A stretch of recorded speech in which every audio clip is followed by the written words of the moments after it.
Chapter 1542. Their vision is distorted. Their thoughts are in chaos.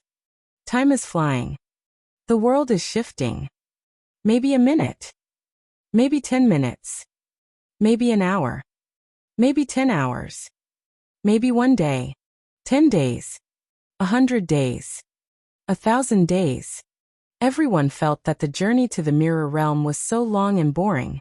It felt like thousands of years, but it also felt like an instant. They couldn't tell how much time had passed. In front of their eyes was a field of white. Their sense of direction was swaying along with their vision. As if they were in a manhua mirror, there was nothing in this world, only a dazzling halo. But this feeling didn't last for long. When everyone's brain started to function normally, and their thoughts returned, the feeling of stepping on solid ground returned to their bodies. Their vision gradually returned to normal as well. However, before everyone could open their eyes and look at the enemy they were about to face, an extremely dense chill suddenly surged in their bodies that had just regained their sense of substance. Because even if they didn't see it, Wuyan, Chuju, Mikoto, and Bajik could feel it. In the air, an extremely oppressive and terrifying malice as thick as a bottomless swamp was gradually growing with their arrival. Their heads, which had just regained their ability to operate, suddenly shook, causing everyone to tense up. They opened their eyes abruptly and looked forward. Then, everyone, including Wu Yan, sucked in a breath of cold air.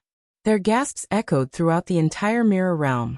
It was still the same deep underground basement, and it was still the same empty space that was covered with bricks. But in this basement, it was exactly the same as before. There was something. It wasn't there before. A shadow. To be more precise, it was made of shadows.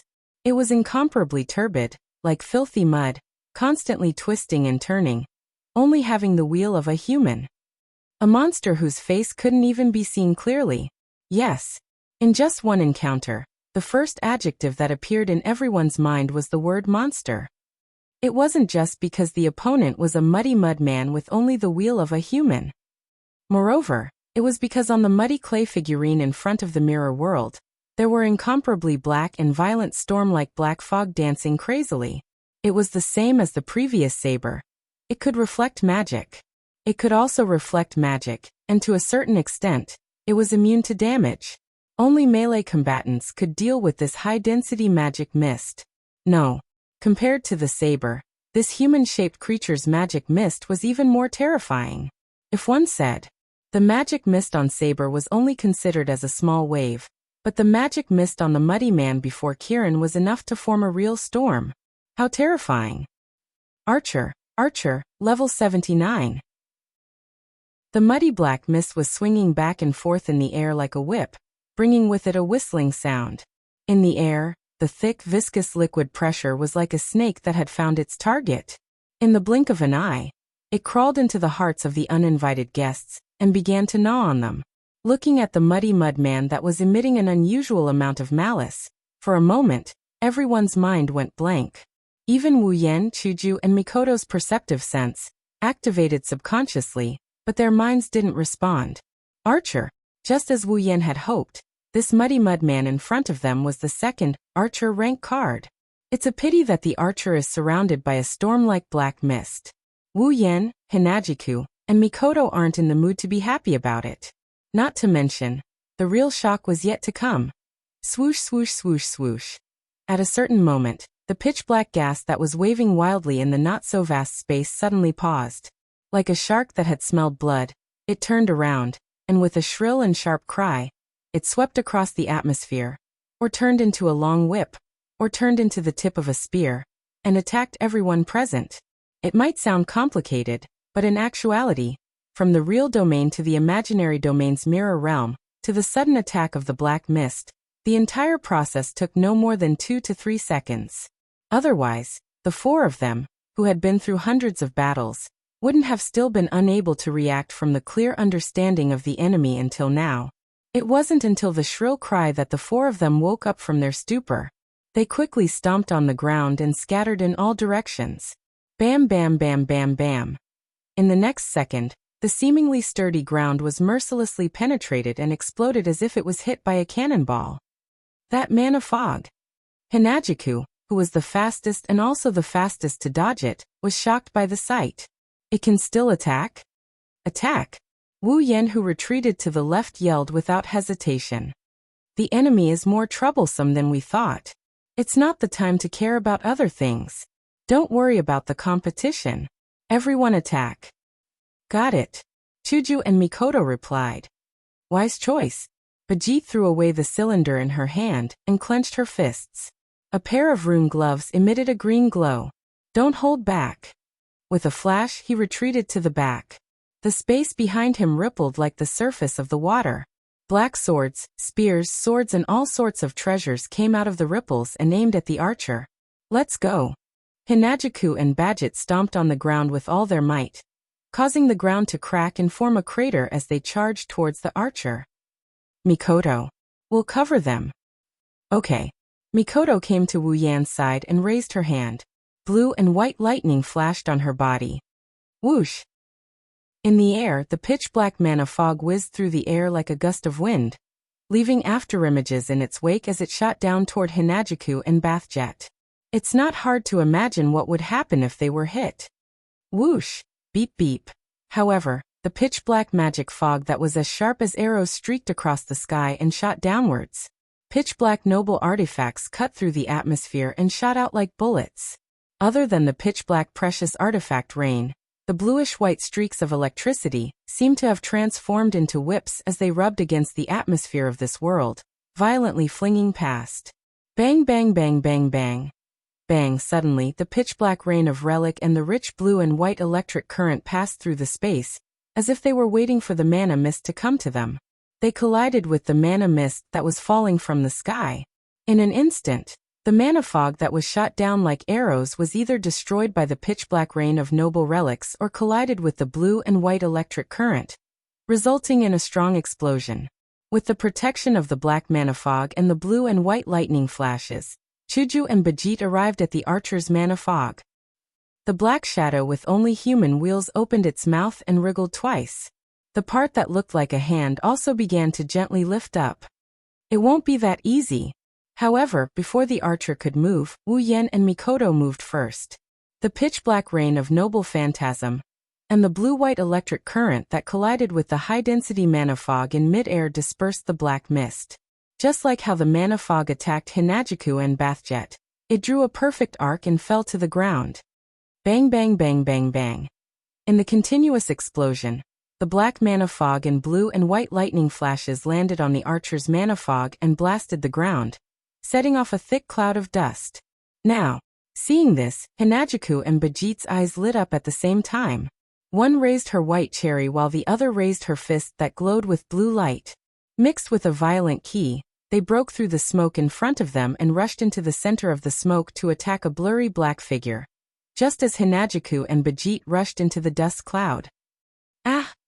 Amidst the dust and smoke, a voice that sounded like a ferocious ghost's howl resounded throughout the entire mirror world for a long time. Chapter 1543. Ah!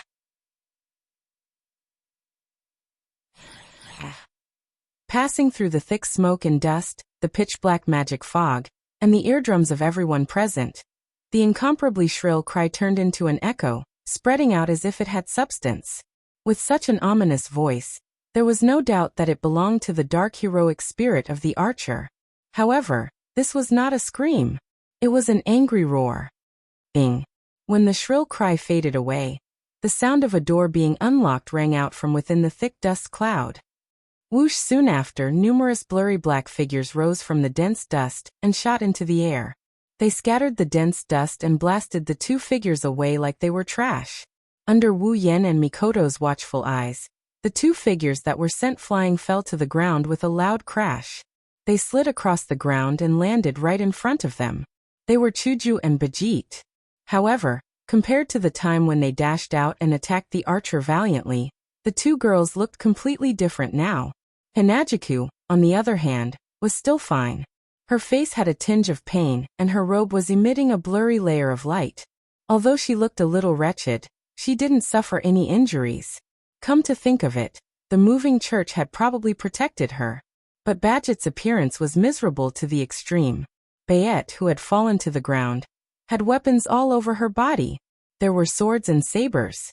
There were spears, halberds, and sharp weapons that mercilessly pierced through Badget's body, the front end of which was deeply embedded in her body. Blood splattered everywhere. The ground was dyed red. Chuju! Mikoto cried out in alarm, and hurriedly helped Chuju up from the ground. This is... Wu Yan looked at the weapon that pierced through Badget's body. His expression finally changed. A relic. That was right. The weapons that pierced through Badget's body were all treasures. Aha! It was only at this moment that everyone saw it clearly. Up ahead, beneath the muddy archer, a sticky substance that looked like mud was disregarding the obstruction on the ground. It was like magma that came out from the ground and started to spread on the ground around the archer. And in this pitch-black mud, there were sabers, swords, spears, halberds of all shapes and sizes. Weapons that were more diverse than Wu Yan's pitch-black precious artifact that was purely made of iron sand flew out from within. They soared into the sky and floated in midair motionless. Not long after, the entire sky of the mirror realm was filled with weapons of all shapes and sizes. There were at least tens of thousands of weapons, and at the same time, they were all treasures. It was not like Wu Yan's, which was purely a shortcut. It was made of iron sand and had the power and hardness of a relic. There was nothing else. It was made of fantasy, belief, and miracles. It was the ultimate weapon that was only used by the legendary heroes. A hero spirit that can use tens of thousands of treasures. Wu Yan's face turned pale. Born from the beliefs of humans, the heroic spirits of the great heroes in myths, legends, and history all possessed the powerful weapons that symbolized the legends they had used when they were alive. This kind of weapon was the so-called precious artifact. Usually, a hero spirit would only have one type of precious artifact. A few special hero spirits could have multiple precious artifacts, but at most, they would not have three at the same time. However, in the sky that covered the entire mirror realm, tens of thousands of weapons were all precious artifacts. They were genuine precious artifacts. Wu Yan knew that there was only one hero spirit that could have such an extraordinary number of precious artifacts. Gilgamesh. 2/3 of his existence was a god, and the remaining 1/3 was a human.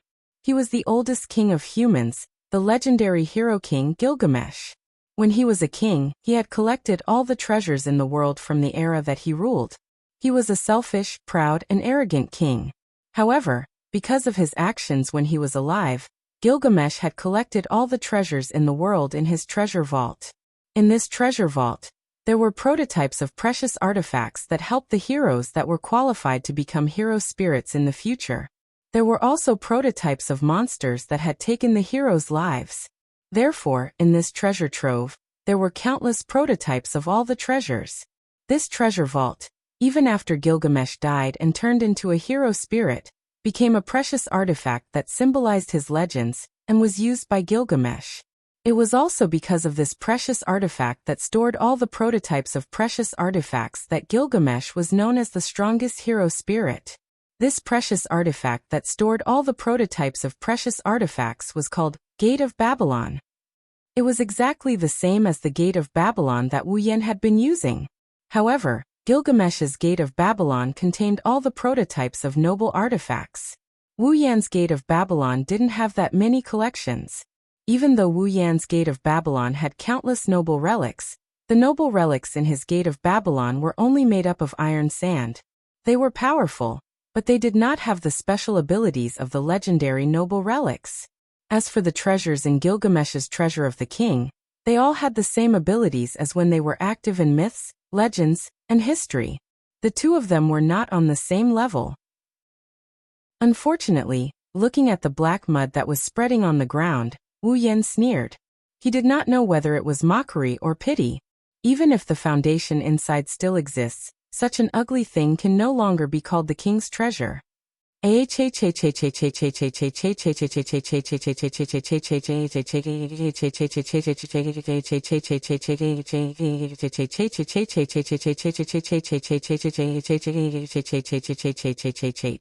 No one knew if it had heard Wu Yan's words, but the true identity of the oldest king of the human race, the monster let out a roar similar to resentment. raising its head and roaring madly.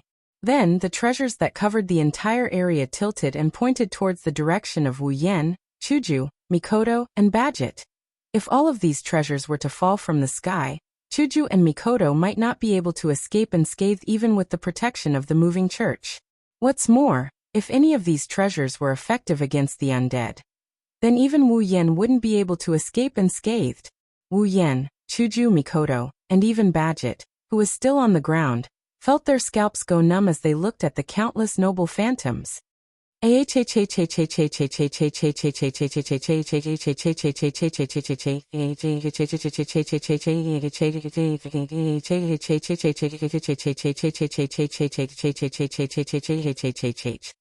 Following the archer's roar, a rain of noble phantoms began to fall from the sky, like bullets, sabers, swords, spears, halberds, and all sorts of treasures created a frenzied sound of breaking through the air and shaking the air.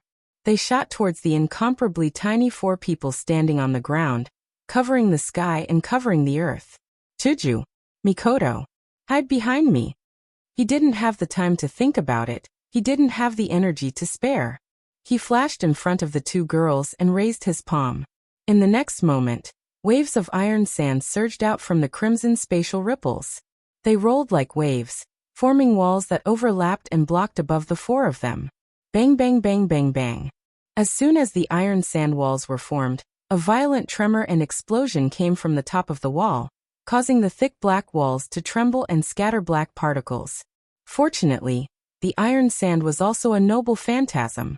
Although it didn't have any special abilities, it still had the hardness of a noble phantasm. That's why it could withstand the torrential rain of noble phantoms. Otherwise, if it were a normal iron sand, it would have been broken into pieces by now. Unfortunately, even if it was a noble phantasm, the iron sand walls couldn't withstand the rain of noble phantoms. Sooner or later, they would shatter. When that happens, Wu Yan, Chuju, and Mikoto would be defeated. We can't go on like this. Hinagika's grip on White Cherry was so tight that her joints were cracking. We'll definitely lose if we defend passively. We have to take the initiative to attack. Mikoto gritted her teeth. Yen, think of something. I know. Wu Yan had already raised his other hand in front of him, sweat dripping down his forehead. But I can't give up on defense, or else we'll be finished. Then let's... Chuju and Mikoto had just opened their mouths when a shadow suddenly rushed out from the side. Chapter 1544. Swish swish swish swish swish. In the sky, the treasures fell like raindrops. If Qing was pouring rain, she only aimed at one corner of the mirror world, shooting indiscriminately. Bam bam bam bam bam. It was the sound of noble phantasms shooting at the black iron sand walls that were starting to crack. Dong dong dong dong dong. This was the sound of noble phantasm shooting at the ground that was covered with bricks. It was the sound of noble phantasm shooting at the ground. Who? This is the sound of the iron sand flowing out from the gate of Babylon. Compared to the deafening explosion, the sound of the iron sand flying in the air is much weaker. Pung! It was the sound of a person who transformed into an afterimage and shot out like an arrow leaving the bowstring.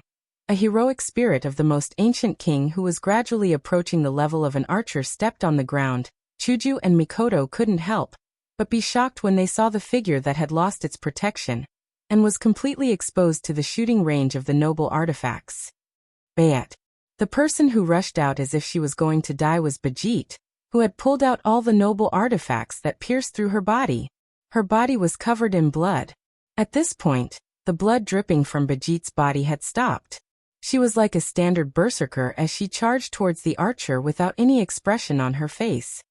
You were injured so badly. It could even be considered a fatal injury, yet he could still continue to fight? Mikoto was stunned. What a mess. I almost forgot. She's a troublesome person who can't be defeated or killed. Chuju resisted the urge to rush out and said in a deep voice. However, isn't this just courting death?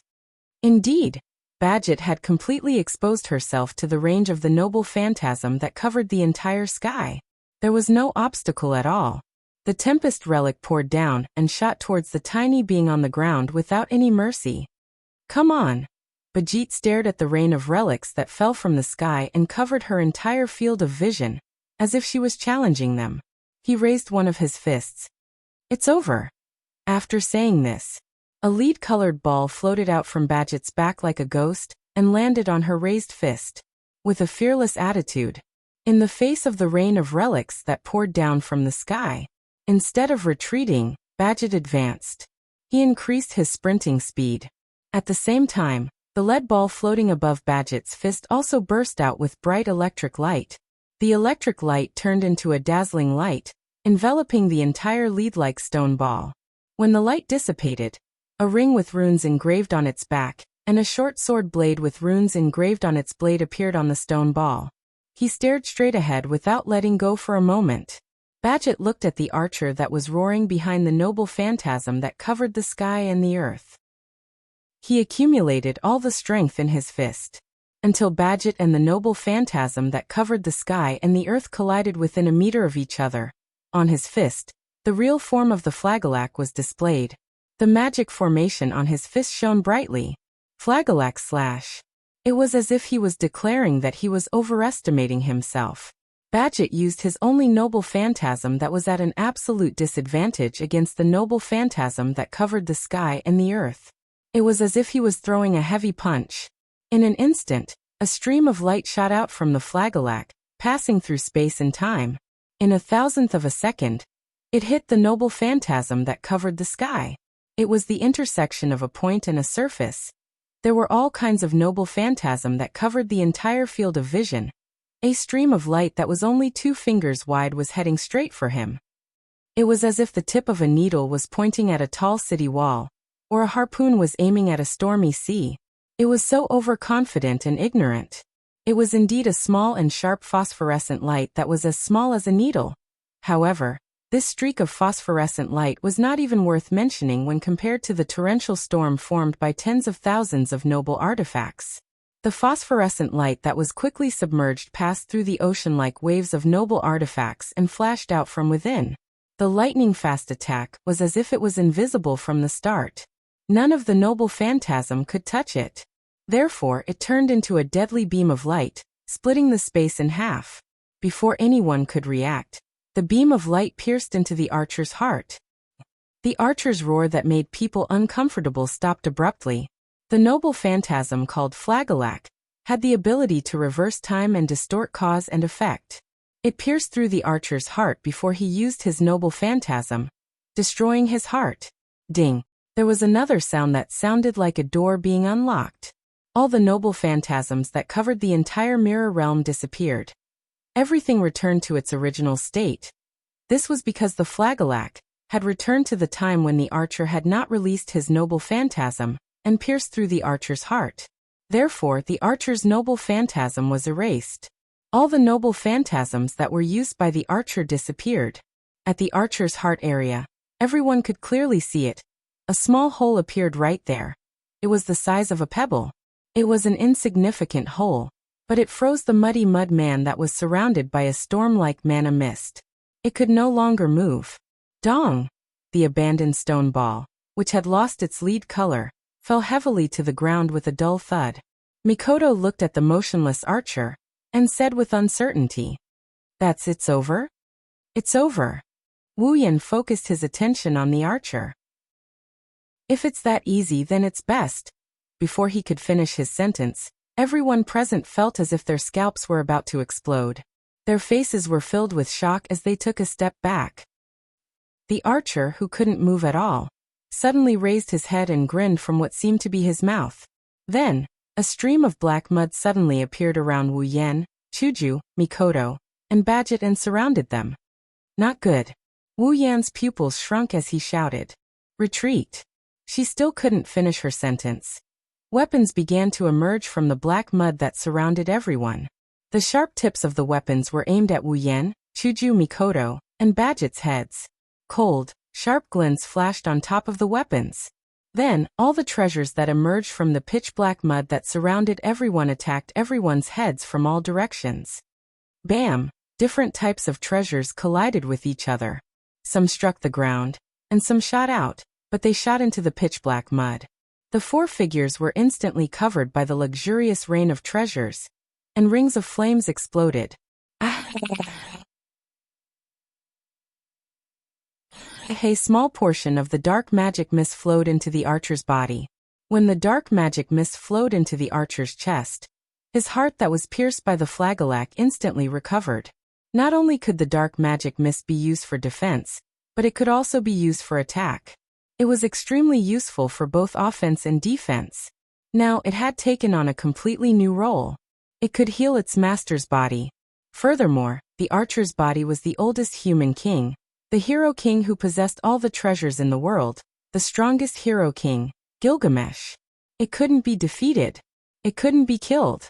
It couldn't be defeated. This was the worst enemy he had ever encountered. Chapter 1545. Cough cough, this damned parvenu. In the midst of the dense flames that exploded from the noble phantasm, a scolding voice rose together with a magical whirlwind. The voice was transmitted into everyone's ears, and it also swept away the flames that covered everyone. Inside, Wuyan, Chuju, Mikoto, and Badget were coughing rather miserably. Each of them was surrounded by a pitch-black sword wall, with holes of various sizes. At the critical moment, Wuyan built a wall of swords to block the attacks. At the same time, he used his space teleportation magic to move the rest of the wall of swords to the other three ladies, saving them. If it wasn't for Wu Yan's timely reaction and actions, Chuju and Mikoto, who were protected by the moving church, would have been fine, but Badget would have been dead for sure. After all, Badget had just used a resurrection rune not long ago. She might not be able to resurrect yet. Of course, Wu Yan didn't consciously save Badget, who wanted to kill Chuju and Mikoto. He might have even left her alone, but the situation at that time didn't give him time to think so much, so he subconsciously saved her as well.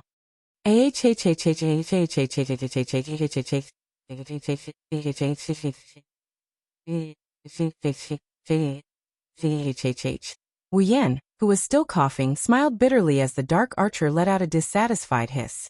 Even if you lose your rationality, you will still be able to do it. Was he only left with his instincts, and he still didn't allow anyone to get in his way? Your arrogance has become your instinct, hasn't it?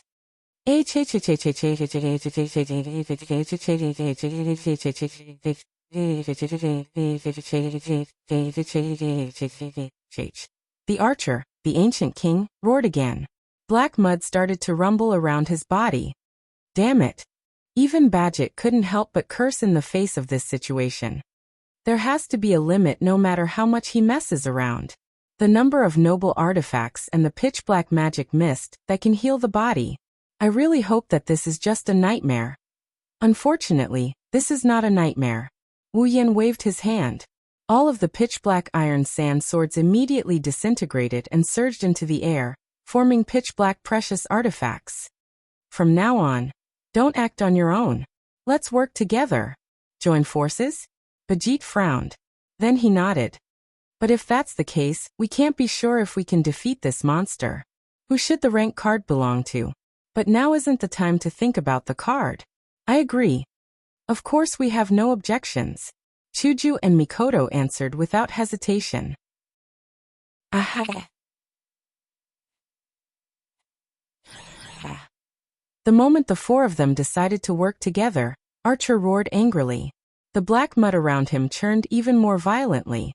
Although he wasn't sure if it was because the archer had lost his mind and turned into a dark spirit that the gate of Babylon became like this, there was no doubt that the archer's noble gear was taken out from the gate of Babylon. The black mist of magic could also heal the body of an archer, even if it was a fatal wound to the heart. As mentioned before, this archer couldn't be defeated, couldn't be killed, and even more likely couldn't be defeated. But now, I have no choice but to attack. Wu Yan's body surged with an astonishing amount of magic power, which rushed out in all directions like a storm. At the same time, Chuju tightened her grip on White Cherry's hand, and a cold light flashed across the crystal-like sword like a waterfall. Then she dashed towards the archer. Ah! Seeing Chuju dashing towards it, the archer roared angrily. Its body that was twisted like black mud rose up, and the surrounding black mud shook like an earthquake. It rolled behind the archer and formed a swamp. Immediately after, in the pitch-black swamp, the treasures were like lotus flowers that were not stained by the mud.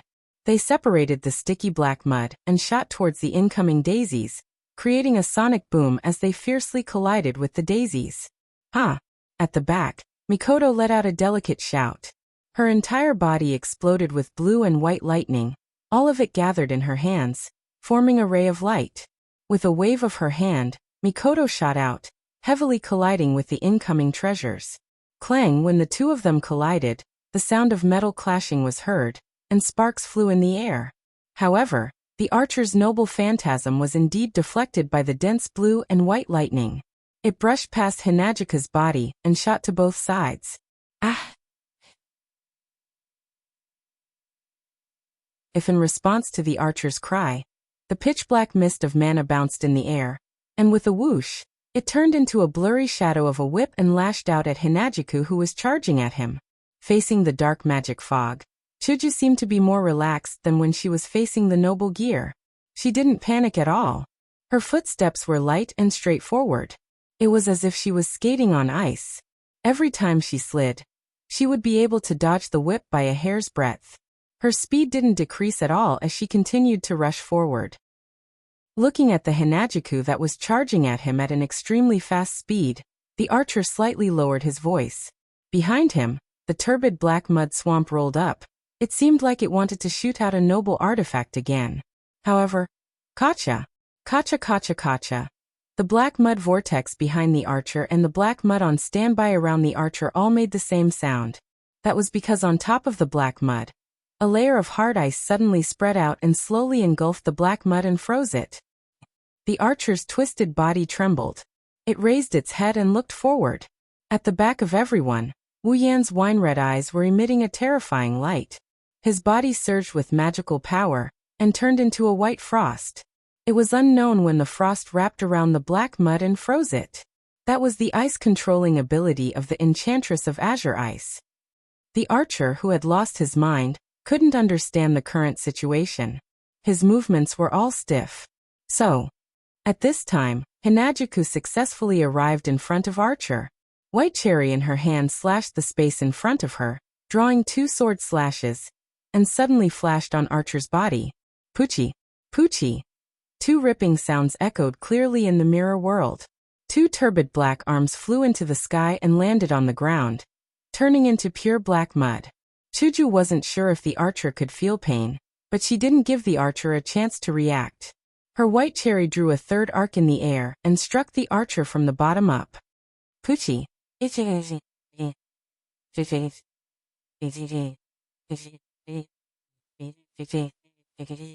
Whoosh. Then another air-piercing sound came from behind the archer. Shortly after, a green fist with a majestic force landed squarely on the back of the archer. Bang! After receiving such a heavy blow, even if the archer didn't die, his turbid body was still sent flying. At the same time, an orange beam of light shot straight at the archer's face, aiming straight at his face.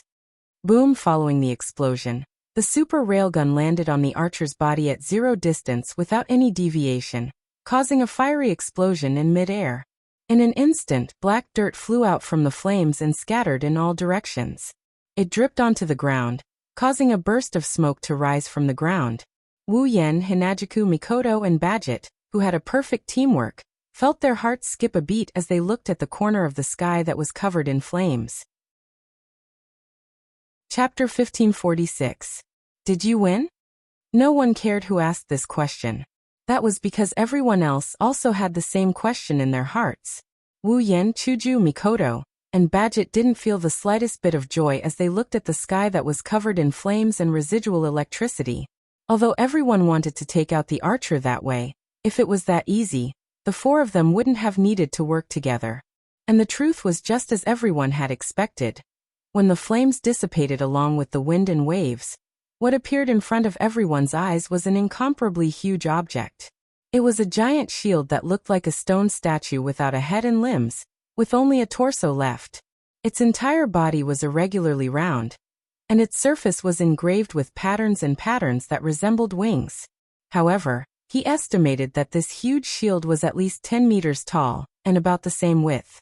It was a genuine huge shield. Needless to say, this must also be an archer's precious artifact. He even has a defensive relic? Bajit's face turned ugly. How many relics does this hero spirit have? Wu Yan, Chuju, and Mikoto didn't answer. Instead, they stared at the shield with the same solemn expression.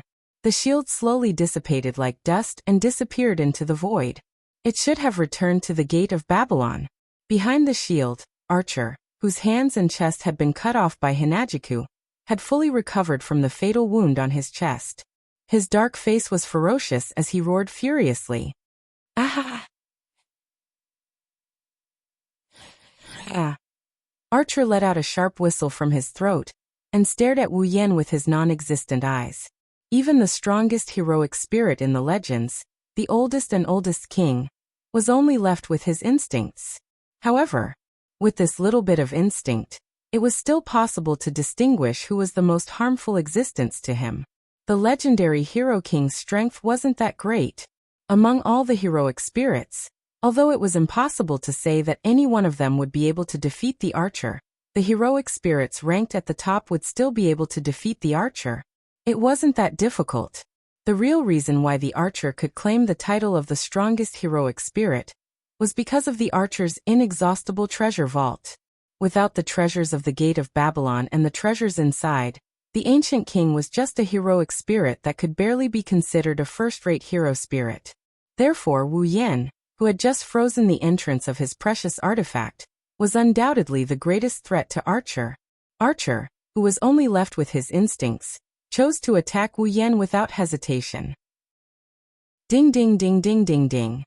Then the sound of light collisions, like the ringing of silver bells, reverberated from the turbid black mud and entered everyone's ears. The muddy black mud rose up into the air like a tidal wave. It smelled like a sticky iron sand wave. Dozens of chains that were dozens of meters long suddenly shot out from the muddy black mud. They pierced through the air and shot towards Wu Yan. That's... Wu Yan frowned and waved his hand. In the space behind him, purple magic arrays fluctuated, and light clashing sounds reverberated. Immediately afterward, the commandment lock, which was glowing with a purple light, rushed out of the magic arrays and intertwined with the incoming chains like a spider web. For a moment, no one could do anything to the other. However, Wu Yan didn't only have the discipline lock. Nagisa. Agurola. Lend me your power again. Muttering in a voice that only he could hear, Wu Yan raised his hands as if he was hugging a ball. His 5 fingers were facing each other. Then, a vast amount of magic power surged out, and it turned into icy air under the influence of a mystical power. It swirled around Wu Yan's palm, and it formed a sphere. Grabbing the cold sphere in his hand, he tossed it into the air. Bang! The ball exploded the moment it was in the air. It exploded into tiny ice particles that fell on the black mud that controlled the archer's noble artifact.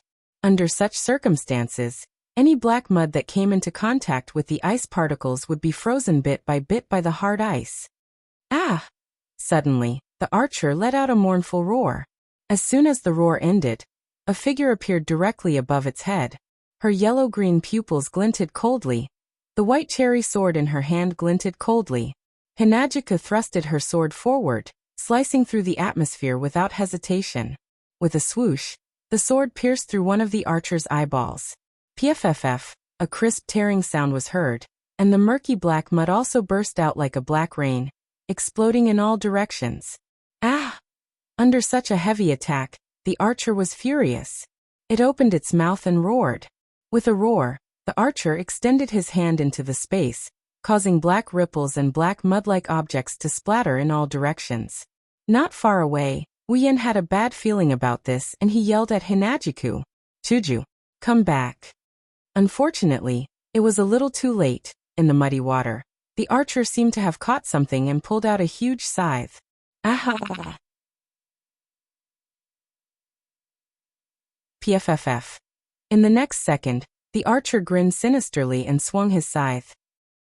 The blood energy scythe attached to the scythe slashed through the air like a flash of red lightning, heading straight for Hinajiku, who had a slightly changed expression. Careful! Seeing the blood-red scythe flying towards Chuju, Mikoto cried out. From the energy scythe, Mikoto could clearly feel the power it contained.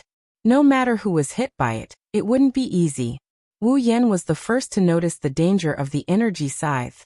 Naturally, he wouldn't let Chuju get hit by it. He didn't have time to say anything and use space transfer. Leaving behind an afterimage, he disappeared from the spot and appeared in front of Chuju. Explode! Facing the powerful energy scythe, Wu Yan's body erupted with a strange power. What kind of strange power is this? No one at the scene knows Chuju, Mikoto, and Badget only knew that when they came back to their senses, the world in front of them was covered by a blood-red light. Wang! Dense blood light suddenly appeared and unreasonably occupied the entire mirror realm, illuminating every corner of the mirror realm. The blood-red light is thick, it's as thick as real blood. However, looking at this bloody light that was no different from blood, no one present felt a chill down their spines. Instead, they felt that this bloody light contained a mysterious and charming aura. Bam! Then such a muffled sound suddenly rang out. He saw that the energy scythe that was previously filled with terrifying power directly trembled in the air, and exploded into light spots that scattered all over the place. Seeing this, Mikoto was stunned, Badget was stunned, and even the archer with the giant scythe seemed to be stunned. No one reacted.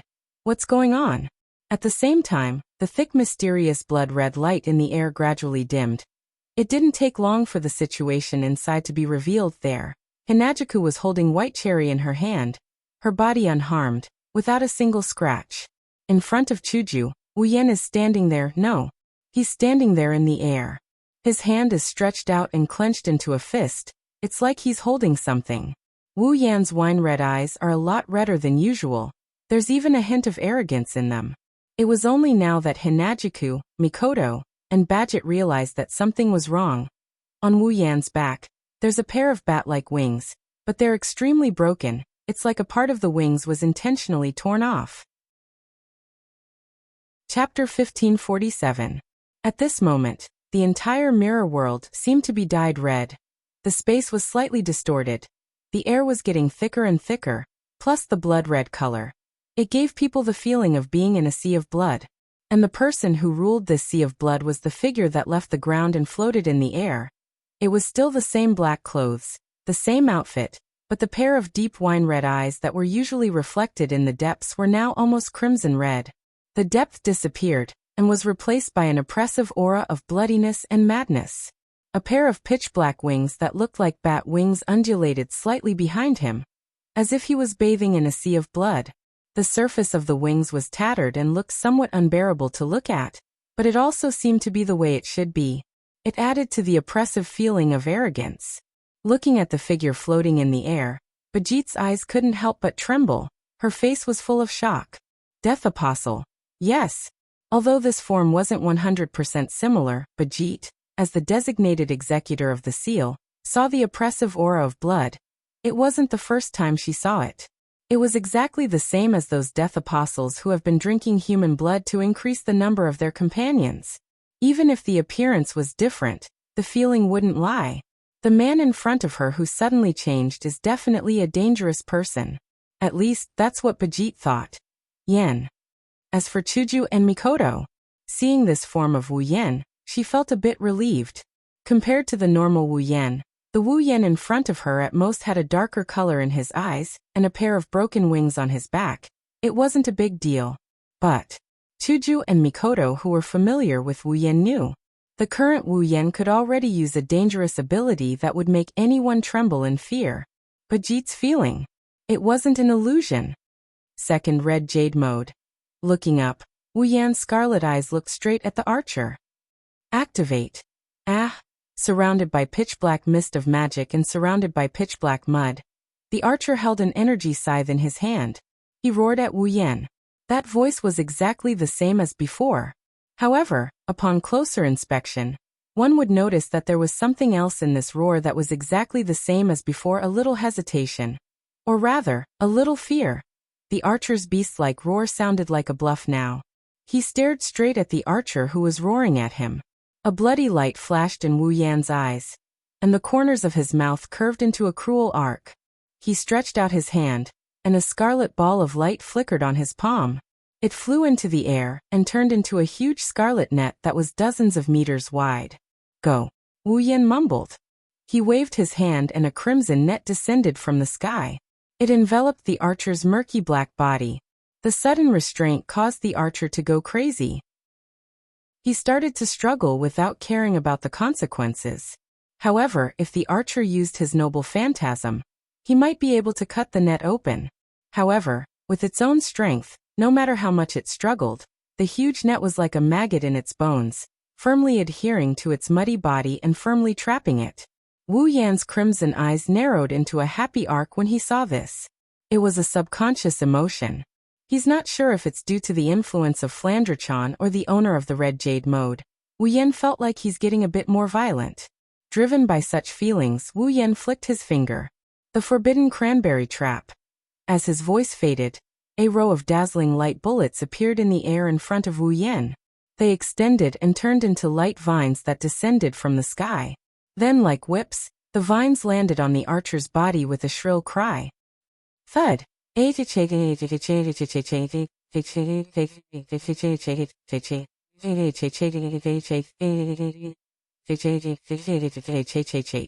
Amidst the miserable howls of the archer, a terrifying impact landed on the archer's body, causing the archer to go crazy.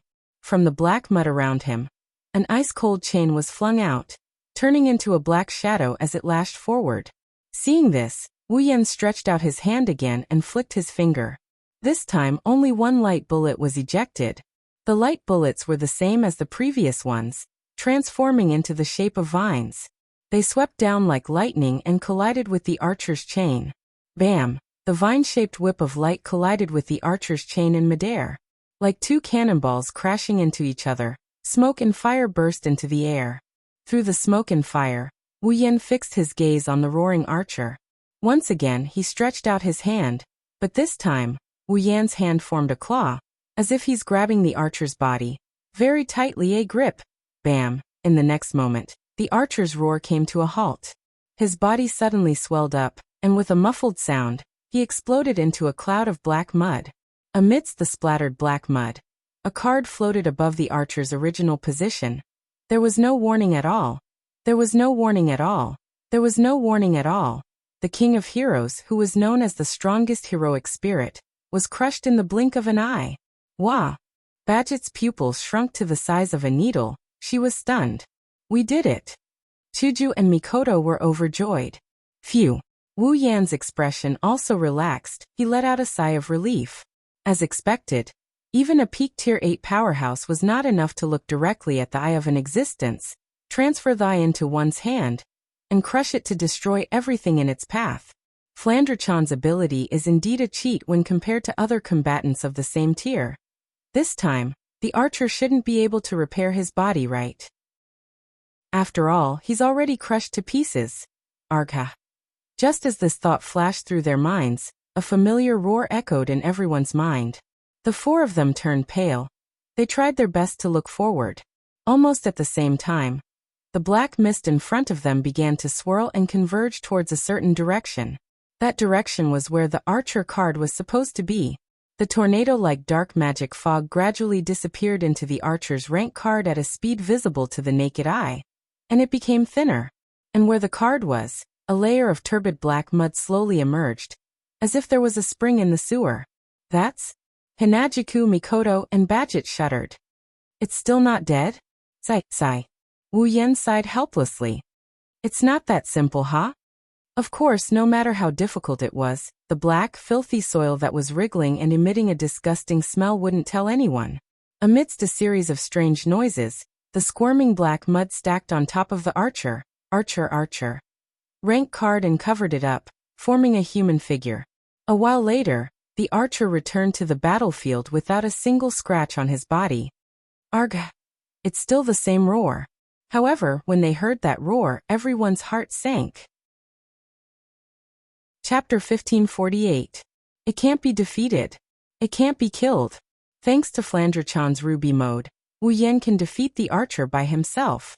However, the archer's body is being repaired by the mana mist. Even if he can defeat the archer, he won't be able to defeat the archer. Wu Yan finally understood the feeling of helplessness that Badget felt when she faced him. He also understood the feeling of those who treated the true ancestors and undead creatures as their opponents. Tough. Too tough. Don't think that you'll be fine. Wu Yan's scarlet eyes glinted in anger. He raised his palm and reached for the archer. Even the true ancestors can be killed. I don't believe that a heroic spirit like you who doesn't even have the body of a wolf can keep resurrecting. Then, as if to vent his anger, a strange wave of energy started to take effect on his palm. It's like he's holding an invisible black hole that's sucking in something. Ah! Doubt. The archer was trying to get something out of his prized treasure vault. But one of them needed to take it. The other needed to grab it. It was obvious who was faster. Too slow. Along with this sentence, the hand emitting a strange wave of energy clenched tightly. Bam. Just like what happened before, the archer didn't even have time to react. As soon as the hand clenched, the archer's body swelled and exploded. Similarly, the surroundings. The black magical mist. Once again they gathered at the archer's original location. It's not over yet. Looking at the archer who is still in a humanoid form, Wu Yan reached out with both of his hands. The archer is surrounded by a dark mist of magic power. He aimed at the ball of mud at the center of the magic vortex. He clenched his hand continuously. Bam. Bam. Bam. Bam. Bam. Instantly. In the entire space of the mirror world, the sound of explosions rang out incessantly. The explosions turned into echoes in the not-so-spacious basement like firecrackers. Badget looked at Wu Yan who kept clenching his fists at the void. Every time he clenched his fists, the archer would explode. She couldn't help but feel a chill down her spine. If Wu Yan didn't use the legendary magic spear that could kill in one shot, but this move that could make the opponent explode, Badget would have no chance of winning. After all, no matter how proficient Badget was in using the flagellac, she still needed a very short time to prepare. And no matter how short the preparation time was, it would be shorter than the speed of a person clenching his hand. At that time, if Wu Yan used this ability, Badget wouldn't even have time to use the flagellac before she exploded and died. Badget's resurrection rune wouldn't work against this kind of power that could make the opponent explode. Badget's resurrection rune magic was activated the moment her heart stopped beating, but it couldn't be resurrected under any circumstances. For example, if Badget's head was chopped off, the resurrection rune wouldn't be able to connect her head back to her neck. Therefore, even if the resurrection rune was activated the moment her heart stopped beating, Badget would die again in less than a second. As for her body exploding, it would be even more impossible to reverse the situation. Who the hell is this man? Badget clenched her fists as cold sweat dripped down her face. Is there a death apostle with such a terrifying ability? Chuju and Mikoto, who heard Badget's subconscious words, looked at each other and shook their heads helplessly. Didn't we already say that? Wu Yan wasn't a death apostle. Bang! After exploding the archer, Wu Yan finally stopped what he was doing. He panted as he stared at the archer's location. As usual, the pitch-black mana mist was slowly gathering there, preparing to repair the archer's destroyed body. A heroic spirit that used a class card to materialize didn't have a real body to begin with. As long as there was a class card, the dark magic fog would be able to use the class card as a medium to repair the archer's body. It must have been repaired at least 100 times, right? Wu Yan calmed himself down as he stared at the archer that was about to take shape again with the help of the dark magic mist. This is never-ending. At this moment, Wu Yan suddenly noticed something. The black mist that was healing the archers seemed to have thinned out a lot. This stunned Wu Yan for a moment, and then his eyes lit up. Oh right. Even if the archer could use the mana mist to heal himself and revive himself countless times, the mana mist was still a mana mist, and it was limited in the end. If he continued to repair the archers like this, he would run out sooner or later. At that time, even if the archer wanted to revive, he wouldn't be able to. Realizing this, Wu Yan's expression became better. Then, I'll finish you off as soon as possible.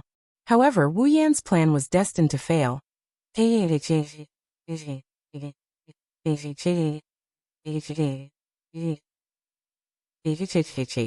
Archer, who had just repaired his torso head, and one of his hands, while the other hand and the lower half of his body hadn't been repaired yet, let out an unprecedentedly ferocious and shrill cry. The murky black mud on his body was like boiling water, violently rippling. As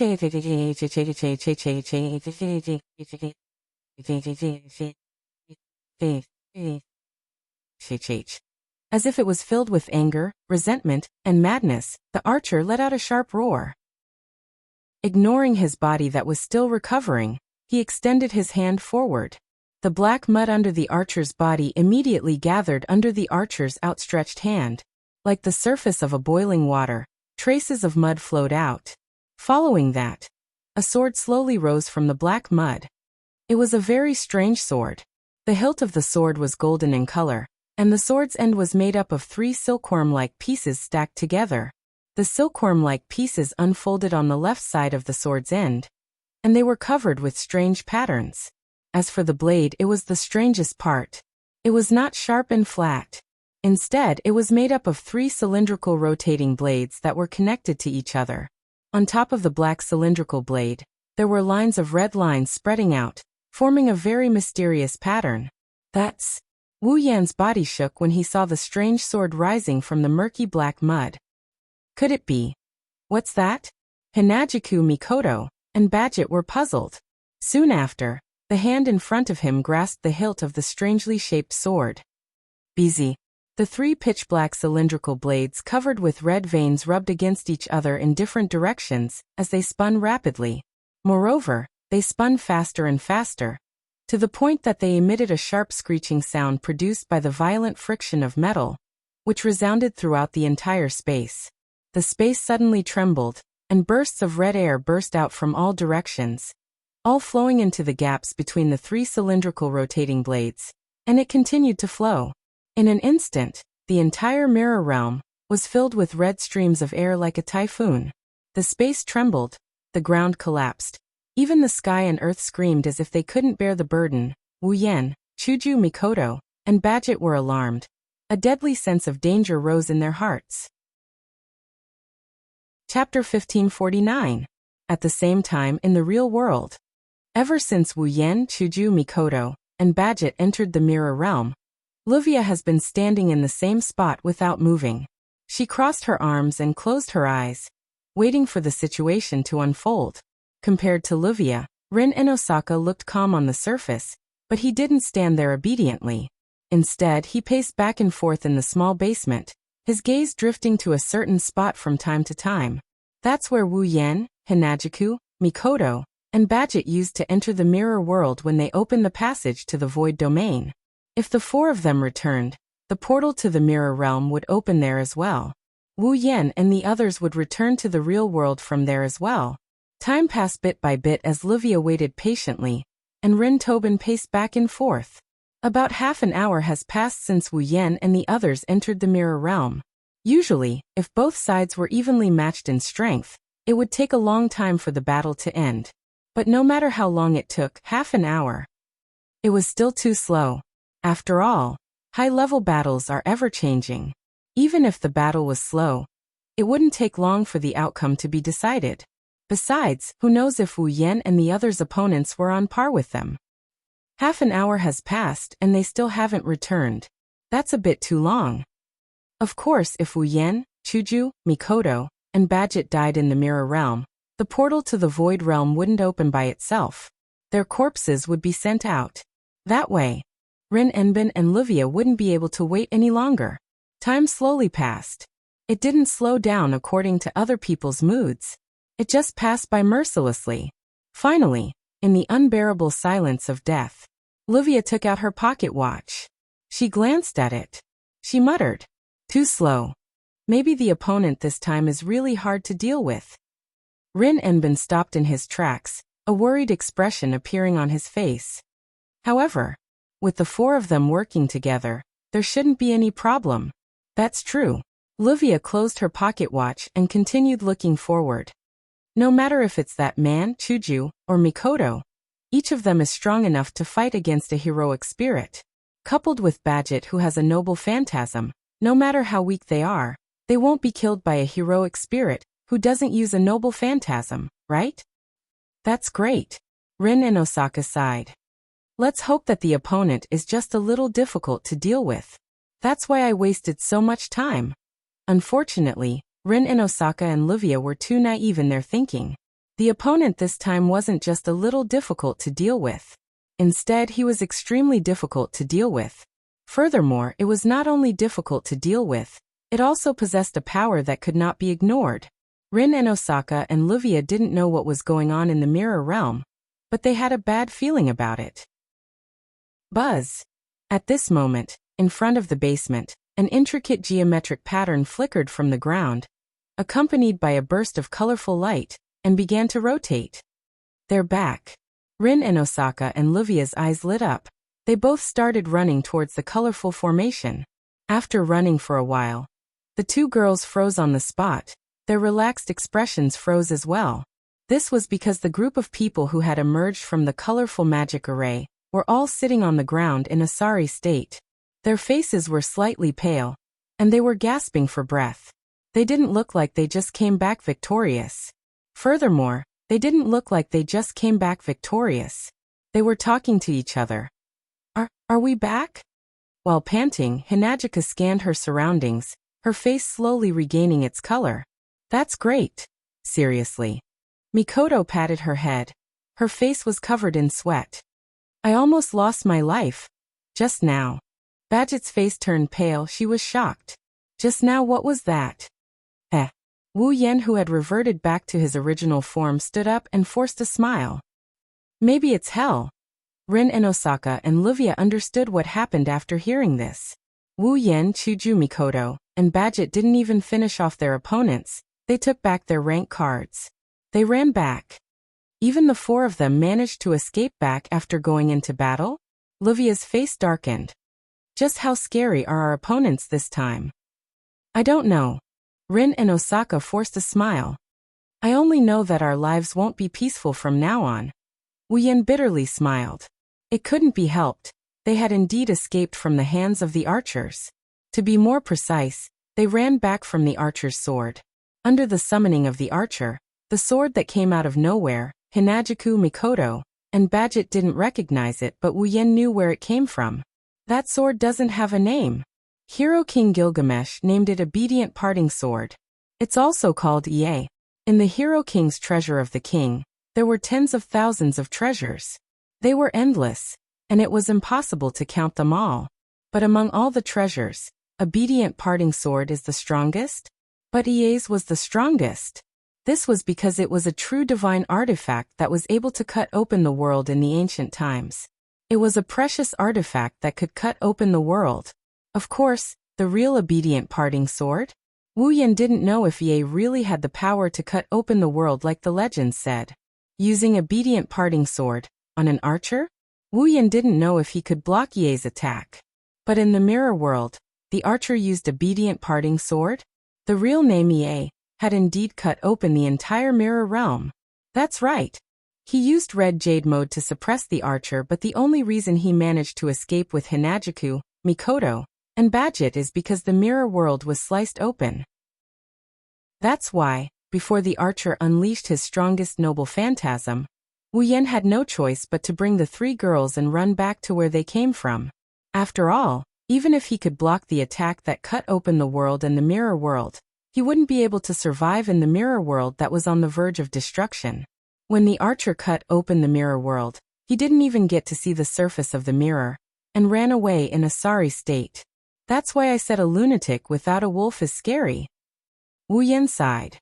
Now the archer must have been banished into the space turbulence and obliterated into nothingness. His class card must have been destroyed too, right? Yen, Chuju and Mikoto thought of the same thing, and walked to Wu Yan's side. I'm fine.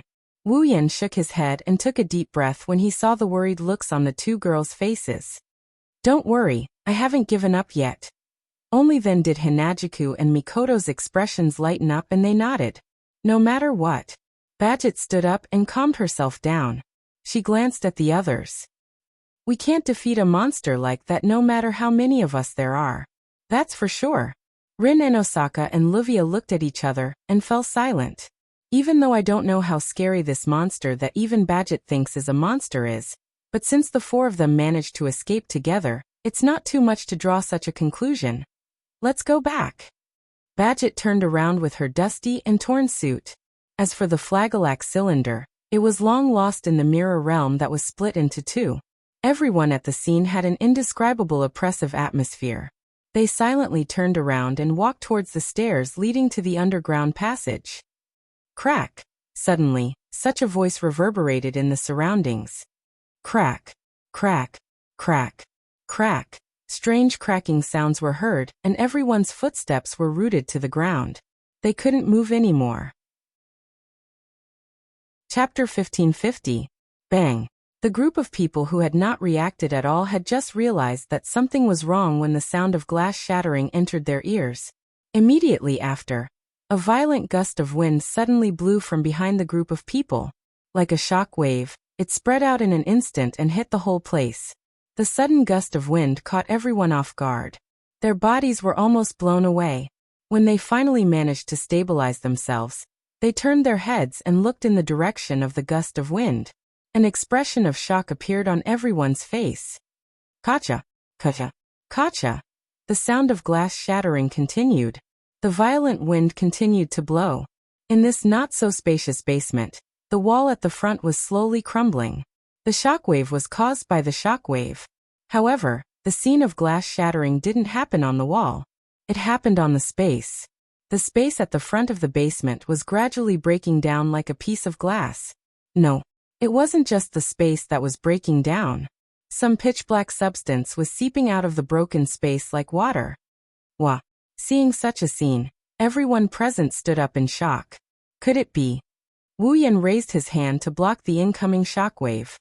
He stared at the pitch-black substance seeping out of the broken space. His wine-red eyes were full of waves. It's not over yet? Bang! Under the gaze of everyone present, the shattered space once again cracked open, making the glass-like spatial crack even bigger. It was pitch black inside, like a black hole, which made people's hair stand on end. Within the pitch-black spatial crack, a pitch-black substance that resembled flowing water gradually condensed. In the end, it transformed into a turbid being, a pitch-black humanoid figure. The pitch-black humanoid monster was slowly turning a sword in its hand. The body of the sword was made up of 3 cylindrical blades covered with red veins, and the mouth of the sword opened like a cocoon. The strange-looking sword raised its head and opened its mouth. It was laughing. Astonishingly, it was an archer. Job rank. Archer. It only existed in the mirror world of the imaginary domain. It used the passage of the imaginary domain to absorb mana from the earth veins. A heroic spirit that maintained its form and power came to the real world of the imaginary domain. How is this possible? Chuju Mikoto and Badget were in disbelief. This. Rin and Osaka and Livia stared at the archer in shock. What is this? A monster? Wind waves. Wu Yan finally noticed. The shockwave that came out of the spatial crack was all red. Wu Yan thought of something. He quickly turned his attention to the cylindrical sword in the archer's hand. Don't tell me this guy used that sword to cut open the passage from the imaginary domain to the real domain at the moment when the mirror realm was about to collapse and ran over here by himself. It's not impossible. Since the precious artifact that had once been used to split the heavens and earth and cut open the world could cut open the entire mirror world, then opening a passage between the two worlds was just a matter of raising one's hand. No matter what, it's still a legendary relic that can cut open the world. The truth was similar to Wu Yan's guess. At the moment when the mirror realm was about to crumble, the archer once again swung out his obedient parting sword. He cut open the passage that Wu Yan and the others used to return to the real world. Then he came to the real world where the corrupted heroic spirits would never set foot. What kind of joke is this? As he said this, a drop of cold sweat appeared on everyone's face. Cutting open the world and coming to the real world from the other side. It's a feat that only exists in myths and legends. Most of the gods could not do it. Perhaps, only the most powerful heroic spirit, the most ancient king, could do it. The archer grinned as if he was laughing. Other than Wu Yan, who jumped in front of the girls to protect them, The rest of the people could not move.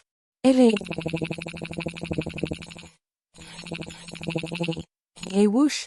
A layer of pitch black mud suddenly rolled out from under the archer's body. From within, a huge shadow suddenly shot out and flew into the air. The shadow then stopped in midair. Everyone almost reflexively raised their heads and looked at the sky. What they saw was a huge jet-black spaceship that looked like a fighter jet. This pitch-black flying ship was also a precious artifact. Bang! Archer stomped on the ground and leaped into the air, landing on the pitch-black spaceship.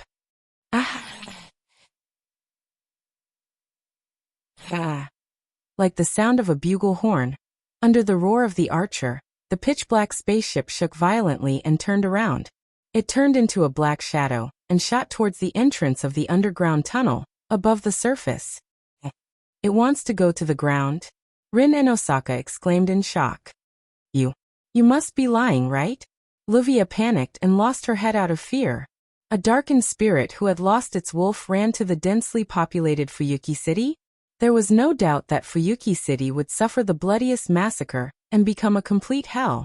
Moreover, it was the most basic principle of magic to not let magic be exposed to the public. If such a monster were to run into the densely populated real world, it would definitely become the culprit that exposed the mystery of magic.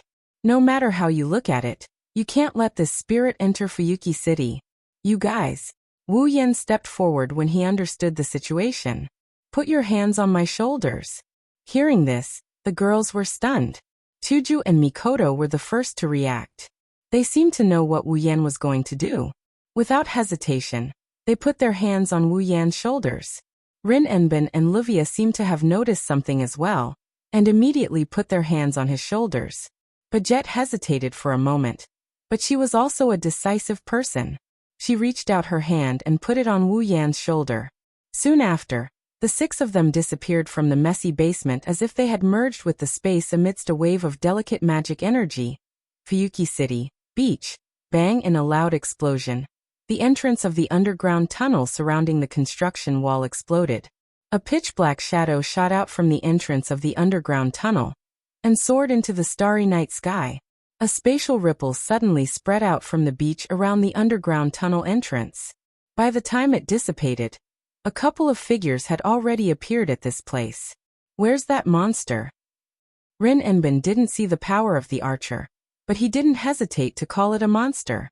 One can only imagine what kind of impression the archer has in Rin Enbin's mind. He was able to force back Wu Yan, Chuju, Mikoto, and Baguette. He even broke through the mirror realm and came to this world. There. Beside them, Wuxia quickly scanned her surroundings. Her eyes stopped abruptly in midair, and she pointed upwards. Then, everyone saw what happened next.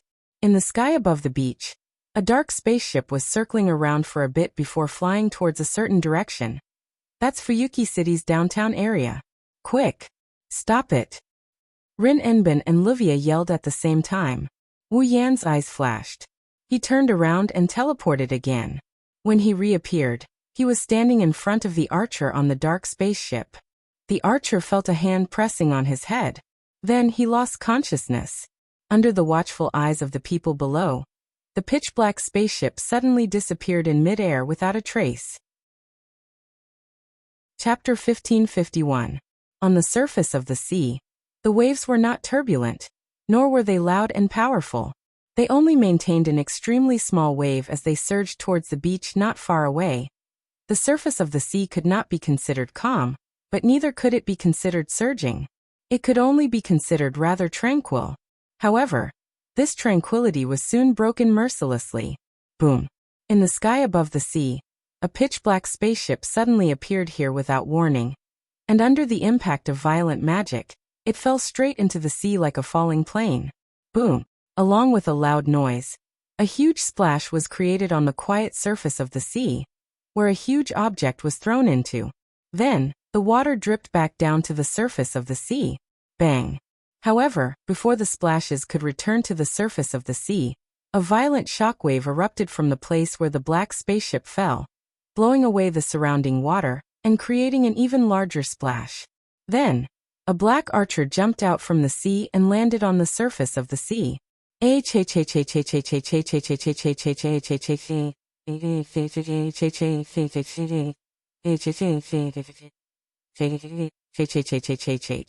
At the place where the archer stepped on, a layer of murky black mud spread out and polluted a small part of the clear sea. It was like a stepping board, becoming the archer's foothold.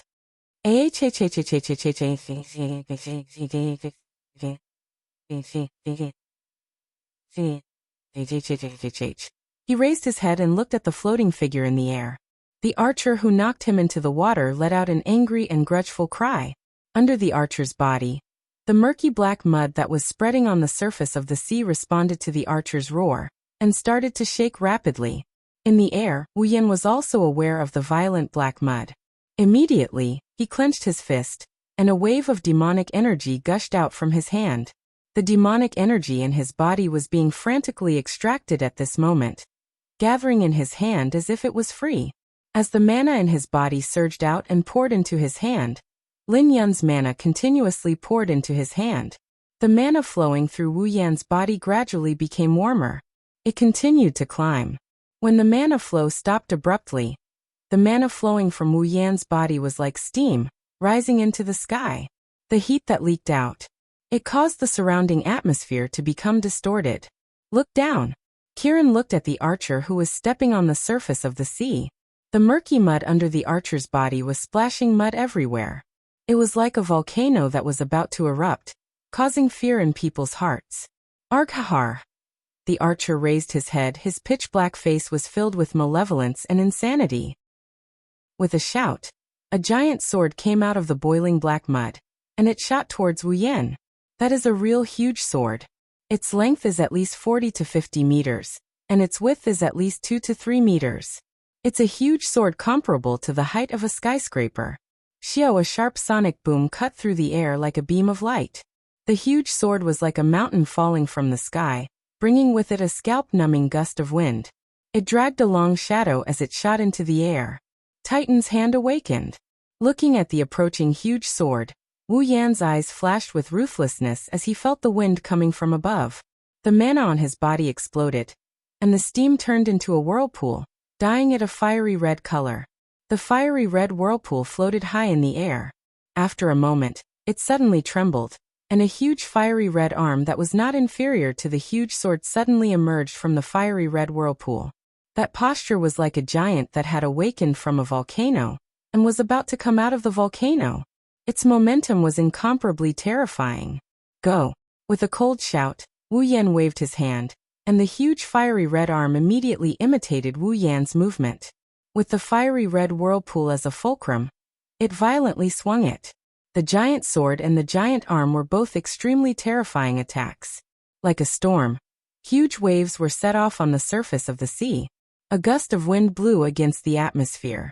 In the end, like two meteorites, they violently collided with each other. Bang! At the moment of contact, a thunderous noise and shockwaves were set off like the sea below, setting off stormy waves and exploding in midair. Below, the surface of the sea also seemed to have been sunk by a mountain. Shocking waves swept up and surged in all directions. During the impact, the waves covered the sky, and even the full moon hanging high in the night sky was covered at this moment. After nearly 10 minutes, it gradually dissipated. From this momentum, it could be seen that if the previous two attacks had exploded in the city center of Fuyuki City, many buildings would have been blown away in a very short time, or even raze Fuyuki City to the ground. Such a terrifying destructive power was rarely seen even in a decisive battle between heroic spirit experts. As the shockwaves that permeated the air slowly dissipated, the figures of the two people who were covered by the wind and waves also slowly appeared. At this time, the archer was a little better. Although his dark body was a little messy, at least he wasn't hurt. On the other hand, Wu Yan, who was hovering in the air, had a pale face. Even his aura had been greatly reduced in the previous collision. It was obvious that the archer had the upper hand in the clash just now. Phew. In the air, Wu Yan let out a deep breath, allowing his body to recover freely. His face automatically returned to normal, and he looked at the archer, who was shouting excitedly below. Sure enough, without using the ruby mode, It's more or less difficult to fight the Narcissus King alone. In fact, after the revived Titan's hand and the greatsword were in a deadlock for a while, the greatsword cut it in half. The greatsword didn't slow down in the slightest as it sliced through the wind and reached Wu Yan. Wu Yan, who was about to be crushed into pieces, took out the fantasy killer from his gate of Babylon in time to nullify the greatsword that is a noble artifact. That's how he managed to avoid the fate of being crushed into pieces. Of course, when he took out the fantasy killer, Wu Yan's flying skill and mana were almost destroyed. Therefore, after destroying the greatsword, Wu Yan immediately threw it back into the gate of Babylon. Normal means are not enough to deal with the Narcissus King. Looking at the archer on the sea, Wu Yan made this judgment on the spot. The legendary hero king in front of him, with the help of the extravagant fighting style of the nouveau riche, is definitely the strongest peak of Tier 8 that Wu Yan has seen so far. Now that he is limited to level 75, if he does not use the ruby mode and use his trump card, Wu Yan will not be able to defeat him in a one-on-one fight. But, since we're here, there's no need to hide anymore. Wu Yan's wine-red eyes flashed with a golden light, and then his eyes turned into a bright golden color. If you want to blame someone, you can only blame yourself for escaping from that cage that was so easy to break. After saying that, Wu Yan mobilized the mana in his body and transferred it all to one of his hands. In an instant, the arm that had absorbed the vast amount of mana seemed to have been cooked. A stream of air was emitted from it, and it turned pitch black at a speed visible to the naked eye. It then climbed up the blood-red veins. The next moment, the stream of air emitted from the pitch-black arm turned into a blood-red mist. The archer's roar came to an abrupt end. As if it was stuck in his throat, he could not make a sound. He could only squeeze out a few low growls. It seems that the archer instincts told him that his life was in danger. Without any hesitation, the archer let out a sharp cry and a strangely familiar-looking sword slowly floated out from the black mud below him. Obedient parting sword? Yea. The previously surging waves seemed to have been flattened by a big hand. It was dead silent in the space. All the wind and waves have disappeared between heaven and earth. A sense of oppression pervaded the air, proving that the next collision will be extraordinary. Chapter 1552. In the past, there were many restrictions when fighting the heroic spirits in the Mirror Realm. In the beginning, there were still many heroic spirits left in the Mirror Realm. Although it wasn't as big as Fuyuki City, it wasn't too far off. Under such circumstances, Wu Yan still had many trump cards that could flatten the Mirror Realm. However, he could still use them if he was careful. But later on, the space of the mirror world became pitifully small. Because of this, many powerful ultimate moves were restricted by the small void domain and could not be used. Among other things, Wu Yan couldn't use his familiars. The familiars of the primogenitor were unbelievably destructive, even if their abilities weren't taken into account. If they were allowed to do as they pleased, it wouldn't be difficult for them to raze an entire country to the ground. Unleashing it in the Mirror Realm was simply pushing the Mirror Realm towards destruction. It was also because of this reason that when fighting against the heroic spirits who had lost their rationality could disregard the existence of the mirror world and their own life and death, and use the powerful relic without any hesitation. Even the archer dared to use the good parting sword. However, Wu Yan couldn't bring about his own destruction. He could only endure. But now the archer had come to the real world of the real number domain. Was there still a need to be patient? Let me see. An extremely soft voice echoed in the air. The blood-red mist in the corner of the night sky became abnormally dense. The noble artifact that once cut open the world. Can it cut open my familiar? Amidst the soft murmurs, the blood-red mist rolled slightly and rose and fell. Suddenly, it turned into a white flame. Descend. White dragon's burning flame. Heaven and earth suddenly went silent. Boom! The white flame seemed to have been accumulating power for a long time. It was like a reservoir that suddenly opened. It suddenly expanded in the air, and turned the night sky into a sea of white flames. Within the sea of white flames, an elegant white dragon slowly emerged from the curtain of flames. Its entire body was white as snow. It looked like a noble sage as it gently undulated. Oh! A pair of eyes slowly opened. The only thing that was different from the color of the dragon's eyes was exposed to the sea of white flames. The elegant white dragon raised its head and let out a long dragon roar. Immediately after, the white sea of fire around him surged into the white dragon's body, completely exposing the elegant white dragon to the air. The fur on its body fluttered in the wind, giving off an otherworldly temperament. It was exceptionally attractive. If one were to take a closer look, they would discover that the white fur on the body of the elegant white dragon was fluttering in the wind. In fact, they were all made up of white flames, causing the white dragon's body to flash with bright white light from time to time. Aha! Staring at the white dragon that appeared in midair, the archer roared ferociously. Holding the obedient sword in his hand, the archer roared. The cylindrical blade of Ye suddenly started to spin. Ripples appeared in the surrounding space. Streams of scarlet wind gushed out of the space like a torrent that had found a vent and entered the good separation sword. The cylindrical blade of Ye revolved around it, spinning at an extremely fast speed. It was spinning around the good separation sword. The scarlet red wind on the sword was like a ferocious beast, bringing along a roar that others could not hear. As it rotated, it caused the surrounding space to distort, and even caused the space to tremble as if it was unable to bear the burden. The scarlet wind was still sweeping across the sky, bringing with it a terrifying wind. While the space was being distorted, it kept gushing towards the good separation sword. The blade of Ye's sword. Looking at the scene from afar, Wu Yan's dazzling golden eyes were filled with a burning desire to battle. Among all the relics in each world, which one was the most powerful? Nobody could come to this conclusion. This was because apart from the power of a relic, there were all sorts of abilities and effects. It was impossible to tell which was the most powerful. However, if one were to look at the power of a relic without looking at the abilities and effects of a relic, then the good separation sword. The power of Ye's sword was definitely the most powerful relic among all the relics in the world. Which of his familiars would be more powerful after their levels were suppressed? Or the relic that had sliced open the world? Now, it was time to determine the winner. Let's go. Filled with fighting spirit, Wu Yan waved his ghostly hand. White dragon's burning flame. Wu.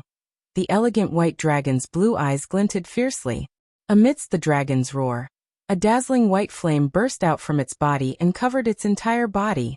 Then White Dragon's scorching flame took a step back, flapped its wings, and dove down towards the archer with white flames all over its body. However, as the archer roared, the good separation sword? Ye's good separation sword? The sword trembled heavily, causing the space to tremble along with it. A majestic scarlet gust of wind burst out from the sword. Arg! The archer roared again and thrust the good separation sword. Ye's good separation sword. It stabbed the archer fiercely. Woo! For a moment, the good separation sword? The cylindrical blade that was rotating paused.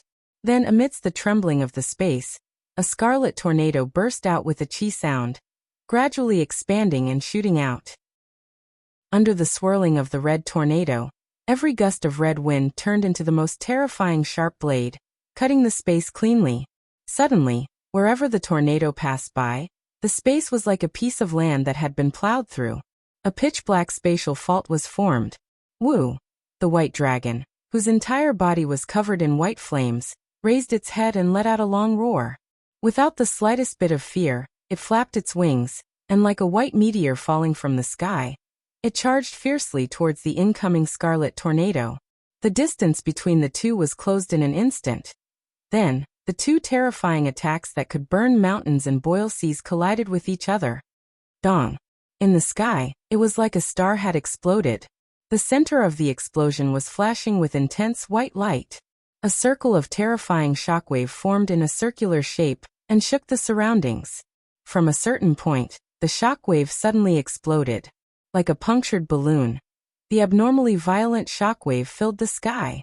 A dazzling light sprinkled down from the sky. The shockwave violently attacked. In the ear-shattering sound, it brought along an extremely terrifying storm as it rushed down from the sky. Wherever the storm passed, the space trembled. The terrifying shockwave covered an area of almost 100 meters in an instant. At the center of the shockwave, the white dragon that was covered in white flames and the scarlet tornado collided with each other, causing the surrounding space to shatter inch by inch. Arga. The archer held the good separation sword. Ye's good separation sword? As he roared furiously, he gripped the hilt of the sword tightly. Good separation sword? The sword spun even more fiercely, supporting the power of the scarlet tornado. Woo! The white dragon's burning flame that carried the white flames was supported by the dragon's roar and magic that was continuously flowing into his body. It was like a white meteor that kept colliding with the tornado. Not long after, the scarlet tornado that collided with the white dragon, which was able to cut through space and create spatial rifts, gradually evaporated under the burning of the white flames. Bang! Then, with a muffled sound, the crimson tornado that had once cut open the world was completely burned into nothingness under the cover of a spreading white sea of fire. Chi! The elegant white dragon passed through the sea of white flames and gradually evaporated the scarlet tornado. Its speed didn't decrease at all. Along with the archer's roar, the white dragon landed on the archer's body. At the last moment, the archer seemed to have squeezed out a few words in his own roar. In the next second, the white dragon's burning flame engulfed the archer's body. Bang! At the center of the sea, a sea of white flames suddenly appeared and spread across the surface of the sea. The sea seemed to have become its fuel, allowing it to slowly expand. The sky and the sea, two similarly boundless existences, reflected each other's radiance. At the same time, the sea of white flames burned like two sides of a mirror. The scene was so spectacular that it made one's heart surge. Chapter 1553. Bang! By the time Hinajuku, Mikoto, Rin Osaka, Wuxia, and Badget arrived at the beach closest to the scene of the battle, a deafening explosion resounded between heaven and earth. The astonishingly loud noise shook the eardrums of the group of girls, causing their minds to go blank. They even felt dizzy, and their consciousness was shaken away by the loud noise for a short period of time. When the group of young ladies finally recovered from their dizziness and regained consciousness, the scene in front of them left them stunned on the spot, unable to react for a long time. The originally calm sea became turbulent, as if it was in a stormy weather. Even the color of the water's surface was dark. On the turbulent and dark sea surface, a vast white sea of fire was slowly burning, as if the sea water was used as fuel. Not only did it not show any signs of dissipating, but it was also growing at a speed visible to the naked eye. At the same time, in the sky, a sea of fire of the same color is spreading. It's a stark contrast to the sea of fire on the surface of the sea, like two sides of a mirror. The only difference was that below the white sea of fire in the sky, there was a ferocious wound carved on the surface of the sea of fire. Indeed, it's a wound. A wound from the space. It was as if a huge piece of glass had been forcefully smashed by something. A jagged fault appeared, spreading from a corner of the sea all the way up. It only stopped abruptly when it reached the bottom of the sea of fire in the sky. It was pitch black inside. That's the obedient separation sword? A spatial fault created by the EA, a crack in the world. It's obvious that the obedient separation sword? Does EA really have the ability to cut the world in half? However, to be able to cut the world and create a rift in the space, this is a fact. Hinajuku, Mikoto, Rin Wuxia, and Badget still didn't know what that terrifying world fissure was for the time being. However, the white sea of fire covering the sky and sea, even Badget has seen it once. It's impossible for the other girls to not recognize it. Is it over there? Chuju asked in a hurry. I wonder how the battle is going. That bastard. Mikoto clenched her fist in frustration. It's clear that everyone should have attacked together, but you actually took the enemy away by yourself. Don't you know that others will be worried? At that time, I couldn't consider so much. Wuxia shook her head. If we don't stop that monster and let it enter the city, we'll really be done for. He must have used some sort of teleportation magic to transfer himself, the enemy, and the flying relic to the sea. Rin Osaka gritted his teeth, his green eyes flickering with uncertainty. I wonder what the situation will be like after we reach the sea. From an objective point of view, it must be very bad. Badget stared at the sea of fire covering the sky and the sea and the hideous wound from the world, and said in a deep voice, "After all, the opponent's relic is almost endless. Even if that man really has immortality, there is no guarantee that the opponent's relic will not be able to deal with immortality. After all, it is still very dangerous to be alone." "That's enough." Hinagiku couldn't help but shout. "Enough with the sarcasm, let's go and meet up with Yen first." "But we're on the sea," Livia said in a troubled tone. "There are no boats or helicopters here. How are we going to get there?" "I can control the iron sand to wrap around my body and use it to fly over," Mikoto quickly said.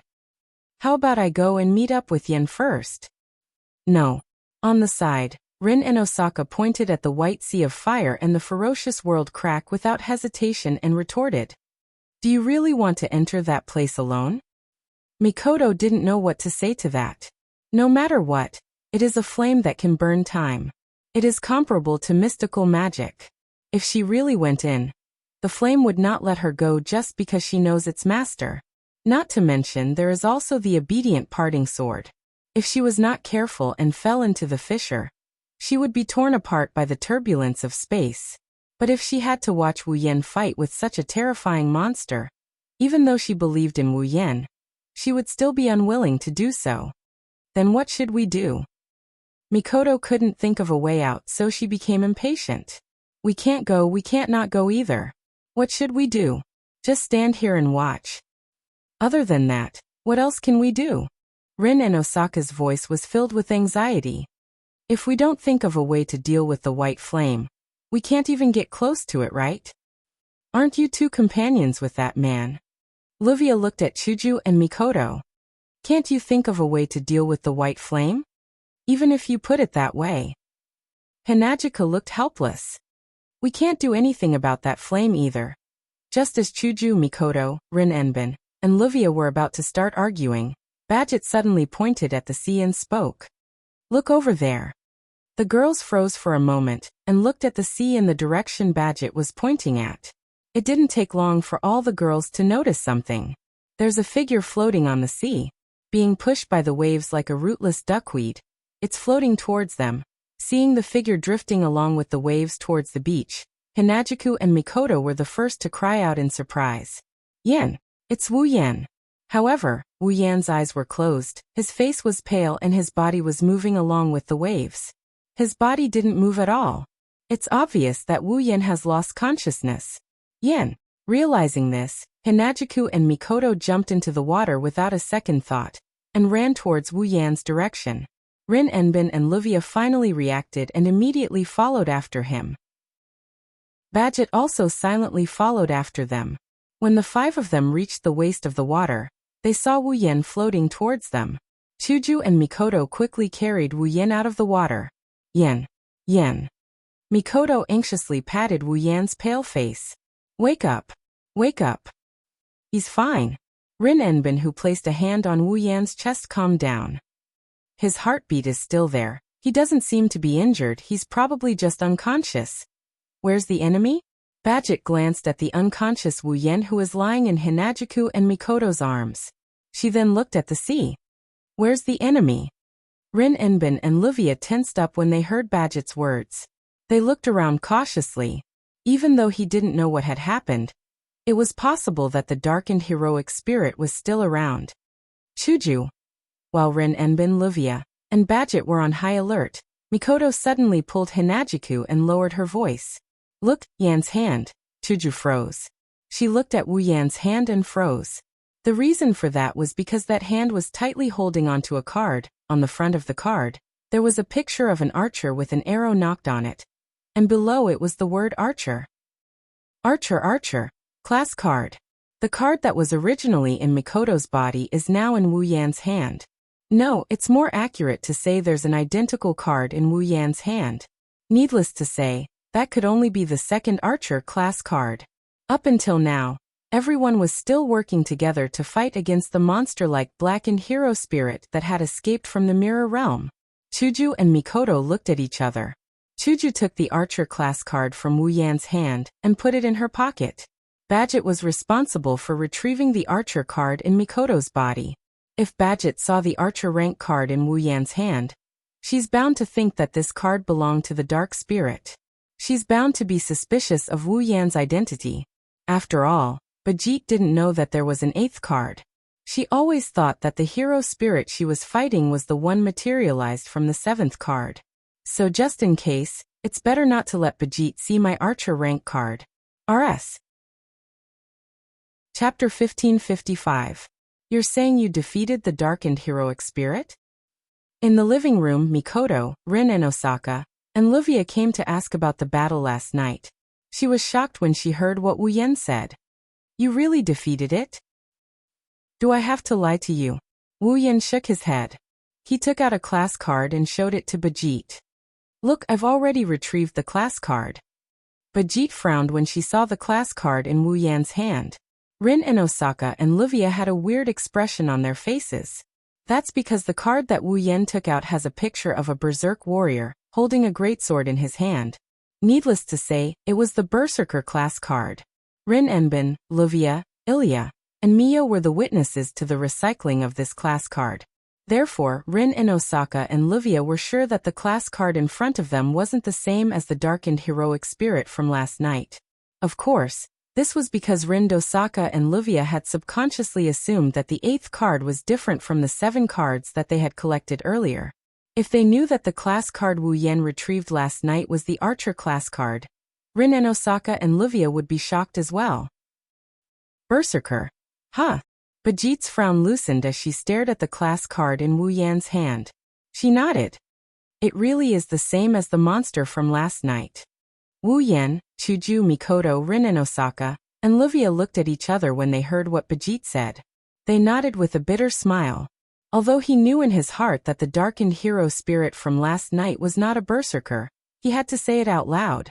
Badget's words were also very convincing. That kind of monster was indeed extremely compatible with a berserker. Compared to the original berserker, it was even more fitting. Until now, many people still remembered the scene of the archer breaking out of the virtual domain's mirror realm and arriving at the real domain's real world. That scene was deeply engraved in the hearts of many girls. It wasn't an exaggeration to call them berserkers. If Wu Yan didn't know that Gilgamesh was only an archer and didn't meet the requirements to become a berserker, he might have thought so too. After all, a berserker has the right to become a berserker. Only a berserker who went berserk in battle would be qualified. A heroic spirit that hasn't gone berserk in battle cannot become a berserker. While Wu Yan was speechless, Badget opened her mouth and said something. In other words, all the class cards are in your hands, right? Hearing that, the atmosphere in the hall suddenly dropped to the freezing point. Only then did the girls remember. The battle maniac in front of them wasn't their companion, he was their competitor. At the same time, he came to Fuyuki City to get the class cards. He was sent by the Magic Association. Thinking up to this point, Hinajuku, Mikoto, Rin Enbin, and Ruvia started to look at Badget with hostility. Their delicate bodies also tensed up, preparing to deal with Badget's attack at any time. Don't think Badget can't do it. As long as it doesn't violate the principle of not exposing magic in front of ordinary people, Badget can do almost anything to complete the mission. Wu Yan is the only one with a calm smile on his face. He waved his hand. All 7 class cards appeared in his hand. As you can see, all the class cards are in my hands. Do you want to rob me? Badget stared at Wu Yan with a sharp glint in her eyes. The girls standing behind Wu Yan were also shocked. Rin Enbin and Livia put gems on their fingers. Logically speaking, since they belong to the Magic Association, they should be helping Badget. Unfortunately, not only did Badget have nothing to do with the department that Rin, Tozaka and Livia belonged to, but the higher-ups in the department even went against Zelrich in order to get a rank card. How could the 2 magician girls stand on Badget's side? As for Chuju and Mikoto, although they were cautious, they weren't as serious as when they faced Badget. As for the reason, it was extremely simple. Gue Chuju, level 80. Misaka Mikoto, level 82. The second part of the Demigod Path quest has been completed. The restriction bracelets on their wrists have been removed. Chuju and Mikoto have returned to rank 9. Badget can no longer defeat Chuju and Mikoto. As for Wu Yan, there's no need to talk about him. Level 89. Peak of rank 9. At this level, he won't be able to find a match in the entire world. He wasn't afraid of Bijit when he was level 75. Why should he hide his strength from her now? If it wasn't for the fact that Xiao He might be targeted, Wu Yan wouldn't have taken out the Berserker card to trick Bijit. Of course, Bijit didn't know about this. She just stared at Wu Yan without saying a word. Her sharp eyes began to waver. The entire place was silent and depressing. After a long time, sigh. Bijit sighed and turned around. She walked towards the door. What's wrong? Wu Yan couldn't help but say something. Aren't you going to steal the cards? With my power, I won't be able to take those cards from you. Bijit stopped and glanced at Wu Yan. But I won't give up. If I can't do it openly, I'll do it in the dark. I hope you won't let your guard down. After that, Bijit walked out of the hall without looking back. Is it okay to let her go? His gaze was fixed on the entrance of the hall as he spoke in a deep voice. Bijit wasn't joking. With her personality, she might really do it in the dark. Aren't you worried that there's a threat lurking in the dark? I need a chance to worry about it. Wu Yan's expression became slightly helpless. He looked at Ren Inbin and hesitated for a moment. Then he said something that made Ren Inbin tremble. I came to Fuyuki City to get the 7 cards. Now that the cards have been collected, it's time for me to leave. Pa. As soon as he finished speaking, the sound of something falling on the floor could be heard from the direction of the entrance of the hall. Everyone looked at the source of the sound. At the entrance of the hall, Meiyu was standing there. A bag of fruits, which should have been in Meiyu's hand, fell on the ground in front of her. Meiyu didn't care about the fruit on the ground. She looked at Wu Yan with eyes that could break anyone's heart. Her face was full of disbelief, followed by deep sadness. Obviously, Meiyu had heard everything that was said just now. Meiyu. Wu Yan was shocked. Meiyu took a step back. Her orange eyes were filled with tears, and they quickly fell to the ground. With a sad expression, she turned around and ran away without looking back. Wu Yan panicked when he saw this. This was the first time he saw a strong girl like Meiyu cry. What are you doing? Livia panicked and shouted at Wu Yan. Hurry up and chase after her. What about me? Livia raised her voice. Don't you know what kind of position you have in that child's heart? Go after her. Go after her. Rin Enbin took a deep breath and turned around. He didn't look at Wu Yan. If you don't go after her, with that child's personality, she might not be able to open her heart for the rest of her life. Hearing that, Wu Yan finally reacted from the fact that Meiyu was crying. He stood up. Chuju, Mikoto, I'll leave this place to you. Chuju and Mikoto knew that now is not the time to hesitate. They nodded and let Wu Yan calm down. Immediately, he chased after Meiyu and rushed out of the hall. The only thing left in the hall was a heavier and more oppressive atmosphere than when Bijit was here. Chapter 1556. Bang. The entrance door was violently opened. The sound reverberated in the night air, and gradually spread out. Inside the door, a petite figure rushed out, bringing along a trail of sparkling and translucent liquid, sprinkling down in the dark night. The petite girl ignored him and rushed to the side of the iron gate. She pulled open the iron gate, and began to run in the quiet night street as fast as she could. As for where the direction she was running towards, the petite girl had no idea at all. She just wanted to get away from the scene as fast as she could. The farther the better. Not long after the petite girl ran out of the street, another figure rushed out from the entrance door. He stood there and looked around. Then he saw the petite girl running to the other side of the street. Meiyu. Wu Yan didn't use spatial magic. His speed was comparable to lightning, but Wu Yan didn't use this in human speed. Instead, he chased after her at a normal running speed. Meiyu, who was running in front, seemed to have heard Wu Yan's voice. Her small heart trembled and her footsteps slowed. In fact, Meiyu didn't want to stop at all. But for some reason, after hearing Wu Yan's voice, Meiyu couldn't run anymore. She couldn't even move her feet.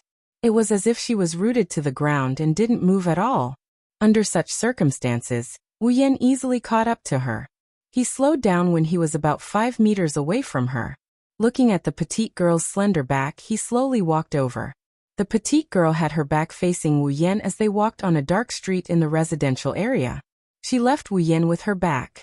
Wu Yan slowly approached. Then a voice as soft as a mosquito sounded. Why? The voice was very low, but the sadness contained in it were clearly felt by Wu Yan. He couldn't help but stop. He gazed at the petite figure that had her back to him from the beginning. Wu Yan stopped 2 or 3 meters away. Deep helplessness appeared in his wine-red eyes. Maybe you misunderstood. Misunderstood? Mayou lowered her head but still didn't turn around. In other words, Brother Wu Yan doesn't really want to leave, right? Hearing this, Wu Yan was silent. He silently expressed the truth that Mayou didn't want to know. Why? Mayou's voice seemed to be squeezed out. It made one's heart ache. Why leave? Mayou. Wu Yan's mouth slightly opened. He shook his head. You know that I'm not from here. Isn't it good to stay here? Mayou sounded like she was sobbing. Her voice was hoarse. Brother Wu don't want to stay here at all. I've been in Fuyuki City for 2 months, but I don't think it's bad. In fact, I think it's pretty good. Wu Yan looked at Mayou's back and answered. So, if you ask me if I don't want to stay here at all, the answer is of course no. Then why do you want to leave? Wu Yan clearly saw something on Mayou's face. It was dripping. I don't want you to leave at all. Hearing this sentence, Wu Yan felt a trace of bitterness in his heart.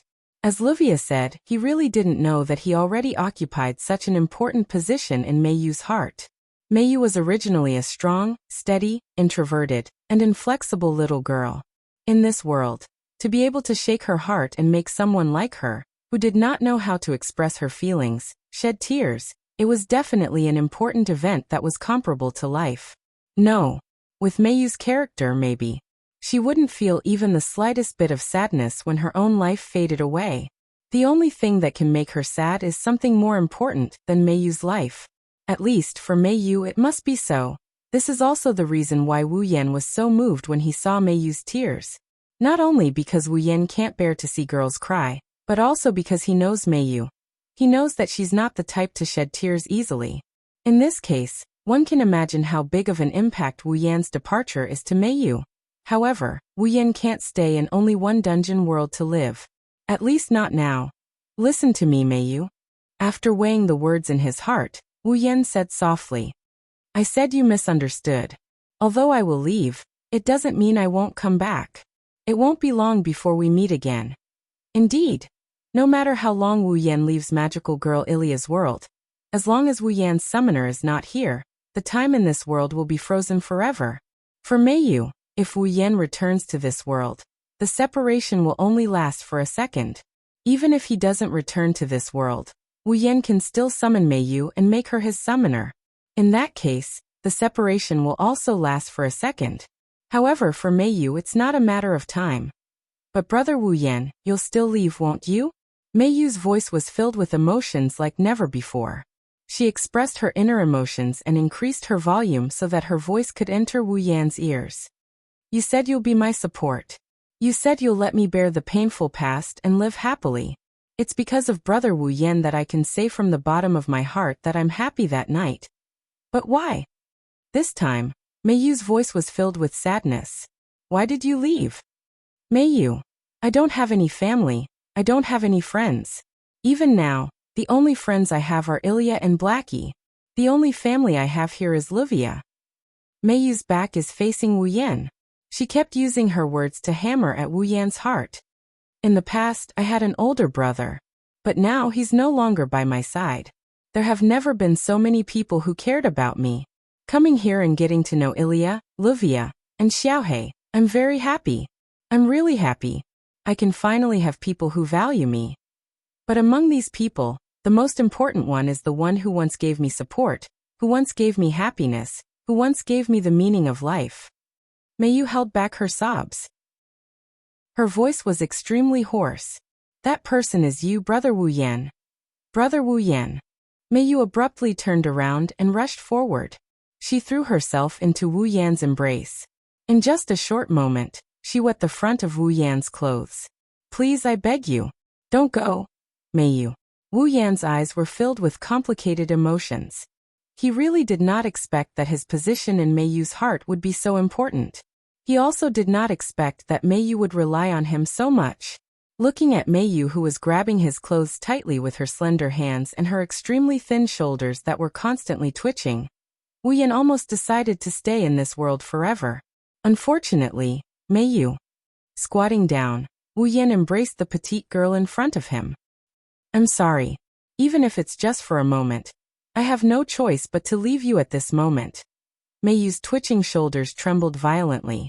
In an instant, Wu Yan felt that the girl's body temperature in his embrace seemed to be dropping at a despairing speed. He could not help but hug Meiyu tightly. In the place I'm about to go back, there are also people who rely on me like you. They think I'm the most important person and they are waiting for me to bring them happiness. I can't be that selfish. I can't let one person suffer for the sake of another's happiness. That's why I can only keep searching for a way to make everyone happy. However, if I don't have the ability to do so, then I would be selfish. Wu Yan shook his head. So Meiyu, even if it's just for a little while, can you please wait for me for a little while? Lying in Wu Yan's arms, Meiyu did not speak, but her twitching shoulders stopped. Only the hand that was grabbing Wu Yan's clothes kept tightening. Then she said this. Are those people important to Wu Yanji? Very important. Wu Yan answered without hesitation. In this world, no, in all of the worlds, they are definitely the most important. There is no one else who can compare. Meiyu's hand that was grabbing Wu Yan's clothes tightened. Then what about me? It's the same. Wu Yan smiled and whispered softly in Meiyu's ear. No one is more important than you. Meiyu's hand that was grabbing Wu Yan's clothes finally loosened a lot. Under the moonlight, two figures, one big and one small, tightly hugged each other, as if forever. Chapter 1557. Leave.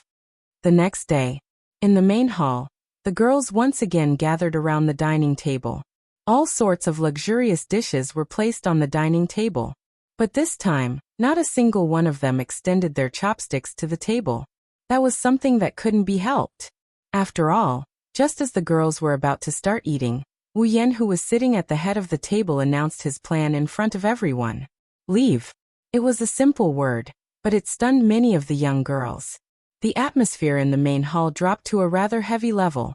The girls all had different expressions on their faces. Livia, who knew about it earlier, remained silent. Rin and Osaka, who also knew about it earlier, had a very complicated expression. Mio lowered her head. Although her orange eyes were somewhat depressed, they no longer had the heart-wrenching sadness from last night. Chuju and Mikoto looked at each other with a helpless expression. As for Ilya and Blackie, who didn't know about this matter last night, they were dumbfounded. Their eyes were also filled with bewilderment. I don't agree. Their confusion didn't last for long. When it dissipated, Xiaohei slapped the table and stood up without thinking. Big brother, you're joking, right? Xiaohei's amber eyes stared at Wu Yan. She forced out a smile. This isn't funny at all. That's right. Ilya also stood up. Her delicate little face was filled with bewilderment. She looked like she was about to cry. I'll leave? Even if it's you, big brother, I won't forgive you for making such a joke. Wu Yan didn't say anything. Instead, he looked at Ilya and Xiaohei with his wine-red eyes. His eyes were calm. Big brother. Seeing those calm eyes, Ilya and Xiaohei finally realized that this was not a joke. More or less, panic appeared on their faces. Why do we have to leave? This time, it was Xiaohei who shouted first. Instead, it was Ilya who shouted. Isn't it good to stay here? Compared to Ilya, who was only now excited, Little Hei seemed to want to create a sharp contrast with him. The emotions on his face disappeared, and he regained his composure. He asked, is it because of the rank card? The reason I came to Fuyuki City is to get the 7 rank cards. Wu Yan sighed, and he took out the 7 rank cards. Now that I've gotten all 7 cards and completed my mission, it's time for me to continue my journey. Journey? It wasn't only Ilya and Blackie who reacted. Rin and Ben Mio and Livia also raised their heads and looked at Wu Yan. My mission is not only to obtain the 7 rank cards. There will be various other tasks in the future. I need to go to every place and complete them. Facing the gazes of the girls, Wu Yan shrugged his shoulders as if he was relaxed. I don't know when it will end, so calling it a journey is more or less the same. Hearing this, the girls all looked at each other in dismay. Obtaining the 7 rank cards is only a part of the mission? What part of the mission? Who is the one who issued the mission? Even the class card that the Association of Mages was helpless against was only one part of the mission. Then what else did he need to do for this mission? Where do I have to go to do it? These questions flashed through every girl's mind at the same time. After having these questions, the girls realized that they didn't know anything about Wu Yan, Chuju, and Mikoto. Where did they come from? What is their true identity? Was there someone standing behind them and arranging tasks for them? Rin and Osaka, Livia, Ilya, Mio, and Blackie didn't know any of this. What's even more unbelievable is that Wu Yan, despite not knowing about any of this, has already occupied a large space in the hearts of many of the girls. Isn't this unbelievable? Similarly, without knowing anything, the girls couldn't judge whether Wu Yan's mission was good or bad, and whether they should support him or not. Therefore, they were speechless at Wu Yan. Do you have to leave? In the end, Xiaohei channeled all of his emotions into this one sentence. He stared at Wu Yan without letting go. If Big Brother leaves, I won't be able to live. This wasn't an exaggeration. Little Black needed someone to provide him with magic power to maintain his existence. If he lost the support of magic power, Little Black would directly disappear. Currently, it was Wu Yan who provided her with mana. If Wu Yan leaves, Blackie would have to find a way to obtain mana from others. But if that's the case, other people's mana wouldn't be as good as Wu Yan's, and Blackie would have to absorb mana from countless people to maintain her existence. If she absorbs mana from ordinary people, it would cause them to go into shock due to excessive mana consumption. In serious cases, their life force would be converted into mana and absorbed by Blackie. Therefore, if possible, Blackie doesn't want to absorb mana from ordinary people. But if she absorbs mana from magicians, would Rin and Osaka and Livia agree? Would Ilya and Mio agree? If all 4 of them don't agree, is Blackie supposed to find Badget? Then, Blackie would rather disappear by herself. That's why Blackie wouldn't be able to live without Wu Yan. Although it's more or less an exaggeration, it can't be said to be false. Alright, can you all stop looking at me with such a heavy expression? Wu Yan bitterly smiled when he saw the heavy and complicated expressions on the girls' faces. Right now, I can't explain my situation to you all. All you need to know is that I won't be gone for long. Won't be gone for long? Ilya was stunned for a moment before she hurriedly asked. How long will it be? Well, Ma. Wu Yan scratched his cheeks and shrugged. Perhaps I'll be back tomorrow. Tomorrow? The group of girls were all stunned. Blackie even exclaimed in surprise. So soon. How long do you think it will take?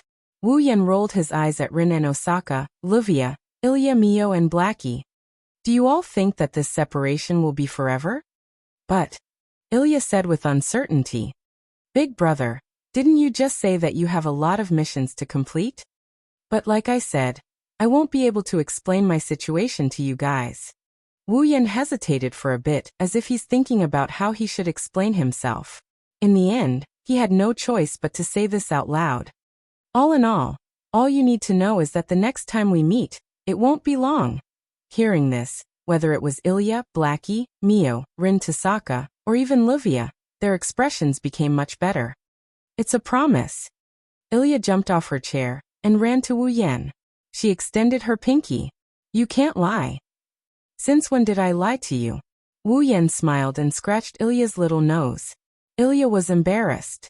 Then he extended his pinky and hooked it with Ilya's. I've promised all of you that it won't be too long before we meet again. Ilya immediately revealed an incomparably adorable smile, causing Xiaohei to be incomparably envious. He ran over while shouting, Me too. I also want to make a promise with Big Brother. After saying that, he didn't care about Ilya's reaction and squeezed her away, causing her to almost fall. Yuwa. Ilya quickly stabilized herself and glared at Blackie. You despicable person. Blackie stuck out her tongue at Ilya and made a funny face. She hooked her little finger around Wu Yan's little finger. This made Ilya even angrier. She pounced on Blackie and started messing around with her. Seeing this scene, the rest of the girls smiled. Wuyan didn't know whether to laugh or cry. At this moment, another small pinky hooked Wu Yan's pinky. It was Mio's pinky who came to Wu Yan's side and stared at Wu Yan. "It's a promise." Staring at Mio's serious and determined orange eyes, Wu Yan sighed and smiled. "Yes, it's a promise." Chapter 1558. Since Wu Yan, Chuju, and Mikoto are about to leave Fuyuki City, the girls decided to hold a farewell party. Although it's called a farewell party, it's actually just a banquet at Luvia's house.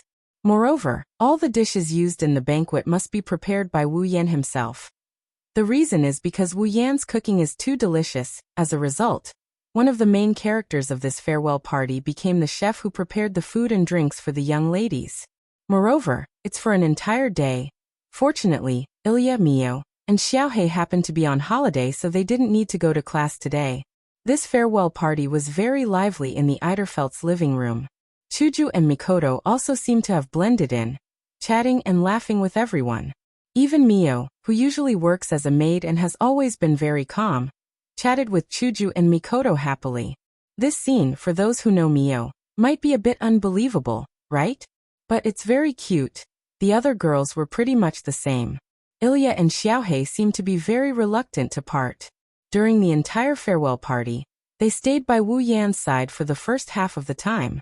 When the sky was almost dark, they went to find Chuju and Mikoto to talk before parting. Luvia, on the other hand, sat in her seat the whole time, elegantly drinking black tea, eating and chatting with others from time to time. She didn't appear to be too friendly. That's natural. Among all the girls, if there's one girl who has the worst relationship with Wu Yan, Chuju, and Mikoto, then it's definitely Luvia. After all, other than when Luvia and Wu Yan came to collect cards, they never interacted with her. Other than that, there's almost no chance for them to meet. Not to mention, Wu Yan, Chuju, and Mikoto were the main culprits who ruined Luvia's grand plan to become his disciple. The fact that they were willing to provide the venue and financial support for this farewell party was already quite magnanimous of them. However, there was also one person present who was unusually silent.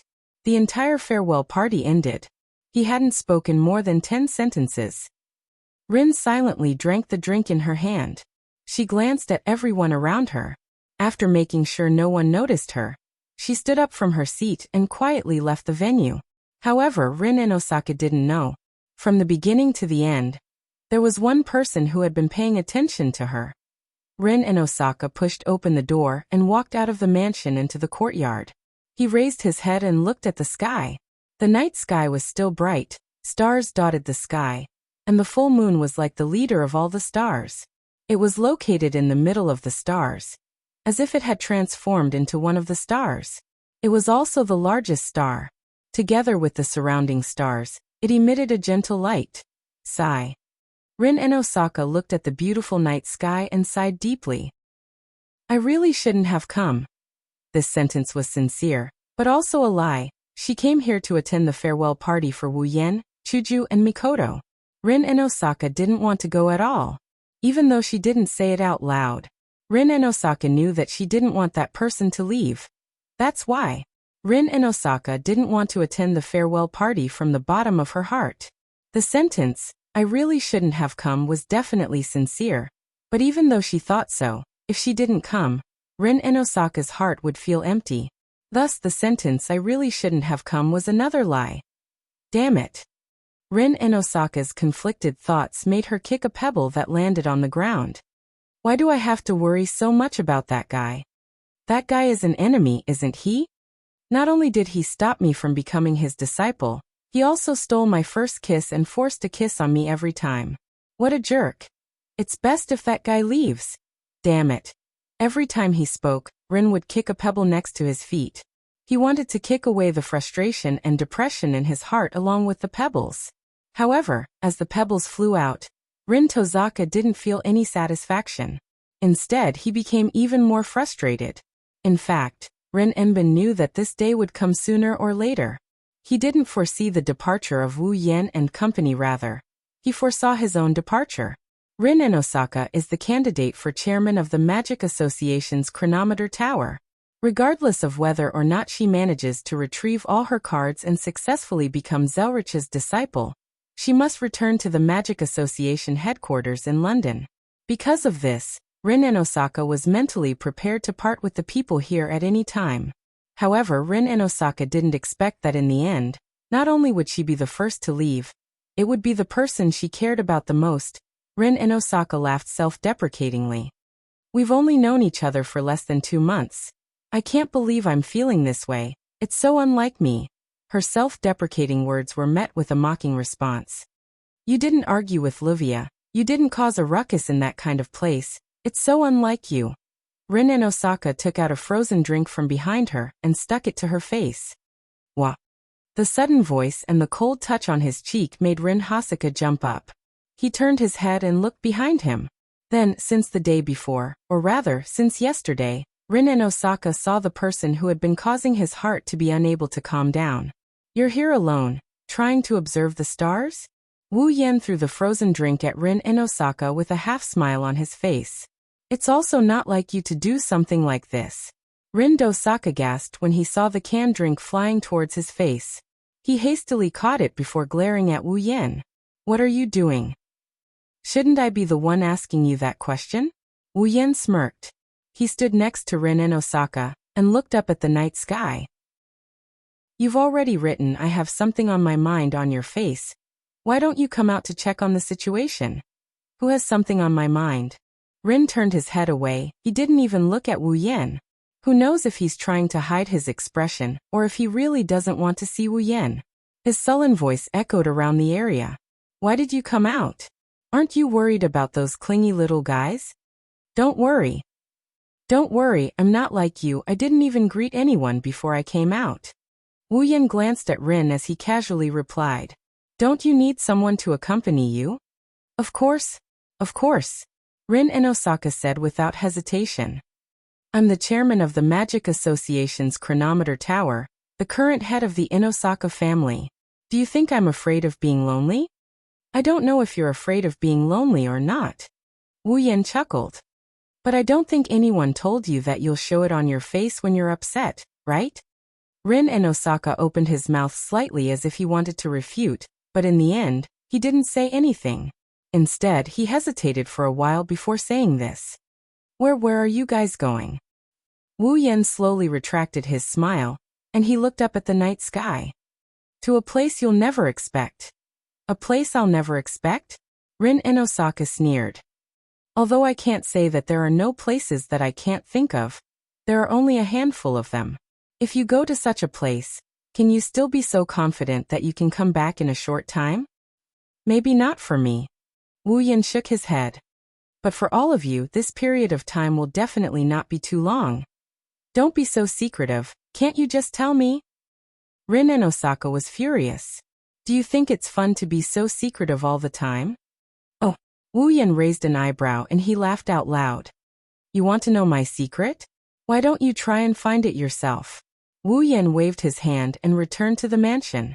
Rin Inosaka clenched his teeth as he looked at Wu Yan's back. How infuriating.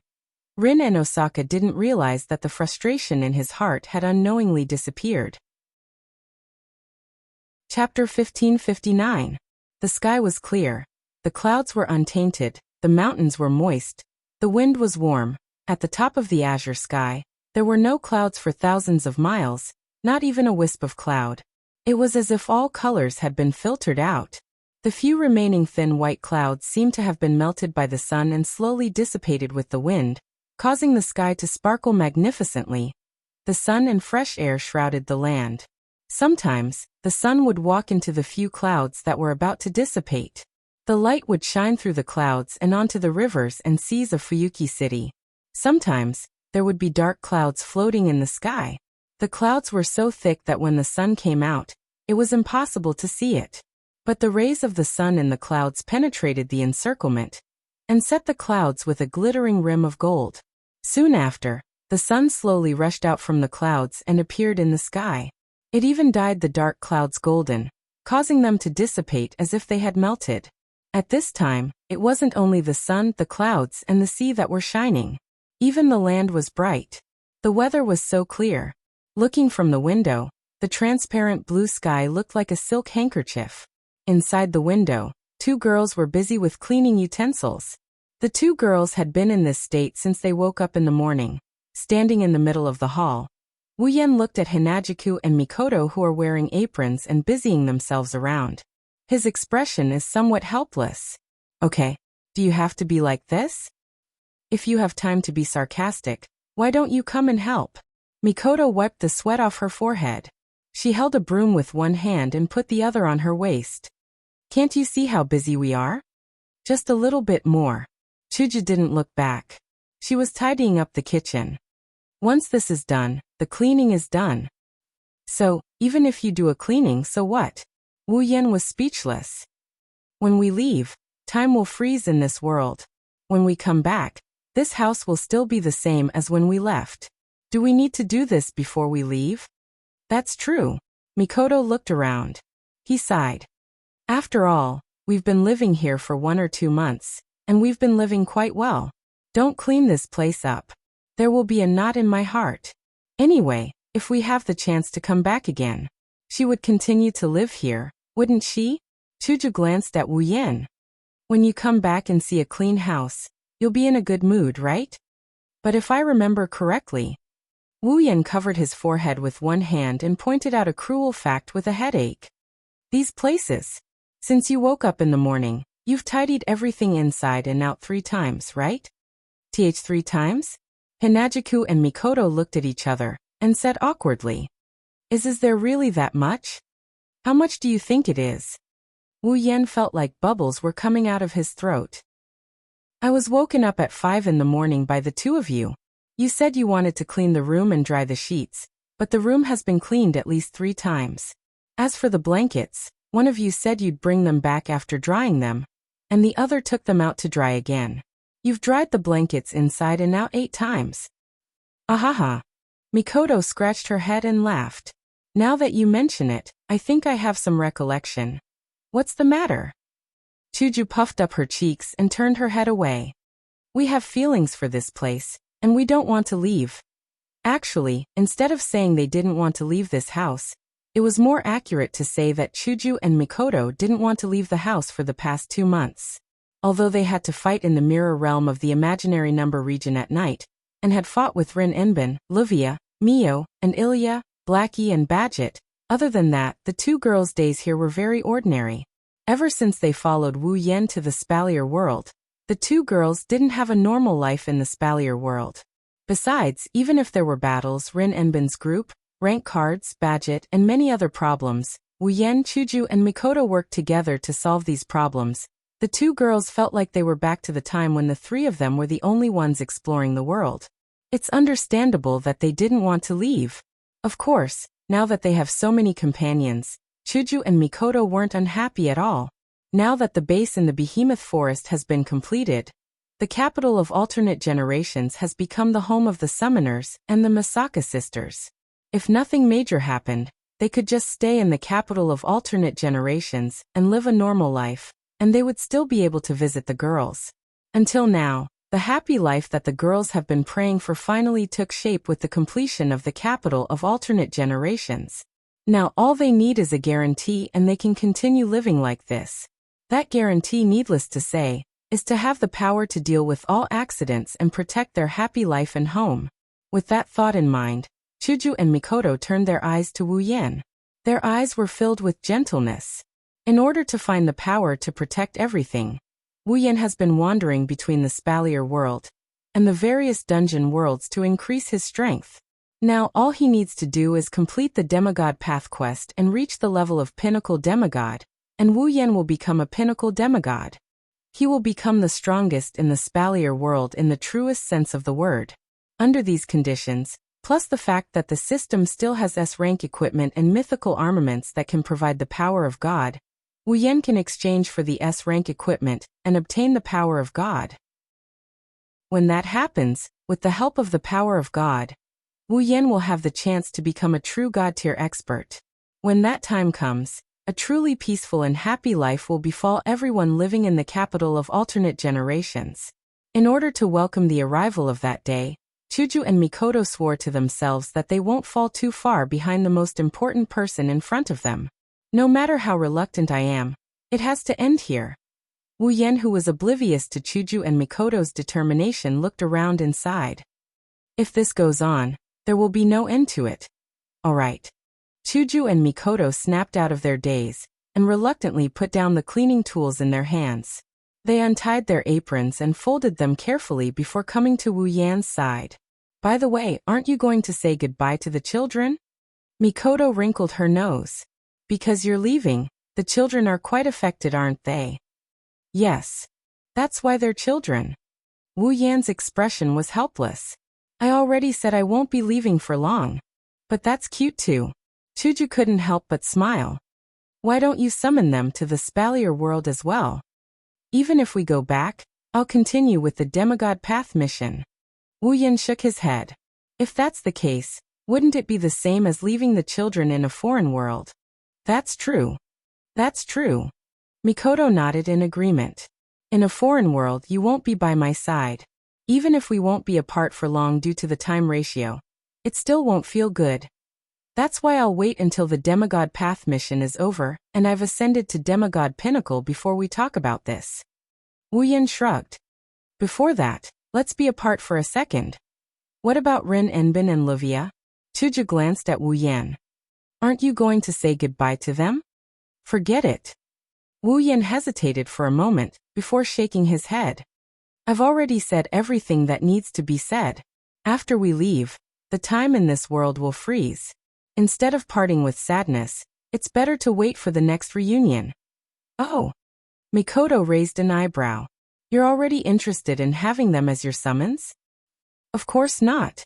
Wu Yan chuckled and mumbled. At least not all of them. What did you say? Nothing. Stepping forward, he arrived in front of Hinajuku and Mikoto before looking at the two girls.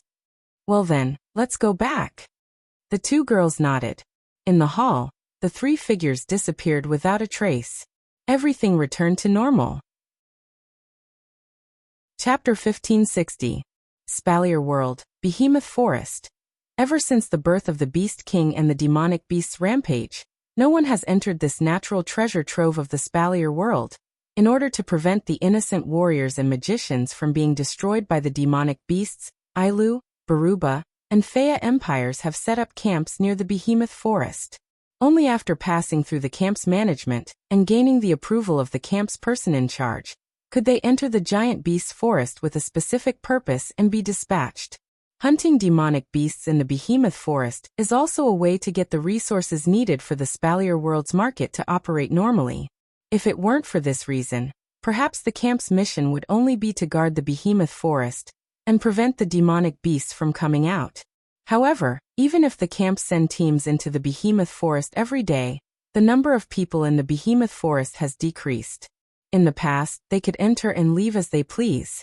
Now they need to organize teams to enter the Behemoth Forest.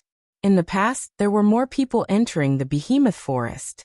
Under these circumstances, no one knows that in the Behemoth Forest where both danger and opportunity exist at the same time, there is something that others can't see.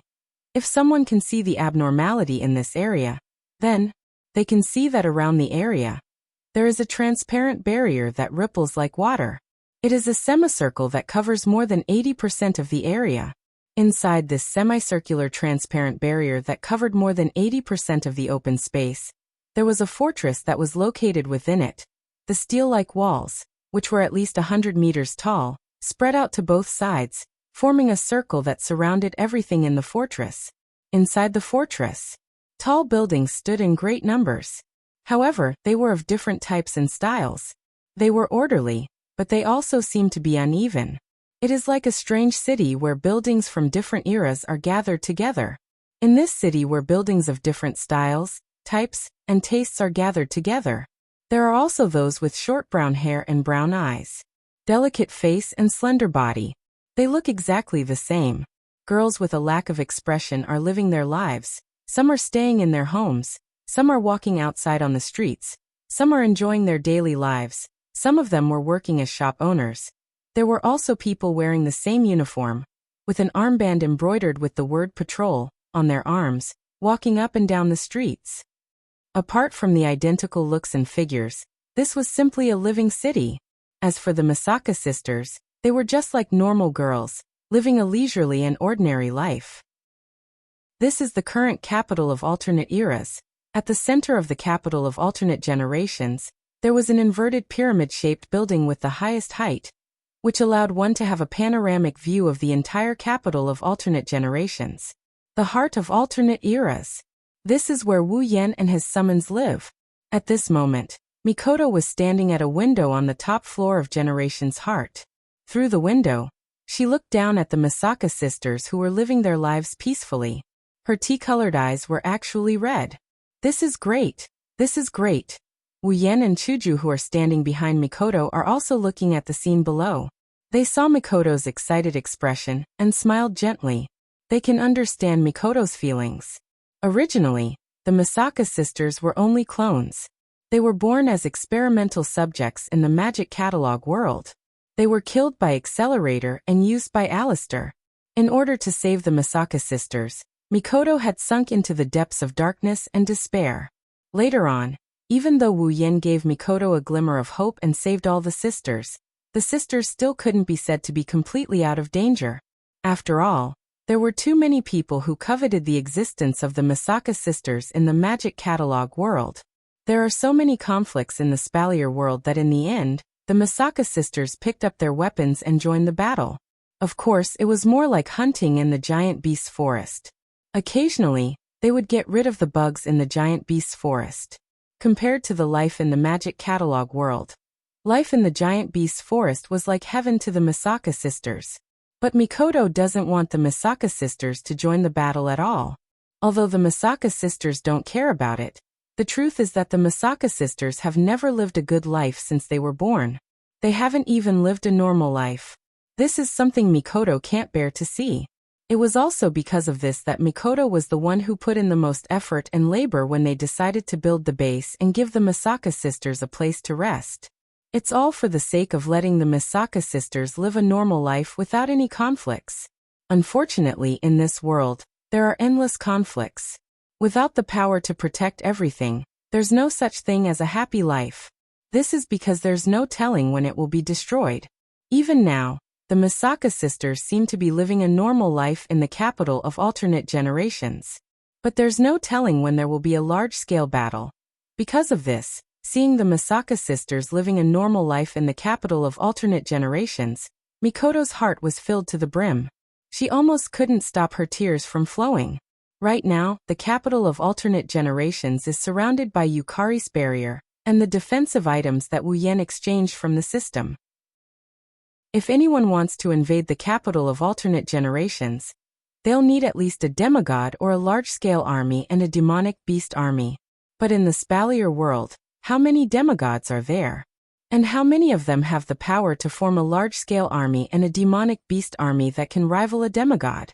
Even if a demigod or a large-scale army or a demonic beast army were to invade the capital of alternate generations, they'll have to go through Wu Yan and the girls first. With Yukari, a level 96 demigod, Wu Yan, a peak level 9 powerhouse, and a group of girls who are at least peak level 8 guarding the capital of alternate generations, who would dare to invade the capital of alternate generations? That's why Mikoto knew that if there's no accident, the scene she's witnessing right now will go on forever. Her wish to let the Misaka sisters live a normal life has finally come true. How could Mikoto not be excited? Mikoto aside, even Wu Yan and Chuju couldn't help but feel elated when they saw this scene. It made them happy and gave them a great sense of accomplishment. In order to create this scene, the children have put in a lot of effort. Yukari, who was holding a paper fan, looked at the peaceful scene below and couldn't help but smile. I still remember that when the establishment of the capital of a foreign generation was just announced, many of the sisters were seriously thinking about how they should live here. Even though there was no expression on their faces, they were looking forward to their future lives. There's no doubt about this. Life, huh? Chuju said with some emotion. So, even if there's no need, some of the sisters are still opening shops? The things sold in those shops are all made by the sisters themselves. Yukari smiled happily. Clothes, food, decorations, and even potted plants and flowers are all made by those sisters according to their own interests and hobbies. They put them in the shop to sell. Everything you see now is presented because they decided what they want to do. Even the clothes and decorations are made by themselves? Wu Yan is a bit surprised and impressed at the same time. That's really something. When did the sisters learn to do this? Then, the things sold in those shops are also set by the sisters? Chuju asked with interest. Is the currency that my sisters use to buy things and buy raw materials for making items that need to be circulated in the market from purple flow? Those children don't use currency to buy and sell things. Yukari chuckled. Sometimes, they use items to exchange with each other. Sometimes, it's just a small condition like cooking a meal. There are all kinds of forms. Of course, even if they don't, when they see that their sisters really want their things, those children will also give away the things they made with their own hands. Hearing this, Hinajika showed a look of yearning. How enviable such a life. The way the sisters live is really attractive. There's no profit or human selfishness. They do whatever they want, opening their own shops and making things. This was also the kind of life that his younger sisters wished for. Yukari also said that even if there's nothing to exchange for these things, the sisters will give away the things they made themselves. That's because the ones who need these things are their sisters. Isn't such a life desirable enough? Stop talking. Mikoto rubbed her eyes, wiping away all the moisture in them. She pulled Hinajika's hand and couldn't wait to start yelling. Chuju, let's go shopping together. Okay. Hinajiku agreed without hesitation. She seemed to have thought of this a long time ago. The two of them rushed out without saying goodbye. Wu Yan and Yukari didn't know whether to laugh or cry. Chapter 1561. How's the mission going on your side? Yukari asked Wu Yan with an expression like she's interested in something she rarely does. It should be done, right? Well. Wu Yan scratched his head. Although there were a lot of problems in the middle, I finally completed it. It's good that you can complete it. Yukari patted the paper fan in her hand and glanced at Wu Yan. It's rare to have a shortcut that allows you to climb to the top. You have to grasp it well. I know what you're trying to say, but sometimes accidents happen. Wu Yan recalled how he almost gave up on the demigod path quest due to his archer class being stuck in Blackie's body. He sighed. The demigod path mission is indeed a rare opportunity. However, there are some things that I can't lean towards just because it's more beneficial to me when I'm truly comparing them. Oh? Yukari looked at Wu Yan in surprise. She smiled at him with a deeper meaning. Looks like you've spent a lot of effort in this dungeon world. You can even say something so profound. I'm just saying. Wu Yan shrugged. However, this demigod path mission has made me realize how difficult it is. Although there will be trouble in the second phase of the demigod path mission, it's mainly because I'm looking for trouble. No matter what, try to complete it to the end if you can. Yukari waved the paper fan in her hand casually. Since the capital of a different era is here, there won't be anything to worry about in the Spalier world. You can focus on your own mission. I've always planned to do that. When Chuju and Mikoto come back, I'll immediately depart for the third part of the demigod path mission. Wu Yan shrugged and looked at Yukari. Speaking of which, Yukari, aren't you going to a dungeon world with me? Do I look like the kind of person who would run around for something? Yukari looked at Wu Yan with a faint smile. I'm interested in other dungeon worlds as well, but compared to running around in different worlds, I prefer a leisurely life. That's not a leisurely life. You can just say that you're lazy. Wu Yan rolled his eyes at Yukari. I really don't know how a lazy person like you managed to manage the Fantasy Village's barrier so well. We're just here to take care of the Fantasy Village's enchantment. Normally, the only person who would manage the enchantment is that shameless witch who hides in the shrine and plays with her own life.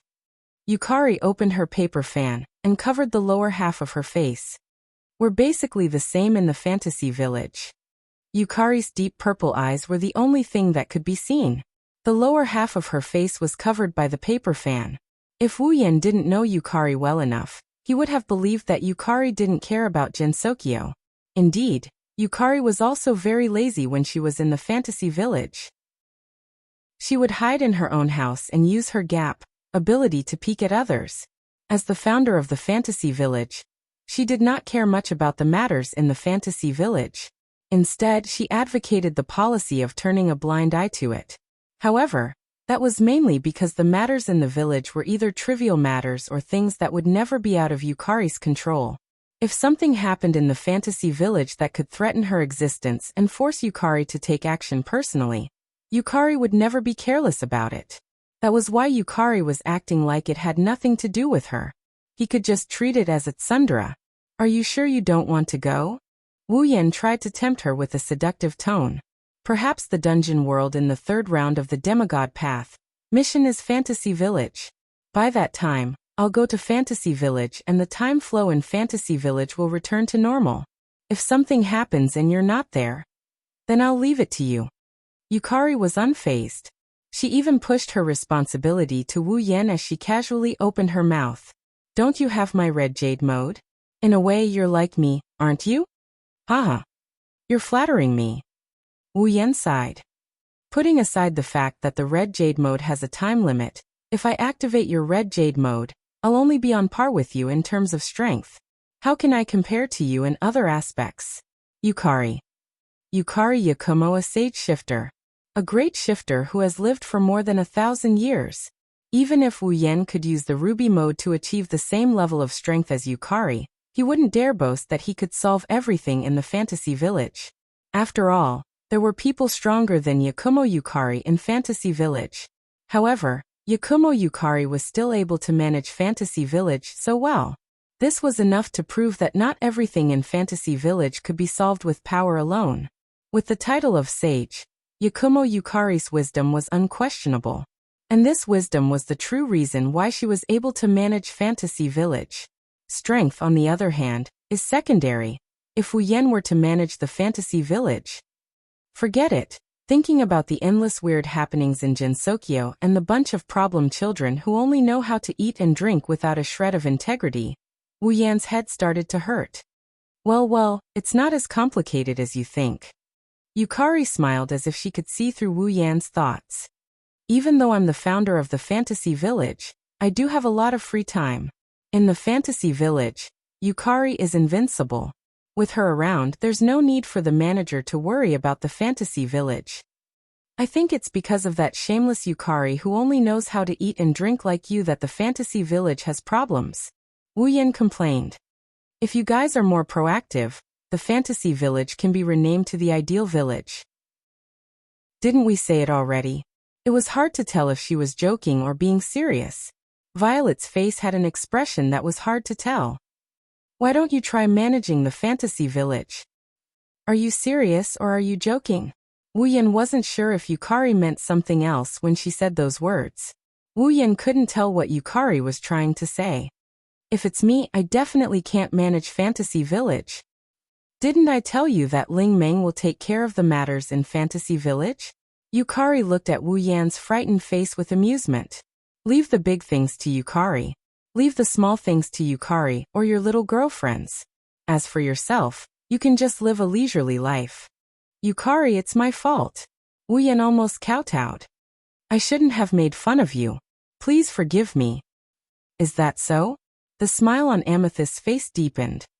That's a pity. Well, if you change your mind, you can come find me. I don't mind leaving the Fantasy Village to you guys. You sure know when to let go. Wu Yan retreated in defeat. Aren't you afraid that we'll mess up the Fantasy Village? There are a lot of problem children in the Fantasy Village. Yukari pouted. Compared to them, you guys are more obedient than babies. Yukari turned around with her back facing Wu Yan.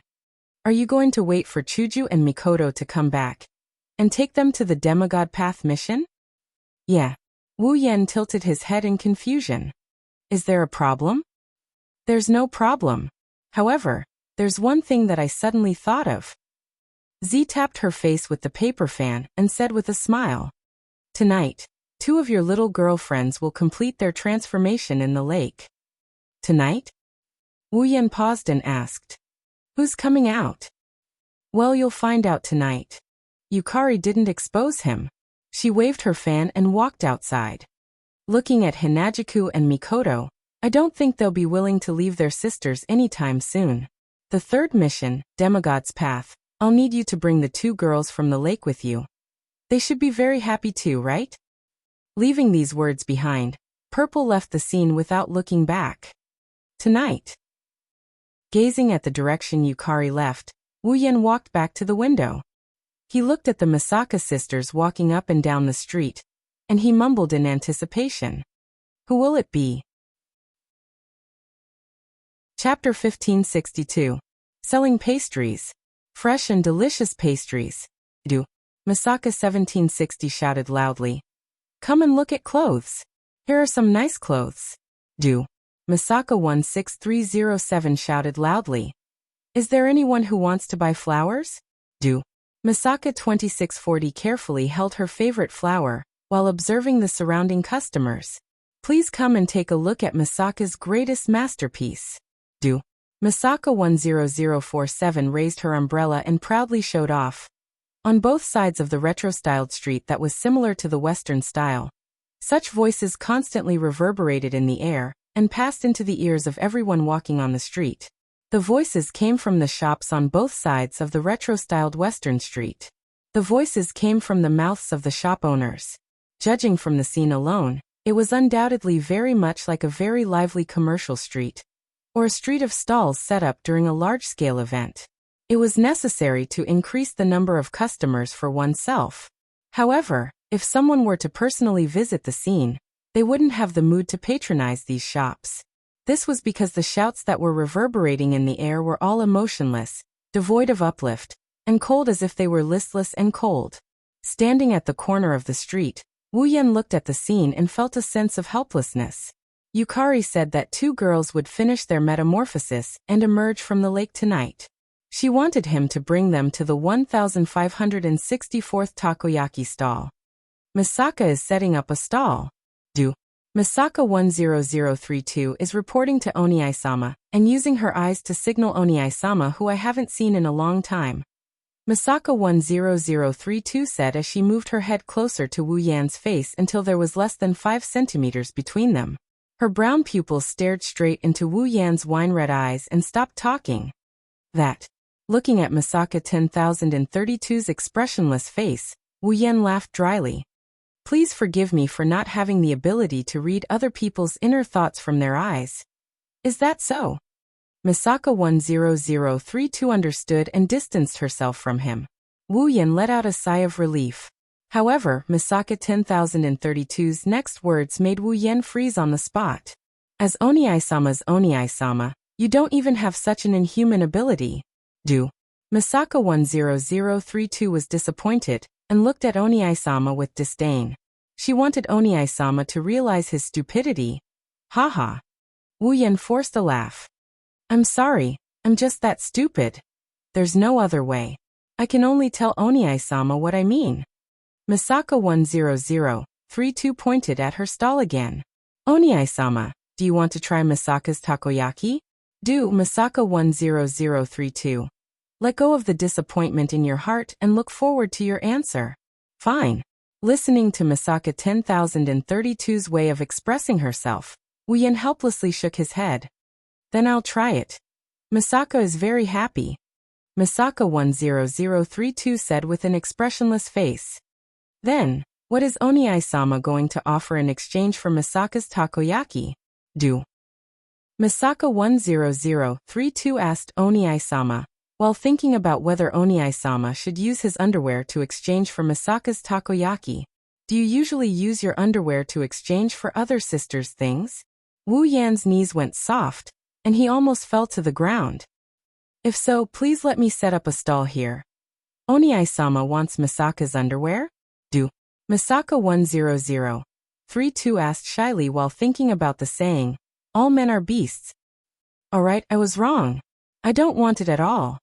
As a man, Oniai-sama actually doesn't want a cute girl's underwear. That goes against common sense. Do. Misaka 10032, let's put aside the previous question and reconsider the saying, all men who don't covet a girl's underwear are frigid. I really want to ask, where did you guys hear this from? This is common sense. Do. Misaka 10032 said as if it was a matter of fact. She was shocked that Oni-sama didn't know such common sense. I really didn't know there was such common sense. Oni-sama is an idiot. Do. Misaka 10032 came to a conclusion. Are you going to give me takoyaki or not? Then Oni-sama, please use your underwear to exchange for it. Do. Misaka 10032 stated her condition. Let's change the condition? Don't tell me Oni-sama isn't wearing it. Chapter 1563. Wu Yan looked at the toy sniper rifle in his hand as he stood in front of the stall selling takoyaki. What is this? Gun. Gun. Misaka's sister, who was also holding a toy sniper rifle, answered simply. I know it's a gun. Wu Yan suppressed his helplessness and continued to ask patiently. I'm asking, what are you planning to do by giving me a gun? Oni-sama wants to eat takoyaki, but you don't have what Misaka wants to trade it with, right? Misaka's sister raised the toy sniper rifle in her hand as she explained. So if Oni-sama wants takoyaki, you have to follow the rules of the shop and compete with Misaka. Misaka 10032 explained to Oni-sama. She felt it was a pity that she didn't get Oni-sama's underwear. Competition? Wu Yan ignored Misaka 10032's explanation and looked at Misaka 10032 suspiciously. What competition? Shoot. Misaka 10032 spat out these two words and pointed at a human-shaped target wearing a cloak in her stall. That's a human-shaped target made by Misaka. There's a number on each part of the target. If you hit the target, you'll get the number on the number. Everyone has 3 bullets. Whoever gets the most points wins the competition. Misaka 10032 explained patiently. I see. Wu Yan got the gist of what Misaka 10032 means. So if I get more points than you and beat you, I'll get takoyaki? Correct. That's right. Misaka 10032 nodded and added this sentence. On the other hand, if Misaka gets more points than Oni-sama, if I beat Oni-sama, I'll get Oni-sama's underwear. Misaka 10032 finished her explanation. It started to burn. Don't just burn it. Wu Yan couldn't help but shout. When did I agree to use my underwear as a bet? Oni-sama will get what he wants if he wins the competition. In that case, if Misaka wins the match, you should also get what you want. This is the most basic rule of a competition. Misaka 10032 stared intently at Wu Yan's face. Or perhaps Oni-sama has the despicable idea of obtaining Misaka's takoyaki unconditionally, and Misaka won't object. Misaka tried her best to show her magnanimity, but she despised Oni-sama's idea. Wu Yan's strength instantly disappeared. In the past, he thought that the way the Misaka sisters talked was cute. It was also a way to show that the Misaka sisters did not hide their true thoughts. They were very worthy of love. But now this kind of idea, they really disappeared without a trace. Together with the strength in his body. Since you've said it to this extent. Wu Yan gritted his teeth. Good. I agree to your conditions. Shooting was not Wu Yan's specialty. However, Wu Yan did put a lot of effort into the shooting aspect of the noble phantasm that has great destructive power, meteor shower. Although the Misaka sisters also used guns as their weapons in the magic catalog world, the target was less than 5 meters away. It was such a short distance. Wu Yan was confident that he could shoot wherever he wanted. Therefore, he could at least get full marks. Under such circumstances, even if the Misaka sisters also got full marks, it would at most be a draw. Both of them would not get what they wanted, but at least he could keep his underwear. As for the Misaka sisters' takoyaki, Wu Yan did not really want it. He only said that because he wanted to patronize the Misaka sisters. Who would have thought that something like this would happen? Using his underwear as a bet. Wasn't this a trap? If he were to use the Misaka sisters' underwear as a bet, he would be more motivated. Then let's begin. Misaka 10032 walked into her stall and removed the cloak on the human target. No matter what, I won't lose. Although the bet was a trap, Wu Yan felt that he had to be serious in order to keep his underwear. However, this ambition disappeared when Misaka 10032 lifted the hood of the target in the shop, exposing the target to the air. Even Wu Yan himself froze in place, unable to move. He did not know why. It was because the target was a naked man who was tied to a rack in a Jesus pose. There were a few concentric circles drawn on the naked man's body. There was even a number on each circle which indicated the points that could be obtained if the target was hit. Using a naked man as a target? That was not the real reason why Wu Yan froze. The real reason why Wu Yan froze was that the target's face was his face. Moreover, the position with the highest score, which was 100 points, was in the crotch area. Wu Yan's face was covered in cold sweat. This is Misaka's most precious treasure. Misaka 10032 seemed to be touching the target's body lovingly. Incidentally, the place she touched was also the target's crotch. Because it's Oniai-sama, Misaka took this treasure out to be our target. Normal people would not be interested in Misaka's treasure. Misaka 10032 proudly puffed out her chest. After that, Misaka 10032 ignored Wu Yan's sweaty face and walked to Wu Yan's side. Her brown eyes calmly looked at her treasure. Then Misaka, I'll start first. Misaka 10032 stuffed a cork into the muzzle of her toy sniper rifle. She skillfully aimed at the target and calmly pulled the trigger. Bang! With a clear sound of impact, the cork shot out from the toy sniper rifle in Misaka 10032's hands and accurately hit the target's crotch. From the crisp sound of the collision, it could be heard that if it were any other object, the force of the collision would definitely not be inferior to the force of a shot put at full force. Wu Yan's face quickly turned green, from green to red, from red to black, and finally from white to white. Now Wu Yan only had one feeling. That was a sharp pain coming from the lower half of his body. Phew! Misaka 10032 calmly exhaled. She picked up another cork and stuffed it into the muzzle of her toy sniper rifle. She aimed and fired. Bang! Bang! Misaka 10032 fired 2 shots in a row and accurately hit the target's crotch area. It made people feel that her marksmanship was superb. At the same time, there was another point to feel. That was the strength of the sniper rifle. Every shot made the target wobble and almost fall off the shelf. It made people wonder if the 4th shot would blow a hole in the same spot. Looking at the target that looks like him getting hit in the crotch. And with such ferocious force at that, Wu Yan's body trembled and trembled again. Sweat was dripping down his face, and his back was drenched in sweat. Oniai-sama, what's wrong? On the side, Misaka 10032 calmly put down the toy sniper rifle in her hand. She looked at Wu Yan's trembling body and sweating all over. Is Oniai-sama not satisfied with Misaka's marksmanship? Misaka 10032 was a bit uneasy. Is my marksmanship not good enough? No. Misaka's sister's marksmanship is very strong. Very strong. So strong that even Wu Yan was scared.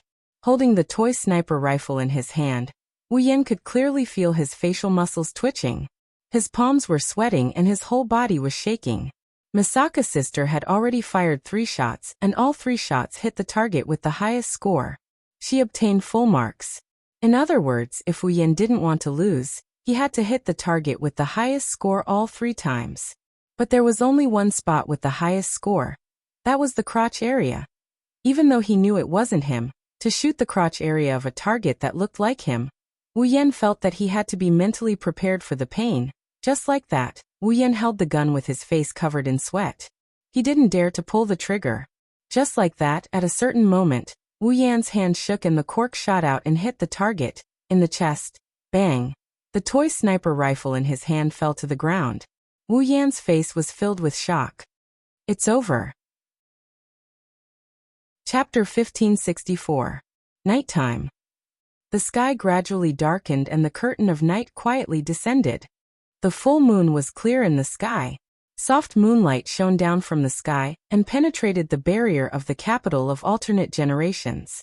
It shone into this wondrous city that seemed to be a mixture of buildings from different eras, covering the entire capital of alternate generations with a layer of silver gauze. Under the soft moonlight, wind started to blow on the streets where there were windmills. The windmills slowly rotated as if they were providing electricity to the capital of alternate generations. In an instant, all the streets shone with a neither bright nor dim brilliance. These lights were all emitted from the bricks that paved the street itself. Although the bricks that paved the streets of the capital of alternate generations had different styles, different types and different colors, they were all made of the same type of ore. At night, it would be like a luminous pearl, emitting light. In order to obtain these glowing ores, many girls had put in a lot of effort back then. Some went around to inquire about the source of the ores. Some followed the girls to the behemoth forest to search for ores. Some went to the supply town to purchase large quantities of ores. Some even contacted Lulu and Feifei for help. Only then did they obtain enough ores to build the streets of the capital of alternate generations. And the reward for that hard work was the beautiful nightscape of the capital of Otherworld, which could be described as a dream. The streets themselves were emitting a soft radiance that was different from each other, causing the night of the capital of Otherworlds to be set off by a rainbow of colors. It was an extremely beautiful sight. Under such a beautiful night scene, even if they knew it was night time, there would still be many who would want to walk on the glowing streets. Even the girls who were slightly used to the night strolled up and down the streets at night to relax. They were admiring the night scene. They were enjoying such an enviable night. The heart of alternate generations, located in the center of the capital of alternate generations, was also shining like the streets.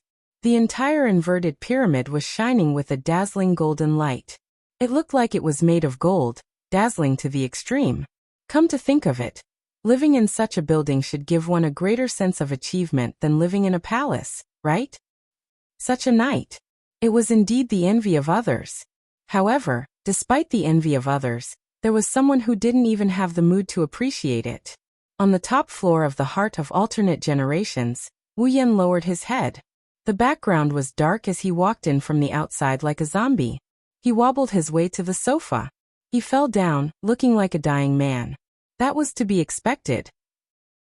Now, in a place no one else can see, Wu Yan is staring at Wu Yan. He was missing an important piece of underwear. He lost to Misaka 10,032's underwear. Misaka 10032 even asked him to take it off in front of her as the victor, so that he wouldn't go back on his word. Thus, with a suicidal mentality, he took off his underwear in front of the street full of Misaka sisters. He lost to Misaka 10032. Misaka 10032 held his underwear like it was the most precious treasure in the world. Then she gave all the takoyaki to Wu Yan, and walked away expressionlessly. At that moment, Wu Yan felt like something left with Misaka 10032, never to return. Then, the Misaka sisters on the street started to drag Wu Yan to do all sorts of business. They forcefully sold Wu Yan all his clothes and left, leaving behind a naked Wu Yan who was staring blankly at the sky. He didn't move for a long time. Luckily, there were only Misaka sisters in this capital of alternate generations. Luckily, the girls are soaking in the magical lake water, undergoing a transformation. Luckily, Chuju Mikoto and Yukari aren't around. Fortunately, the girls left behind a shop that sells men's clothes. Otherwise, Wu Yan felt like there was no reason for him to stay in this capital of alternate generations any longer. Or rather, there's no reason for him to live anymore. I'm an idiot. Wu Yan buried his face in the sofa. He wanted to cry, but no tears came out. Why did you go on the street? Why did you eat takoyaki? Why did you play games? Why didn't you run away? In an instant, a new 100,000 whys came out of Wu Yan's lifeless body, and echoed in the living room. His voice was filled with desolation. Not long after, Wu Yan suddenly bounced up and said with a loud voice, "It's okay. Other than the Misaka sisters, no one else knows about it, right? I just want to forget it. Then no one will know about it." "Yes. Forget it." Wu Yan lowered his head and tried to hypnotize himself. However, when he lowered his head, a piece of paper on the table entered his sight. "Nice body, keep up the good work." There was a line of words printed on the paper. Wu Yan couldn't recognize the handwriting, but he could guess who it was. Who else could it be other than Yakumo Yukari, who had a gap that allowed her to spy on any place she wanted? I'm an idiot. Wu Yan collapsed on the sofa again. Why did I go on the street? Why did I eat takoyaki? Why did I play games? Why didn't I run away? Wu Yan suddenly heard something amidst his self-deprecation. Outside the hall, the sound of 2 footsteps could be heard. They were sneaking over to the entrance of the hall. Who is it? With a gloomy expression, he turned around and looked at the entrance of the hall. What he saw was 2 heads peeking in from the outside, sneakily peeking at the inside of the hall. Chuju, Mikoto. Wu Yan was even more puzzled. What are you doing? Wah.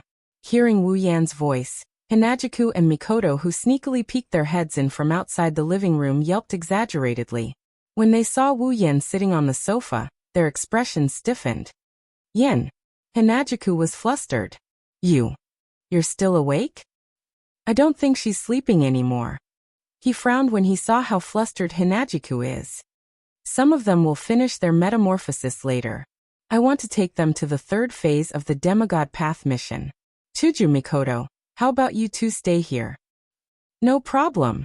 Mikoto kept her head peeked out from the sofa while hiding her body outside. Then hurry up and go. Didn't I say we need to wait for them to come out? Wu Yan is puzzled by her answer. Why are you hiding?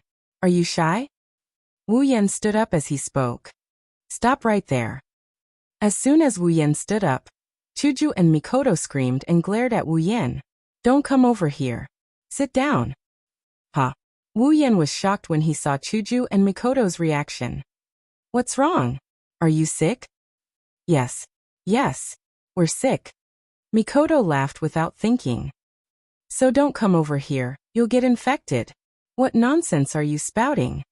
Wu Yan looked straight at Chuju and Mikoto. Have you ever heard of a primogenitor dying from an illness? This is not a normal illness. Hinajuku's face twitched as she forced out a smile. Even a primogenitor would die if they got close. An illness that would kill if they got close. Wu Yan pondered for a moment before smiling. Yeah, it's so scary. The moment they saw Wu Yan's smile, Chuju and Mikoto knew something was wrong. Before the 2 girls could react, Wu Yan's body melded into space and disappeared. When he reappeared, he was behind the 2 girls. When he arrived behind the 2 girls and saw the state of their bodies, he was stunned. Chuju and Mikoto were still peeking their heads out of the hall. That's why when Wu Yan arrived behind Hinajuku and Mikoto, the sight of the 2 girls with their buttocks stuck out in front of him. But that's not the most important thing. The most important thing is that the 2 buttocks in front of Wu Yan are completely naked. No, it should be said that Chuju and Mikoto are completely naked. Their beautiful bodies are completely exposed to the air. There's nothing covering them. You. Wu Yan was tongue-tied. What? Hinajuku and Mikoto abruptly turned around and saw Wu Yan's dumbfounded expression. Their pretty faces slowly turned bright red. Chapter 1565. In that instant, the air around them froze. Wu Yan stood face to face with Hinajuku and Mikoto, who are completely naked and blushing. Staring at each other, they didn't react for a long time. It's not that Wu Yan hasn't seen Chuju and Mikoto naked before.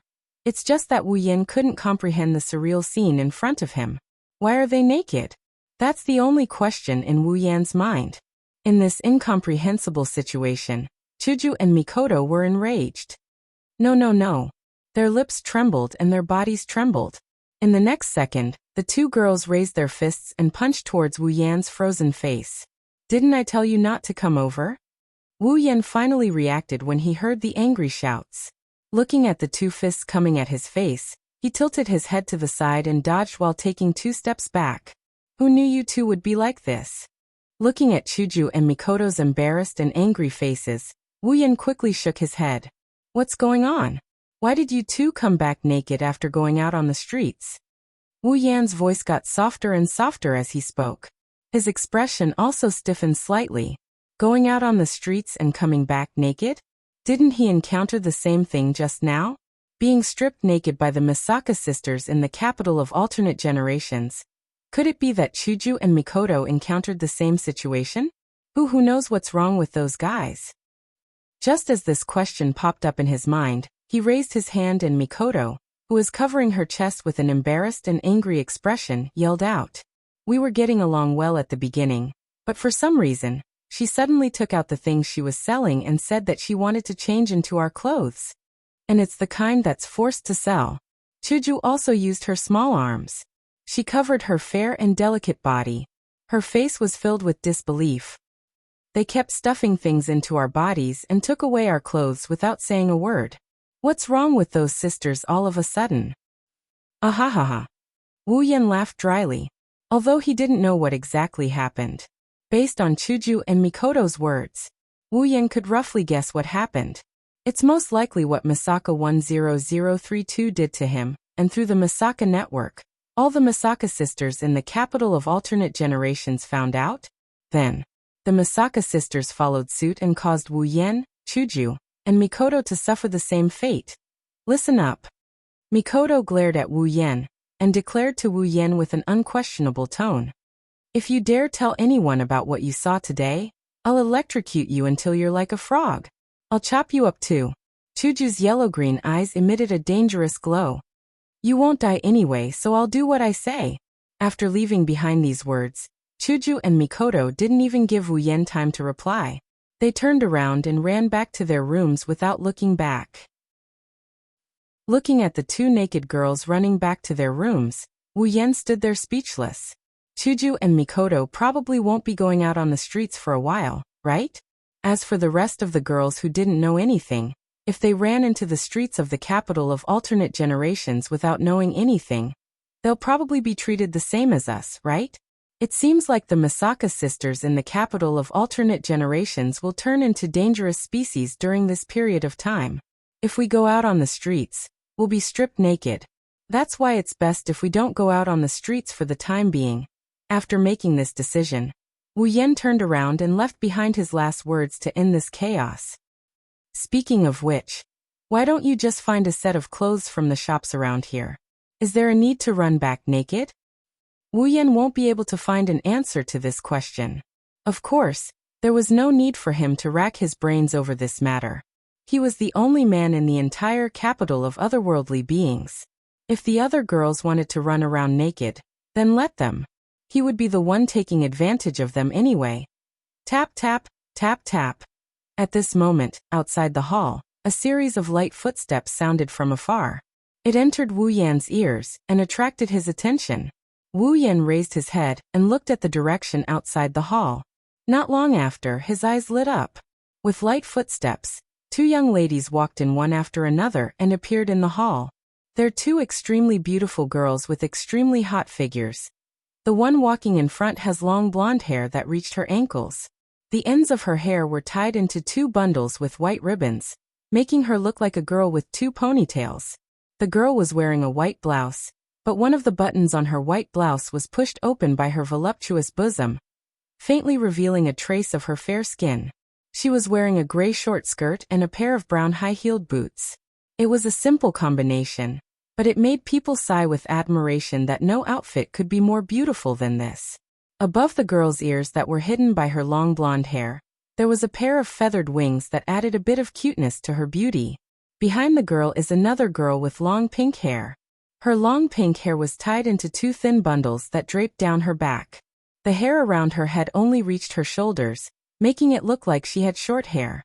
This girl also had a pair of accessories that matched her ears. She was wearing a pink spaghetti strap dress. Her smooth shoulders and a pair of white thighs were all exposed in the air. Her chest was also extremely protruding. It was so hot that it made people forget to leave. Astria. Level 82, Ikaros. Level 83. Like a million summons, two girls so beautiful that even the stars paled in comparison walked into Wu Yan's field of vision. Looking at the two beautiful figures that he had not seen for a long time, even Wu Yan could not help but be moved by their beauty. It was as if he was afraid that he would break this beauty. He did not make a sound and quietly admired this beauty that belonged only to him. At this moment, Ikaros and Astria finally noticed Wu Yan standing not far away. They focused their attention on him. Then, one of them had an uncontrollable ripple in her eyes while the other cheered with joy. Master! Astria leaned forward and stomped on the ground. She leaped forward and pounced on Wu Yan. You idiot. Wu Yan, who was still immersed in the sight of the two angelic beauties, was jolted awake by Astria's bold and unrestrained manner. He cursed out loud when he saw her throwing herself at him with all four limbs off the ground. With Astria's current state, if he didn't catch her, she would definitely fall to the ground. Wu Yan didn't care about anything else. He rushed to where Astria landed and caught her in his arms. Ouch! For a moment, Wu Yan thought he heard something soft bouncing. Then, he felt an indescribable softness in front of him. From a bystander's point of view, Astria, who threw herself into Wu Yan's embrace, is also pressing her protruding breasts against Wu Yan's body. They're squashed so hard that the soft flesh on the sides of her body almost burst out of her clothes. Wu Yan almost wavered from this indescribable softness. It took him a lot of effort to suppress it. He knocked Astria's head hard. You idiot! What if you fall? Ouch! Astria hugged her head and squatted on the ground. She complained with tears in her eyes. Master is the idiot. You big idiot. You silly girl. Wu Yan didn't know whether to laugh or cry. Master. Ikaro slowly walked up to Wu Yan. She stared at Wu Yan with her indigo-colored eyes. Her eyes were filled with a sense of attachment that no one could ever hope to match. Ikaros. Wu Yan's heart melted when he saw the girl who only had eyes for him. He reached out and rubbed Ikaros' head. I missed you so much. Ikaros tightened her grip on her chest. The attachment in her eyes deepened. Chapter 1566. Soft sunlight poured down from the edge of the sky, sprinkling on every corner of the ground. A gentle breeze blew past, bringing with it the fragrance of the wild grass. On the green field, a patch of green sparkled under the sunlight, setting off the most vibrant color in the world. It was full of vitality, making the mood of those who saw it better. On this boundless field, there was a railroad that seemed to connect the two ends of the world, extending to both sides. It was like a long dragon, undulating in the field. If one were to observe carefully, they would discover that this seemingly endless stretch of railway was extending towards a seemingly bustling city that occupied a large area. Woo! At a certain moment on one end of the railway, a sharp and long whistle resounded, reverberating between heaven and earth. Amidst the sharp and long whistle, a train dashed from the other end of the railway with black smoke rising into the sky. Amidst the rumbling sound of the tires, the train drove towards the bustling city, allowing the very modern city scene to be imprinted in the window. The fields on both sides of the road were moving backward at an extremely fast speed, left behind by the speeding train. Looking at the bustling city through the car window, one could faintly see grayish-white concrete buildings in the bustling city, and cars running on the asphalt road. However, compared to the latest cars of the 21st century, these cars gave people a feeling that they were outdated. Yes, not only cars but also buildings. Although the entire city could indeed be described as bustling, the style would only give people a feeling of being a little backward. Even in many cities, some steam could be seen rising. Using steam? This already felt a little backward. Unfortunately, this backward era is actually a reflection of this world. The train unyieldingly moved in the direction of the city. In one of the carriages of the train, a man and 5 women were looking at the city through the window, chatting happily. Wow! The first to speak was a petite girl with a ponytail, a pair of round red eyes, and a very pretty and cute girl. What a refreshing city. This is the first time I've seen a city like this. I wonder if there's anything fun to do there? Is there an aquarium? Aquarium? You mean a place with a lot of fish? On the side, a blonde girl with a ponytail had her hands pressed against the car window. Her entire face was almost pressed against the glass. For some reason, she revealed a longing look. It sounds delicious. The ponytail girl puffed up her cheeks, dissatisfied. Listen up, Astria-chan.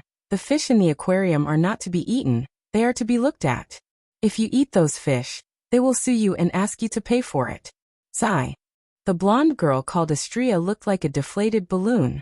She slumped down on her seat. I can only look but can't eat. This place is so boring. No matter where it is, the fish in the aquarium are not to be eaten. The ponytail girl put one hand on her waist. She raised her other hand and showed a finger.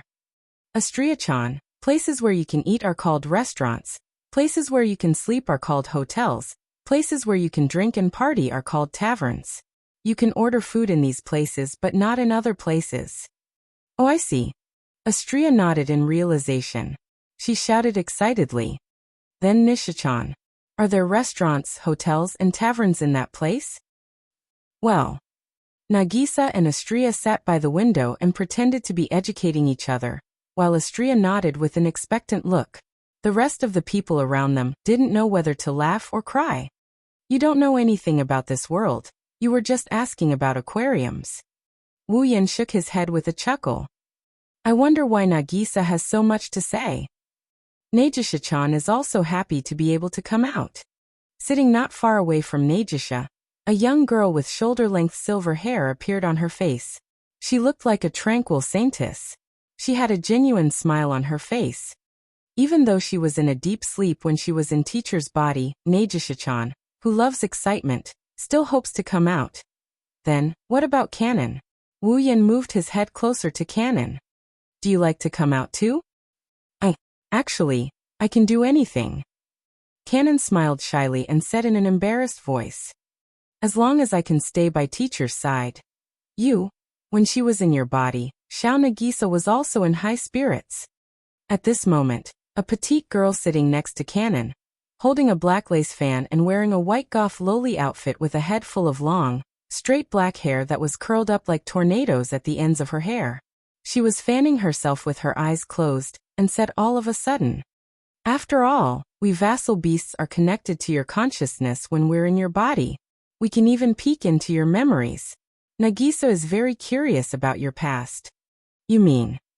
Wu Yan opened his mouth in shock. He asked with uncertainty. Nagisa, Kanon, and Natsuki, did you all peek into my memories? You didn't say we can't peek into your memories. Natsuki opened one eye and glanced at Wu Yan. Also, when we first became your familiars, we didn't know anything about your past. It's necessary for us to learn more. Wu Yan looked at Nagisa and Kanon. Nagisa was still chatting with Astria. She didn't seem to hear the conversation. Kanon heard everything. She gave Wu Yan an embarrassed look and admitted it without saying a word. Fine. Wu Yan smiled bitterly. Thank goodness I never did anything wrong. Perhaps. Natsuki closed her eyes again and waved the fan in her hand. Ikaros, have another cup of black tea. Ikaros looked at Wu Yan in a pleading manner. Astria and Wu Yan sat beside him with a tea set in their hands. How could you casually order around a comrade you've only met for the first time? Wu Yan's bitter smile deepened, but he still rubbed Ikaros' head. Ikaros, I'll have to trouble you to satisfy Natsuki. Yes. Ikaros nodded without hesitation. She poured a cup of black tea and handed it to Natsuki. Natsuki took the black tea as if it was a matter of course. She took a small sip, and her doll-like face relaxed significantly. It's as good as always. It's worth it to be able to taste this kind of black tea whenever I want to become your familiar. You sure are cheap. Wu Yan complained. You're satisfied just because the black tea is good after becoming someone else's possession? Don't forget. Natsuki's blue eyes looked at Wu Yan coldly. Back then, when I became your familiar, you didn't even ask for my opinion. Instead, you forcefully turned me into someone else's thing as you said. This. Wu Yan choked. He didn't know what to say. Natsuki wasn't the only one. Nagisa and Kanon were in the same situation as well. Without any choice, the Yao Beast mark turned the girls into familiars and turned them into Wu Yan's familiars. It ignored the owner's wishes and turned them into his familiars. The demonic beast seal, that he still didn't fully understand, was such an extremely dangerous thing. Of course, even if it was very useful, the conditions to make it work were also very harsh. Not only did the user and the target have to be in a state similar to that of a vampire and a familiar, but the target's feelings for the user had to be at a certain level, and they had to be mentally compatible as well. Only when these two conditions are met will the Yao Beast mark come into effect. It will turn the target that is compatible with the user's body and mind into a familiar for Wu Yan to command. Due to these harsh conditions, the Yao Beast mark hasn't been activated since Wu Yan came out of the Bloodlust Rampage world. In fact, it would be a miracle if Natsuki, Kanon, and Nagisa were able to become Wu Yan's familiars. Chapter 1567. Wu. The long whistle of the train echoed clearly in the surroundings. The rumbling noises of the train gradually decreased, and the speed gradually decreased. The train drove into a dome-shaped station and stopped. Sizzle. Steam rose from various parts of the train, making a sound like water being poured over a flame. At the same time, uniformed station guards came to the surroundings of the train and began to get busy. The doors of the train opened one by one, and the passengers disembarked with their luggage in the midst of the clamor and scattered around the station. Not long after, Wu Yan, Ikaros, Astria, Natsuki, Kanon, and Nagisa got off the train and went to the entrance of the station. However, compared to those who came from afar or came back from afar, this group of people also came from afar, but they didn't bring any luggage. Their hands were empty, and they didn't look like tourists who came to this city for the first time. Instead, they looked like they were here to pick someone up. The 6 of them stood at the entrance of the station and surveyed the city. This was a city surrounded by steam from top to bottom. The buildings around them were different from the skyscrapers and mansions they were familiar with. They leaned more towards the classical style of a church, and other sacred halls. On the streets, heavy cars that looked like they were popular in the 80s were moving at a speed that Wu Yan and the others thought was slow. There were also carriages that rumbled under the whips of people. The people wore formal clothes. There was no trace of casual wear. It felt like they were back in the past. Backward. This was the first impression Wu Yan, Natsuki, Kanon, and Nagisa had of this city. They used to live in a high-tech world. For Ikaros and Astria, who used to live in Synapse, a place that was centuries ahead of modern society, a place where almost everything could be done with technology, this place was even more backward than they already were. However, in this city, there were scenes that couldn't be found in a normal world. Here there were bodies with smooth surfaces. They glowed with a cold, steel-like luster. There were human-shaped objects that looked like they were made of iron. There were gears on some parts of them. They could be seen everywhere. There were people selling coffee in small shops along the street. There were people who walked awkwardly and comically. There were people who moved goods and worked slowly. There were also people who walked beside the pedestrians. There were people who helped them with their work.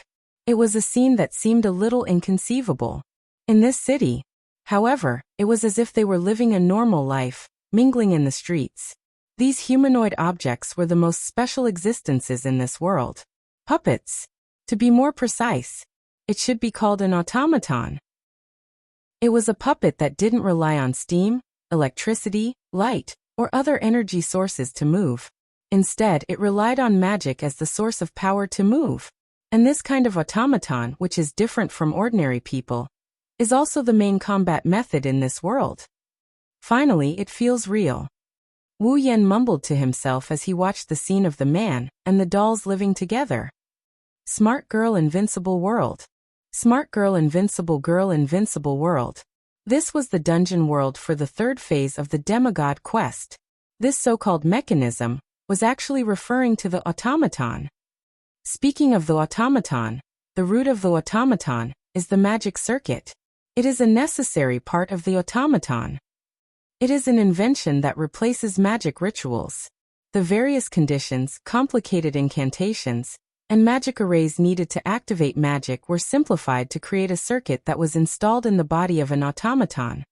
By injecting magic power into it and activating it, the automaton would be controlled, and the magic would be performed through the automaton. This method of activating the magic circuit through the automaton is called smart magic. Through the cooperation between the automaton that was equipped with a magic circuit in its body and the puppeteer who controlled the automaton, it performed magic that was different from ordinary tedious and lengthy magic. It was a powerful magic that was unprecedentedly fast and precise. The automaton was created for this purpose. Because of the existence of smart magic, magicians can be freed from the cumbersome magic circles and lengthy incantations. They can borrow the power of the automaton to perform magic quickly. Today, smart magic has become a complete magic system. It is used as the most basic method for magicians to perform magic. It is used in all aspects. including war. Therefore, the necessary prop to perform clever magic, the automaton, became a magic prop that magicians had to equip themselves with. The magician who controls the automaton is called the puppeteer. The puppeteer and the automaton are the main theme of the Smart Girl Invincible world. The city Wu Yan and the girls are in is the British academic city, known as the Smart City, Liverpool. In the center of the city, there is a school that exists for the purpose of smart. This school, it is Wu Yan and the girls' destination. After carefully observing the scenery of the city and the clumsy automaton, Wu Yan couldn't help but look at his wrist. Over there, a silver bracelet was being worn on it. Limited bracelet. Similar to the time in the magical girl Ilia world, the path to demigod mission restricted Wu Yan's power. Not only Wu Yan, the two angelic girls who entered the dungeon world with Wu Yan, and the familiars who were released after entering the dungeon world, are all restricted by the limited bracelet. The suppression from the limited bracelet is even more severe than the one in the magical girl Ilia world. Ikaros, level 69. Astria, level 69. Ikaros and Astria's levels. They are both level 69. They are only at the peak of rank 7. Even vassal beasts like Natsuki, Kanon, and Nagisa were suppressed to level 69, the peak of rank 7. Their power dropped by God knows how many levels. That's not the worst part. The worst part is, Wu Yan is the worst. Character, Wu Yan equipment points. 111100 item points. 200000 ability points. 101000 summoning points. 131000 level, 0. That's right. Level 0. In other words, Wu Yan's current level is the same as a normal person's. Of course, level doesn't represent everything. Wu Yan can't be like a weak scholar just because his level is suppressed to 0. His combat power can't even be considered as trash. However, he is still down to 5. This was because not only was his level suppressed to 0, the powerful physical abilities he obtained from the body of the true ancestor were also suppressed to the point where he was no stronger than a normal person. His superpower is also restricted. He can use the spells in the 103,000 grimoires, but he is restricted to the same level as the magicians of this world. He has to chant long incantations and use complicated magic formations to cast them. Other than infinite armaments, the only thing Wu Yan isn't restricted is his boundless mana and true ancestor's immortal life force. However, with infinite armaments, Wu Yan is only strong in terms of technique. His physical strength is also restricted. He has techniques but no physical strength. He is still weak. According to the system, Wu Yan must be like the puppeteers in this world. His main combat method is to control his automaton. Ikaros, Astria, Natsuki, Kanon, and Nagisa are Wu Yan's automaton. Similar to Wu Yan, the 5 girls aren't just restricted by their levels. Like the automaton of this world, they need to rely on their master's mana to activate their magic circuits, perform their magic, and engage in combat. Of course, the girls don't have any magic circuits. However, if they were to participate in a battle, they would need Wu Yan's mana to execute their moves. In other words, without Wu Yan's mana, the girls are no different from normal humans. They can't fight at all. This is why the restrictions in this world are so severe. That's why Wu Yan released Natsuki, Kanon, and Nagisa while bringing Ikaros and Astria with him. He's afraid that Ikaros and Astria won't be able to hold their own against a strong foe under such circumstances. Chapter 1568. Currently, all of the spells in the 103,000 grimoires were restricted by the bracelet, requiring complicated magic circles and lengthy incantations to be used. It was impossible for them to be used in a real battle. Their superpowers and physical abilities that came from the true ancestor were directly suppressed, and they could not even use them. Wu Yan couldn't even use his red jade mode and familiars. Natsuki, Kanon, and Nagisa were released because Wu Yan released them the moment he arrived in this world.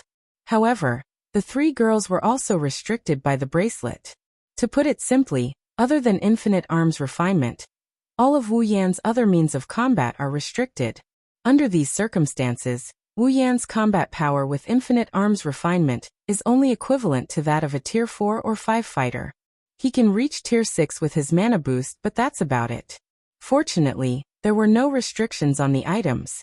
Wu Yan could still use the Gate of Babylon, Shana, Meteor Shower, and the other treasures in the Gate of Babylon. With these, it shouldn't be too difficult for him to go against an ordinary automaton. It shouldn't be a problem for him to defeat a weaker automaton. However, it would not work for the more powerful automaton. That's why, when it comes to high-level battles, Wu Yan still has to rely on the girls who are limited to his automaton, and let them do the dirty work. One has to say, with these restrictions in place, Wu Yan can be considered a half-baked puppeteer.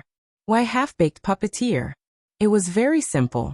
A true puppeteer needed to have a certain degree of control over their automaton, and the level of use of clever magic would directly affect the combat power of the automaton. Wu Yan didn't know any of these. How could he control his automaton to a certain extent? Ikaros, Astria, Natsuki, Kanon, and Nagisa could all fight on their own. There was no need for Wu Yan to control them. Mastery of magic? Wu Yan hadn't even touched a real automaton before. He didn't even try to control a normal automaton.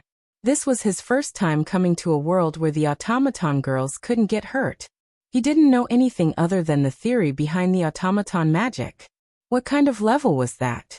Therefore, as a puppeteer, Wu Yan didn't have any other skills other than infusing his automatons with mana, so that they could fight. It could be said that he was completely unqualified. Because of this, Wu Yan decided to come to this mecha city.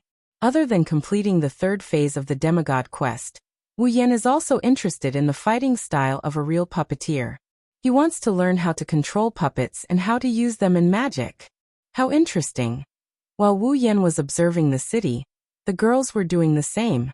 Nagisa's red eyes were glowing. It's just as Sensei said, there are a lot of automatons that can move around. They are just like the automatons on Itagami Island. Why aren't they armed? Doesn't an automaton have to fight as well? Automatons that can fight only have built-in magic circuits and magic. These automatons only have basic functions that allow them to move around. Wu Yan patted Nagisa's head.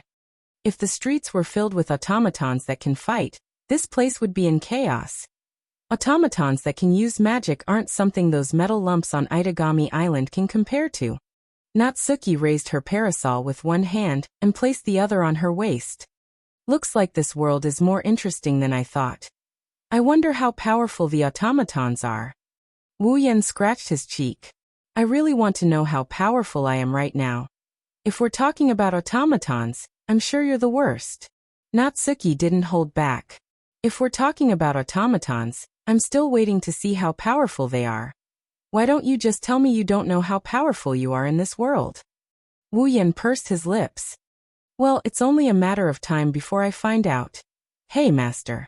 Astria held her stomach and looked at Wu Yan with a pitiful expression. I'm hungry, fine.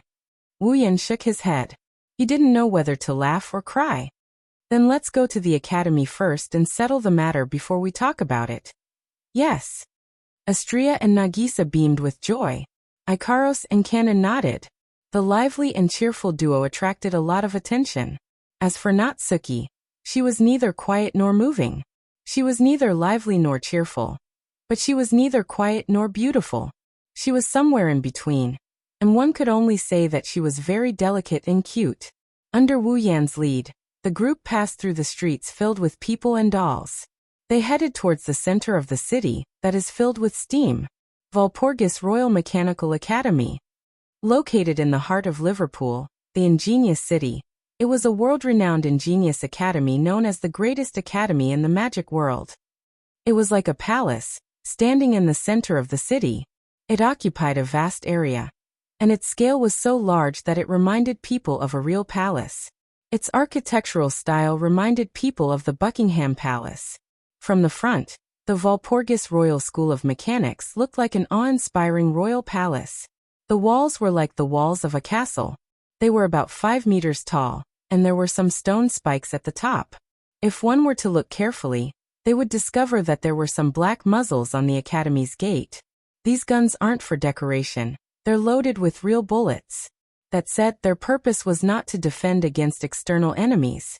Instead, they were used to stop those who were trying to escape. This so-called fugitive didn't refer to any prisoners locked up in the academy, but the automaton of the students in the academy. The Walpurgis Wangli Robotics Academy had a clear rule that any student who had not graduated from the academy would not be allowed to leave the academy with their automaton while they were still in school. As for the automaton carried by the students in the school, if they left the school without permission during the school period, they would be mercilessly sniped by these pitch-black gun muzzles. For the puppeteer, it was an academy, but for the automaton, it was a prison. So big. Astria and Nagisa's jaws dropped as they looked at the unbreakable fortress in front of them. Is everything ready? Standing in the middle of the group of girls, Wu Yan glanced at them.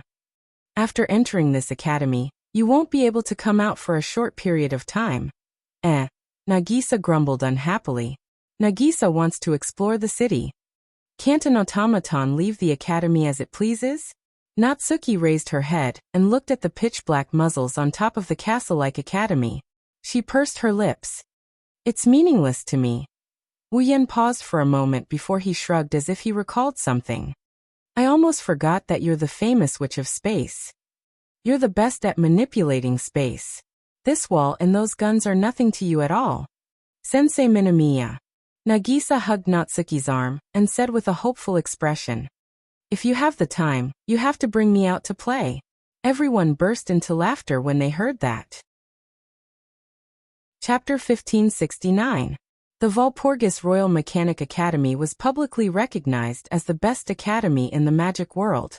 It was at the top of the ivory tower in this era, where magic tricks were prevalent. Of course, such a high-end academy would have a very high threshold. To others, the entry requirements were already harsh to the point of being harsh. It was fine for those who had excellent academic ability and were rich. As long as they paid a fee that satisfied the Walpurgis Royal Tactical Academy, they would be able to enroll. However, for those who had excellent academic ability but did not have any financial backing, it was a difficult situation. Although it was a little realistic, the entrance fee of the Walpurgis Royal Tactical Academy was shockingly high.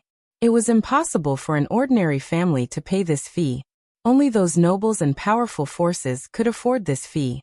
Therefore, if those without much wealth wanted to enter the Walpurgis Royal Mechanic Academy, they could only go out and find sponsors who could pay for their tuition. For example, the military, the corporations, the churches, the corporate alliances of various countries. These existences were very willing to be the financial support for excellent puppet users. After all, a powerful puppet user could bring about combat power. It was comparable to a small army.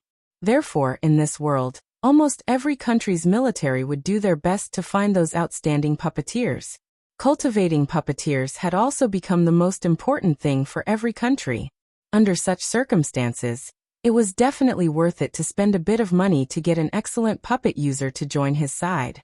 Of course, if one wanted the military, corporations, churches, and corporate alliances of various countries to provide financial support for an unrelated person, the puppet user would have to show the corresponding ability.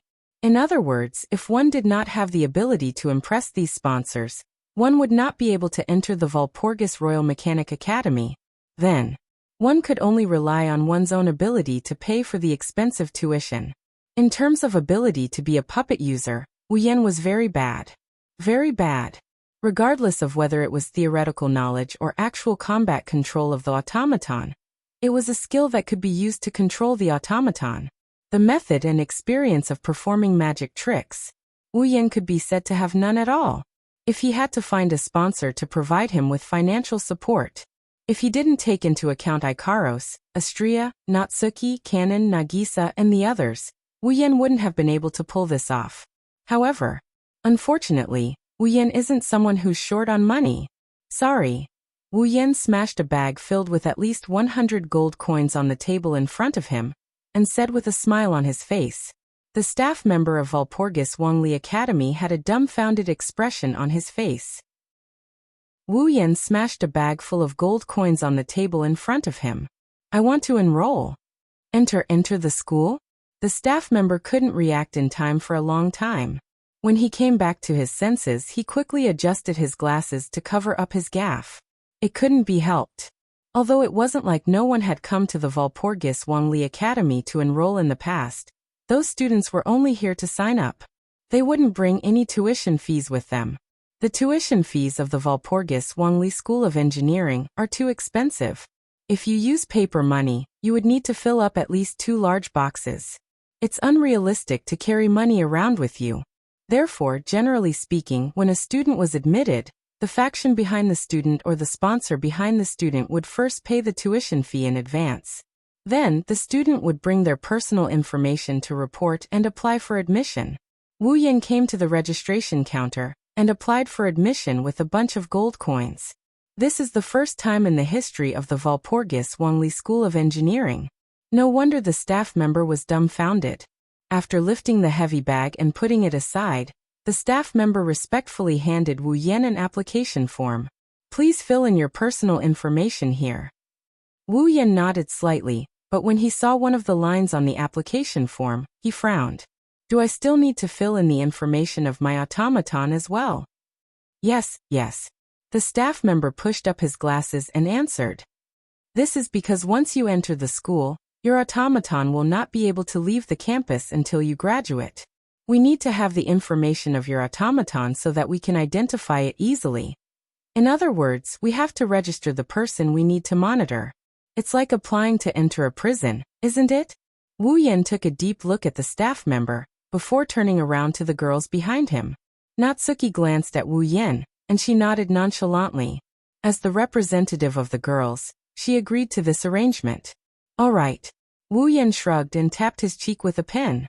He rolled his eyes and started to fill in his automaton information. Automaton Natsuki Minamiya, magic circuit, space manipulation, able to manipulate space as one pleases. Automaton Ikaros, magic circuit, wave barrier, able to create a barrier by vibrating the atmosphere. Automaton Agurola, magic circuit, freezing cold fog, the ability to generate cold air on its own, condense cold ice, and control cold air and ice. Automaton Hanes Natsuen, magic circuit, boost healing.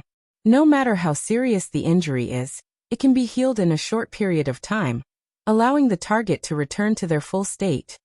Automaton Astria, magic circuit, particle sword, controls particles to form a laser lightsaber. You can freely control the changes of particles, enlarging or shrinking the laser lightsaber.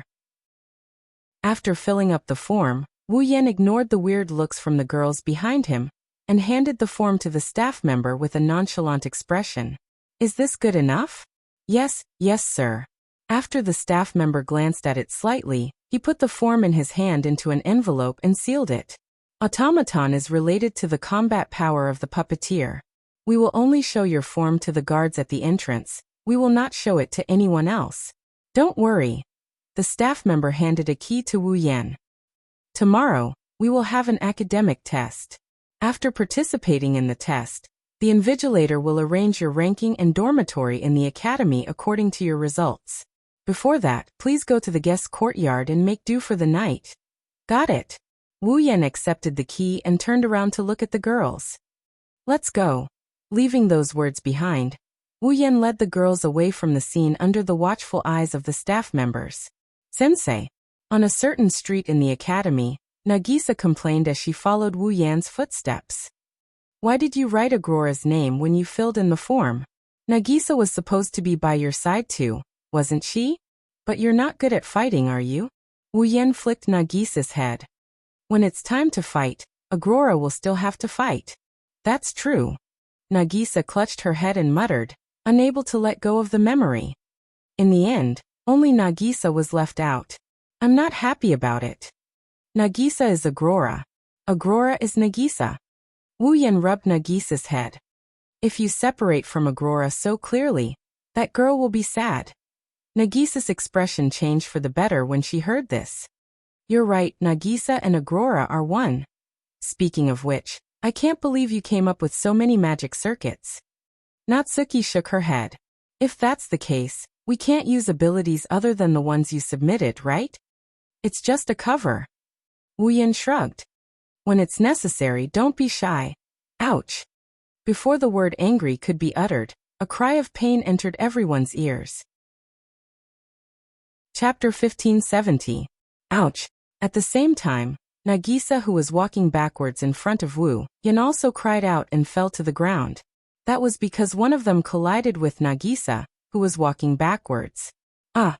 Nagisa's cry and the other person's cry of pain sounded at the same time.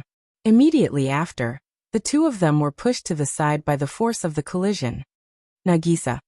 Seeing Nagisa falling towards him, Wu Yan quickly caught her in his arms. Pung. However, the other person wasn't so lucky. He sat on the ground with a loud thud. It hurts. Suddenly, a painful groan reverberated from the ground, attracting everyone's attention. Wu Yan and Ko saw a girl with slightly dull, but extremely beautiful blonde hair that reached her waist sitting on the ground. Wu Yan and Ko caught sight of her. It was a girl who seemed to be around 16 or 17 years old. Her figure couldn't be considered petite, but it wasn't voluptuous either. It could only be said that her proportions were very balanced. The girl was wearing the uniform of the Walpurgis Wangli Machine Learning Academy. She was wearing a white shirt with a black vest that revealed her chest and a gray skirt. He was wearing high boots, a blue beret with red ribbons on his head, and a blue necktie that looked like a scarf. It seemed like he was a senior student of the Walpurgis Royal Tactical Academy. Her upright appearance, coupled with her long golden hair that fluttered in the wind, made the girl look like a fairy. Her entire body was blooming with a dazzling and seductive light. Without a doubt, this was a beautiful girl. However, at this moment, this beautiful young girl had a pained expression on her face. She was stroking her little butt with one hand, making her seductive beauty look a little weak. It was obvious. This girl, she had collided with Nagisa, the one who cried out in pain. I am sorry. Nagisa, who fell into Wu Yan's arms, seemed to have thought of this. She ran to the girl in a panic. It's all my fault. I didn't look ahead. I was walking backwards. I'm really sorry. You. The girl raised her head and looked at Nagisa with obvious displeasure. She wanted to reprimand her, but when she saw the tears in Nagisa's eyes, she closed her mouth and turned her head away. Forget it. Are you all right?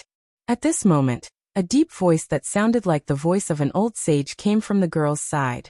Wu Yan and the rest noticed a dragon flying in the air beside the girl. Yes. It was a dragon. Other than dragon, there was no other adjective that could be used to describe this animal that was flying beside the girl. Its entire body was as cold as steel, and its head was like that of a crocodile or a lizard. There was a pair of sharp horns at the top of its head, but its face was not so ferocious. Instead, it looked somewhat noble and dignified. There were 2 pairs of wings on its back, which were stacked on top of each other. Its shape was not like that of an ordinary dragon which had fleshy wings. Instead, it had butterfly-like wings, which made this dragon look more delicate than ferocious. Unfortunately, such an exquisite dragon was only the size of an ordinary cat. It was like a toy doll that could fly. It was extremely eye-catching. Whoa! Nagisa's red eyes lit up when she saw the dragon. So cute. See cute? The dragon with the voice of an old sage stiffened slightly. Perhaps, this was the first time it was praised as cute. Don't compare my Sigmund to those dolls that can be associated with cute. The girl glared at Nagisa. Nagisa shrunk her neck and hid behind Wu Yan. This seemingly beautiful girl in front of him didn't seem to have a good temper. Hey! Astria stood up for Nagisa and yelled. Don't you dare bully Sister Nagisa. Sister? The girl looked at the petite Nagisa with a strange expression. Then, she looked at Astria with a pair of voluptuous breasts that almost burst out of her clothes. She looked at Nagisa with pity. No matter if you look at it from side to side, up to left, or right, Astria should be the older sister, right? Unfortunately, Astria was an idiot. Basically, anyone with a higher IQ than Astria could be her elder sister. For Astria, the talkative Nagisa was like an elder sister to her. That was why Astria kept calling Nagisa her elder sister. Nagisa was happy to hear that and naturally became Astria's elder sister. The oblivious girl pushed herself up from the ground and glared at Astria with a displeased expression. Get this straight, she's the one who knocked me down. But Sister Nagisa already apologized, didn't she? Astria glared at the girl angrily. You're bullying her by yelling at her. I am bullying her. What do you want? The girl got angry too. She looked at the group and mocked. You look like freshmen, what's wrong? Did they think that they would have more confidence just because they had more people? Ugh. Astria screamed in anger. There won't be more people. I can handle this alone. Oh. The girl's sapphire-like eyes turned cold. She raised her hand and the little dragon named Sigmund flew up and stood on top of her. Are you trying to challenge me to a duel? Astria. Just as Astria was about to take advantage of her anger to make the situation worse, Wu Yan spoke up. Come back, master. Astria glanced at Wu Yan and backed away unwillingly. Master. The girl didn't notice Wu Yan until now. She looked at Wu Yan with a surprised expression. She asked Astria with a doubtful look on her face. You called him master? Could it be that you're his automaton? What's an automaton? Astria tilted her head. A question mark floated above her head. I'm master's all-purpose combat. Before Astria could finish her sentence, Wu Yan covered her mouth and stopped her from speaking further. She's my automaton. Wu Yan grinned at the girl without batting an eyelid. It's not just her. The person who bumped into you, as well as the rest of the people here, are all my automatons. They're all your automatons? The girl froze on the spot. Whether it was Nagisa, Astria, Ikaros, Natsuki, Kanon, or the others, they all looked like real humans. In this city that was known as the Smart City, there were many automatons. It was not that the girl had never seen humanoid automatons before, but automatons that were as lifelike as the 5 girls in front of her were rare. After all, to most people, the impression of an automaton was still a mechanical form with gears and steel exposed to the outside. The girl has seen a lot of things, but she has never seen an automaton as lifelike as this one. It was also the first time the girl couldn't recognize the automaton. It's all because of your automaton. After mumbling like she was sleep-talking, the girl glanced at Natsuki and the other girls. You actually brought 5 automatons with you? Don't tell me that you can control 5 automatons to fight at once? Who knows? Wu Yan shrugged. That's what I'm talking about. Wu Yan shrugged. By the way, can you bring me to the Academy's guest room? Huh? Chapter 1571. In the Walpurgis Royal Mechanical Academy campus, there is a street that runs through the north and south of the academy. This large street is the main street of the Walpurgis Royal Mechanical Academy. Not only does it connect the north and south of the academy, it also connects to the various classrooms, dormitories, and cafeterias. Therefore, once it was time for lunch break, this main street would be packed to the brim with students who wanted to go to various places in the academy, and it would be extraordinarily lively. Fortunately, it is not time for lunch break and the busy time has passed. The sky is slightly yellow and night is about to fall. At this time, the students should be in their dormitories, right? Even so, there are still a few scattered people on the main street. This small group of people was now making way for the main street in a panic.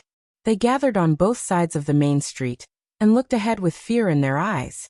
In their field of vision, a young girl with flowing blonde hair and a delicate little dragon on her beret is slowly walking over with a boy and 5 girls. With the arrival of the young lady, the people on the main street all split into 2 halves, making way for her. Their gazes towards the young lady were filled with fear and dread, as if they were not looking at a human, but a demon. They were almost trembling. Of course, under these circumstances, the gazes of the surrounding students turned strange and curious as they looked at the 5 women following behind the young girl. Who are those people? They are not wearing the academy uniform. Are they new students? What guts! He actually dares to follow behind that Tyrantrex. Whispers began to spread from the surroundings and into the ears of Wu Yan and company. Hearing the whispers, Wu Yan and Natsuki, who was walking behind the girl, looked at each other. One of them found it funny, and the other surprised. Then, as if he had casually brought it up, he looked around the topic and started talking about it. You seem to be quite famous in this academy. That is why you dare to ask me to lead the way for you. I really don't understand. The girl didn't turn her head and looked away. She glanced at Wu Yan and said coldly, "Aren't you afraid that I will cut you into pieces?" "Cut me into pieces?" Wu Yan raised an eyebrow. "Looks like not only are you famous, you are also very confident in your own strength. You just entered the academy. You don't even know who I am. Yet you dare to touch me. Your confidence is the one that's surprising and funny at the same time." The girl bluntly spat out harsh words. Her tone was also filled with displeasure. "Do you really think that you're a powerhouse just because you have 5 automatons? According to the performance of the automaton and the strength of the magic circuit, the difference in strength between 2 automaton and the automaton was very obvious. However, ingenious magic was through the automaton controlled by the puppeteer to fight. No matter how outstanding the performance of an automaton was, no matter how powerful the magic circuit was, if the puppeteer was not good enough, the combat power that the automaton could unleash would be very limited. In this academy, it was not that there were no powerful automatons, but because the puppeteer was not good enough, there were many situations where they were covered in dust. Therefore, each country paid more attention to the puppeteer, instead of developing a more powerful automaton. The girl didn't know the performance of Wu Yan's automaton, and what the magic circuit was.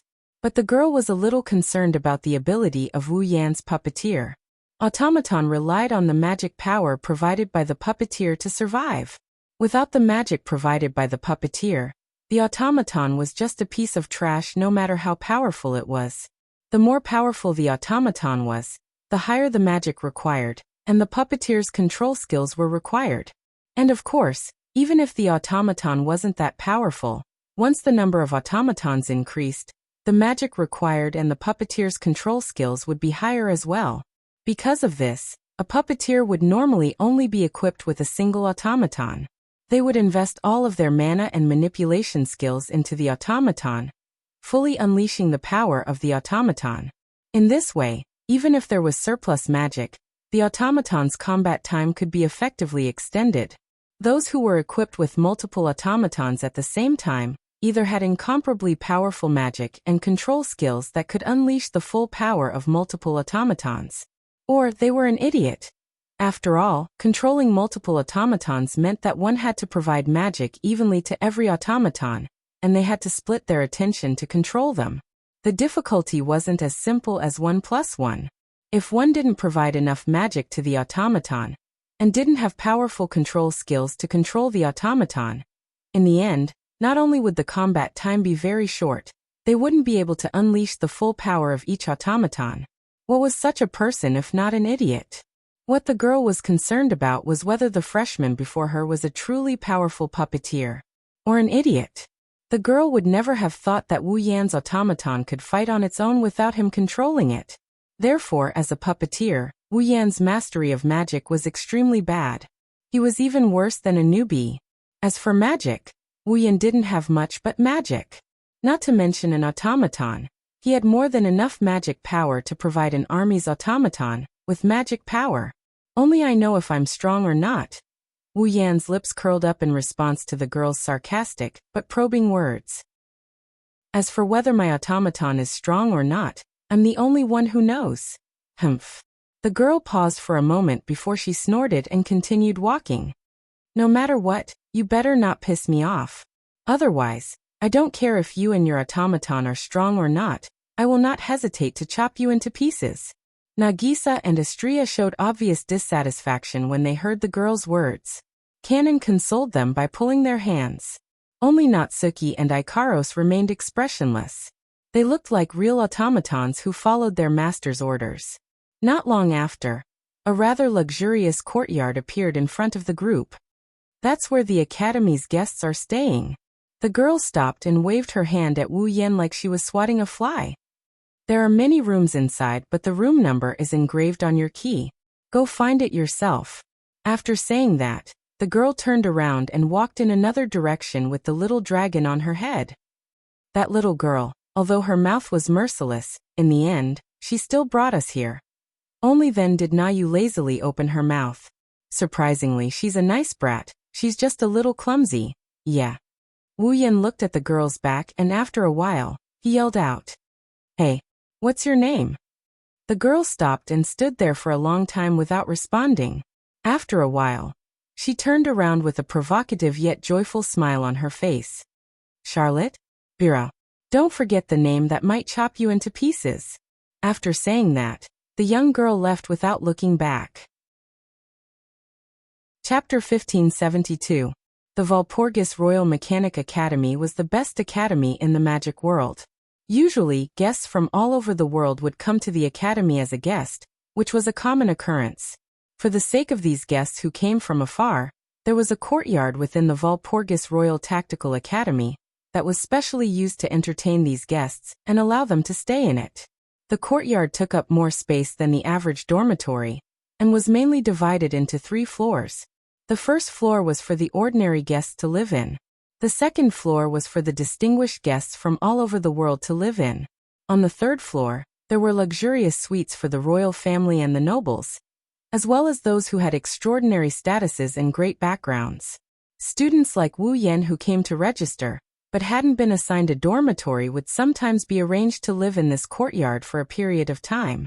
Naturally, Wu Yan had no affinity with the luxurious suites provided to the royal family, the aristocrats, the aristocrats, the aristocrats, the aristocrats, the aristocrats, the aristocrats, the aristocrats, the aristocrats, the aristocrats, and the like. Before tomorrow's test, Wu Yan would live in the dormitory on the first floor of the courtyard. Although it was called a dormitory, the courtyard that was specially used to entertain guests naturally couldn't be shabby. Therefore, when Wu Yan used the key to open the door, when they entered the dormitory, what appeared in front of the group of 6 was a room that was very different from an ordinary dormitory. The area was about the size of 2 or 3 rooms of an ordinary dormitory, with a built-in bed that was enough to lie down 3 people. There was a round table in the middle, and the surrounding walls were full of decorations, including potted plants, vases, and counters. There was a window at the front, and outside the window, there was a small open platform. The platform was planted with flower beds, and when the breeze blew, it could clearly bring a fragrance. The whole room was filled with a fragrance. It made people feel refreshed. For the level of the dormitory, it was quite luxurious. This kind of environment couldn't be said to be too good, but it definitely couldn't be said to be bad.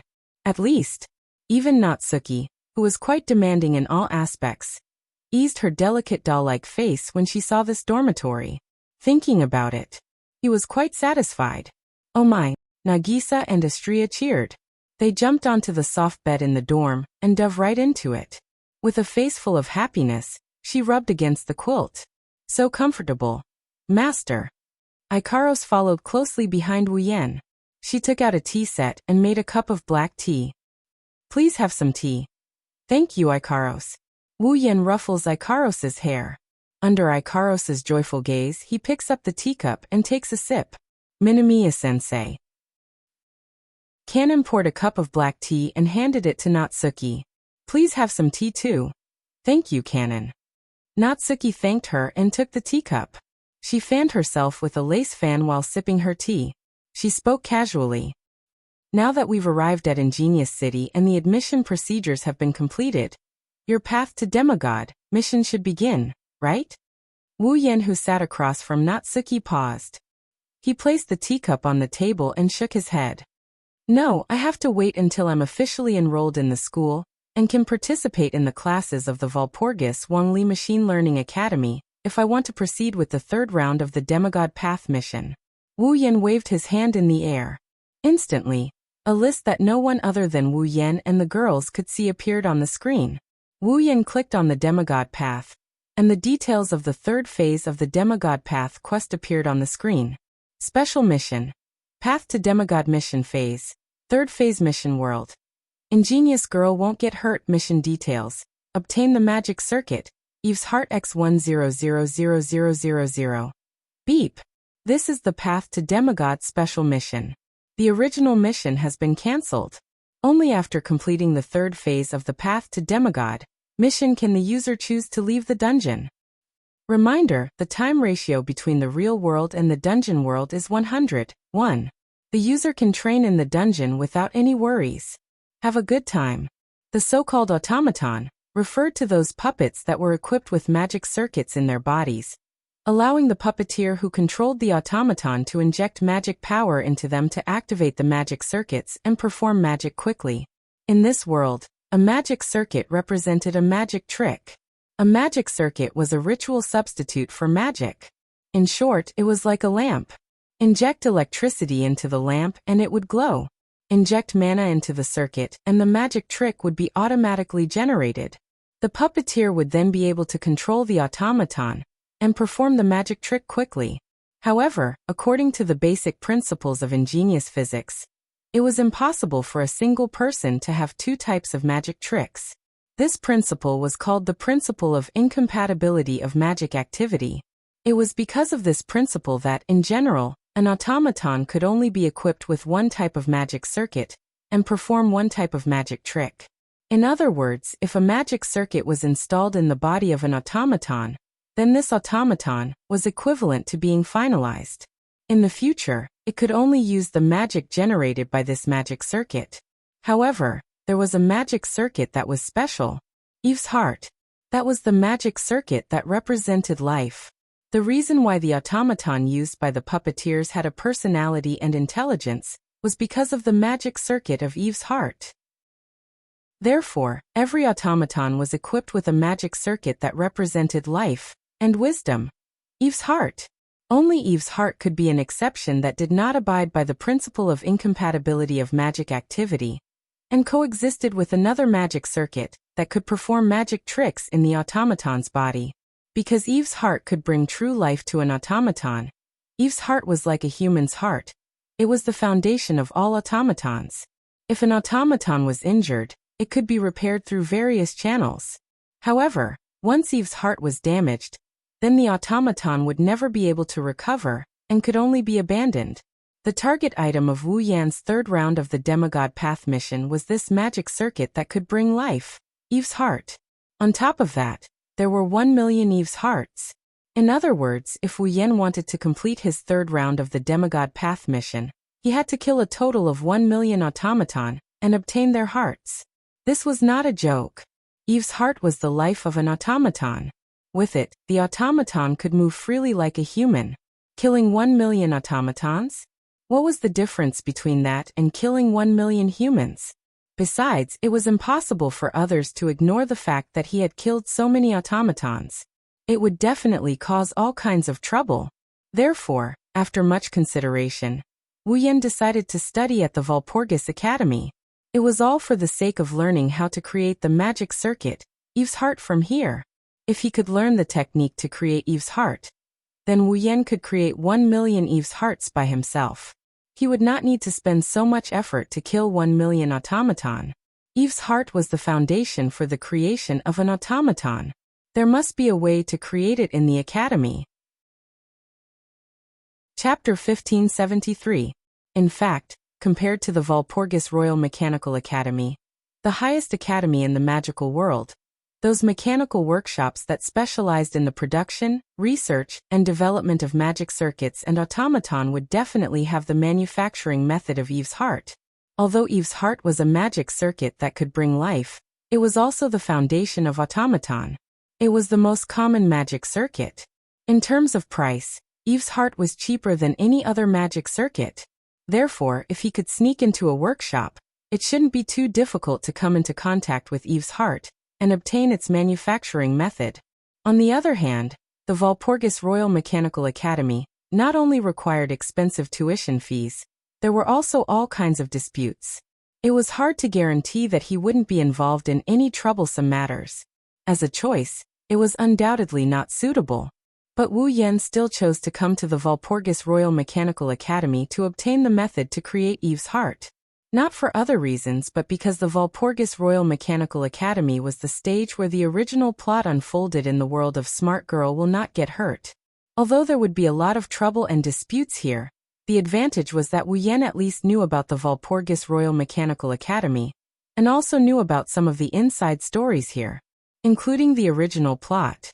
Compared to those workshops that he was unfamiliar with, the Walpurgis Royal Mechanical Academy was more suitable for Wu Yan to move around.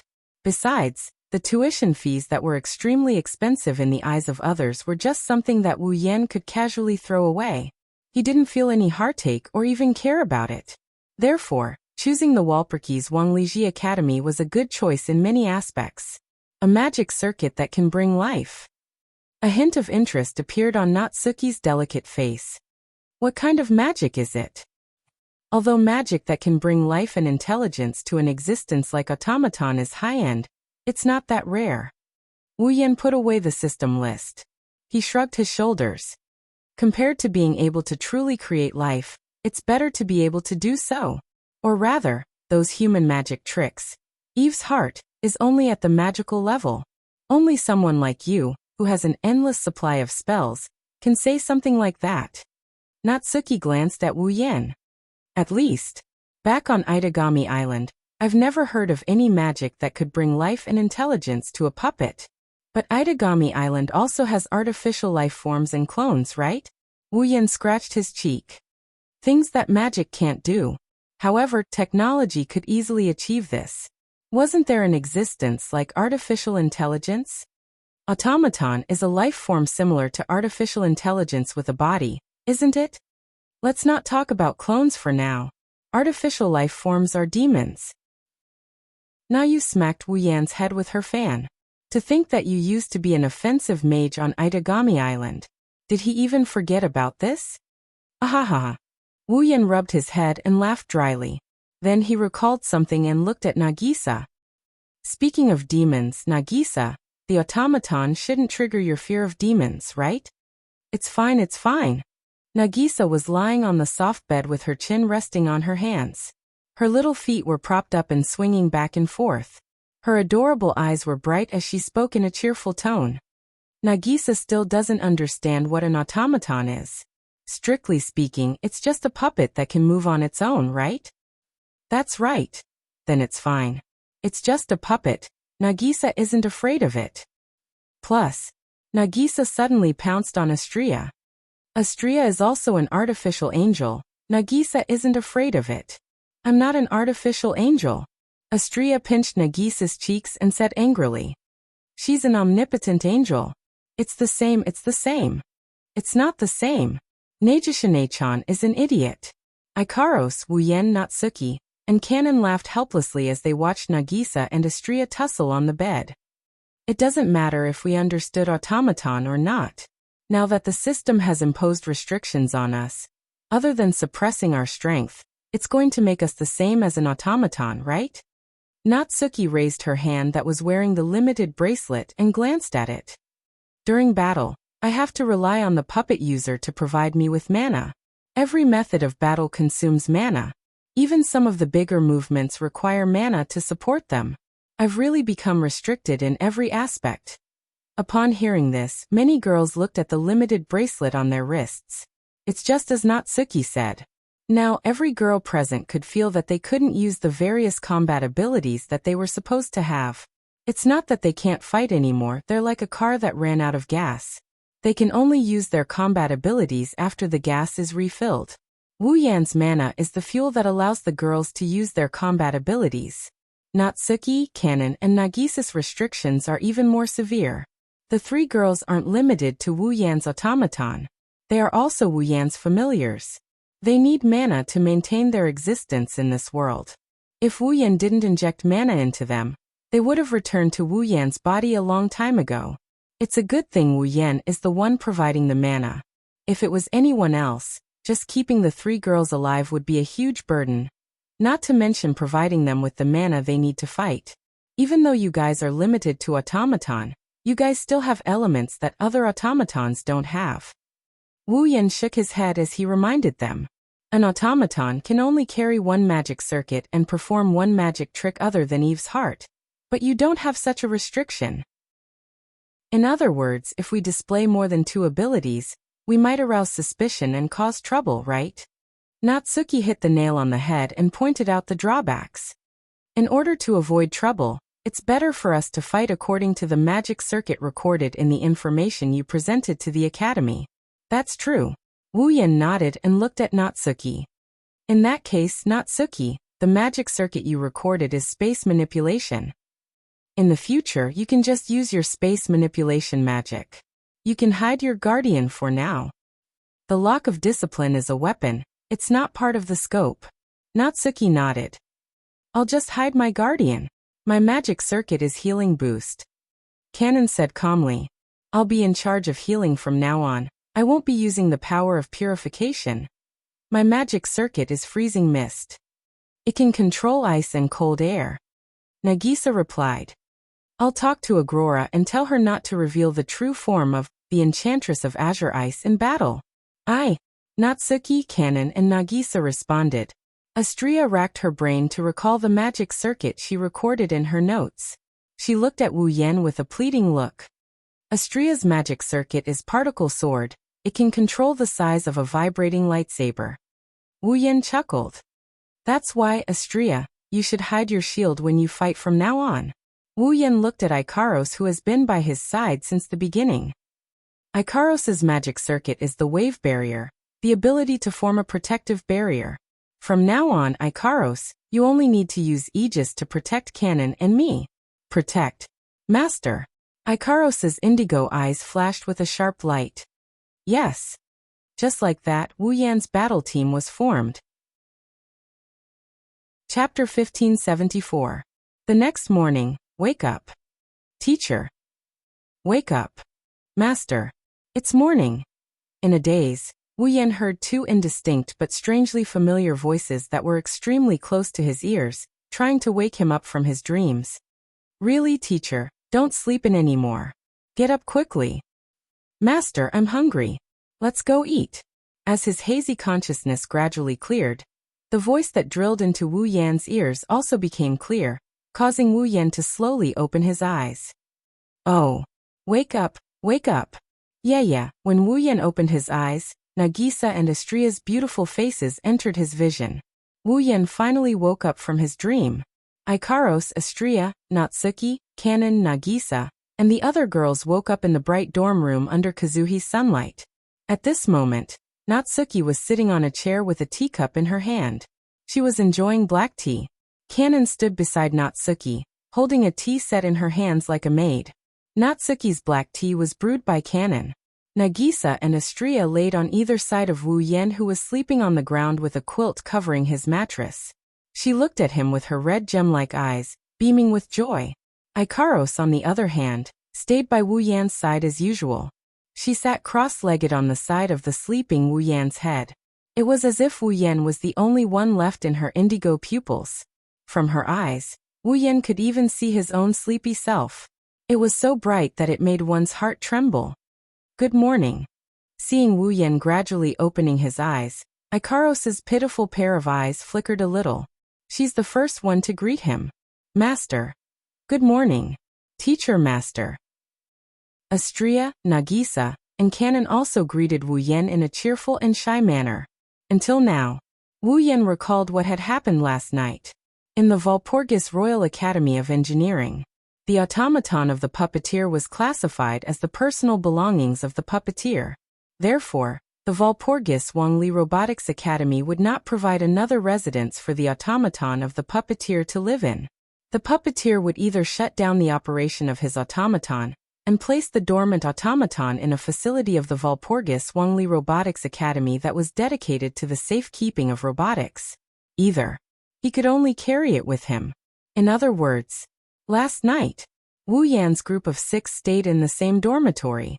Or rather, even if he became an official student of the Walpurgis Royal Tactical Academy, Wu Yan would still have to stay in the same dorm with the group of girls. That's a lot of trouble. After all, there were 6 of them here. No matter how big the dorm was, it was only a temporary dorm for normal guests. It would be difficult to fit 6 people.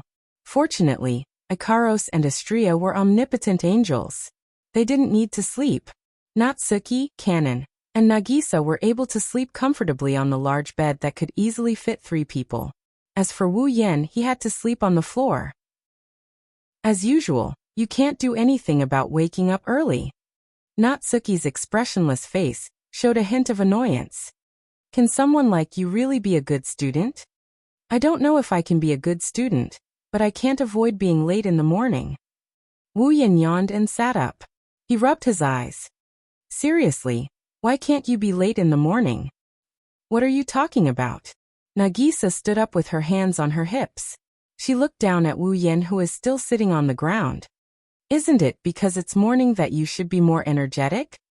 Well, I'm not the only one who's tired. Wu Yan yawned again and pointed to the side. Look at Astria, she's tired as well. I'm hungry, master. Astria rubbed her flat tummy and whimpered while shaking her head. I'm hungry. I'm hungry. I know. Wu Yan smiled bitterly and stood up. Then let's go eat. Yes, master. Walpurgis Royal Mechanical Academy, Main Street. At this time, the main street was completely bustling with activity. One by one, students wearing uniforms and carrying automatons walked out of the dormitories in an endless stream, filling up the entire main street. Not long after, it was time for class. Most of the students went to the student cafeteria in the middle of the main street. It's the only cafeteria in the academy. Other than this cafeteria, the only other cafeteria that serves food is the dorm downstairs. However, the food served in the cafeteria is fixed every day. Almost everyone eats the same dishes. Students with more money would avoid the dorm cafeteria and eat at the student cafeteria. However, it just so happened that most of the students in the Walpurgis Royal Tactical Academy were people who came from influential forces with high status. Otherwise, they wouldn't have been able to afford such an expensive tuition fee.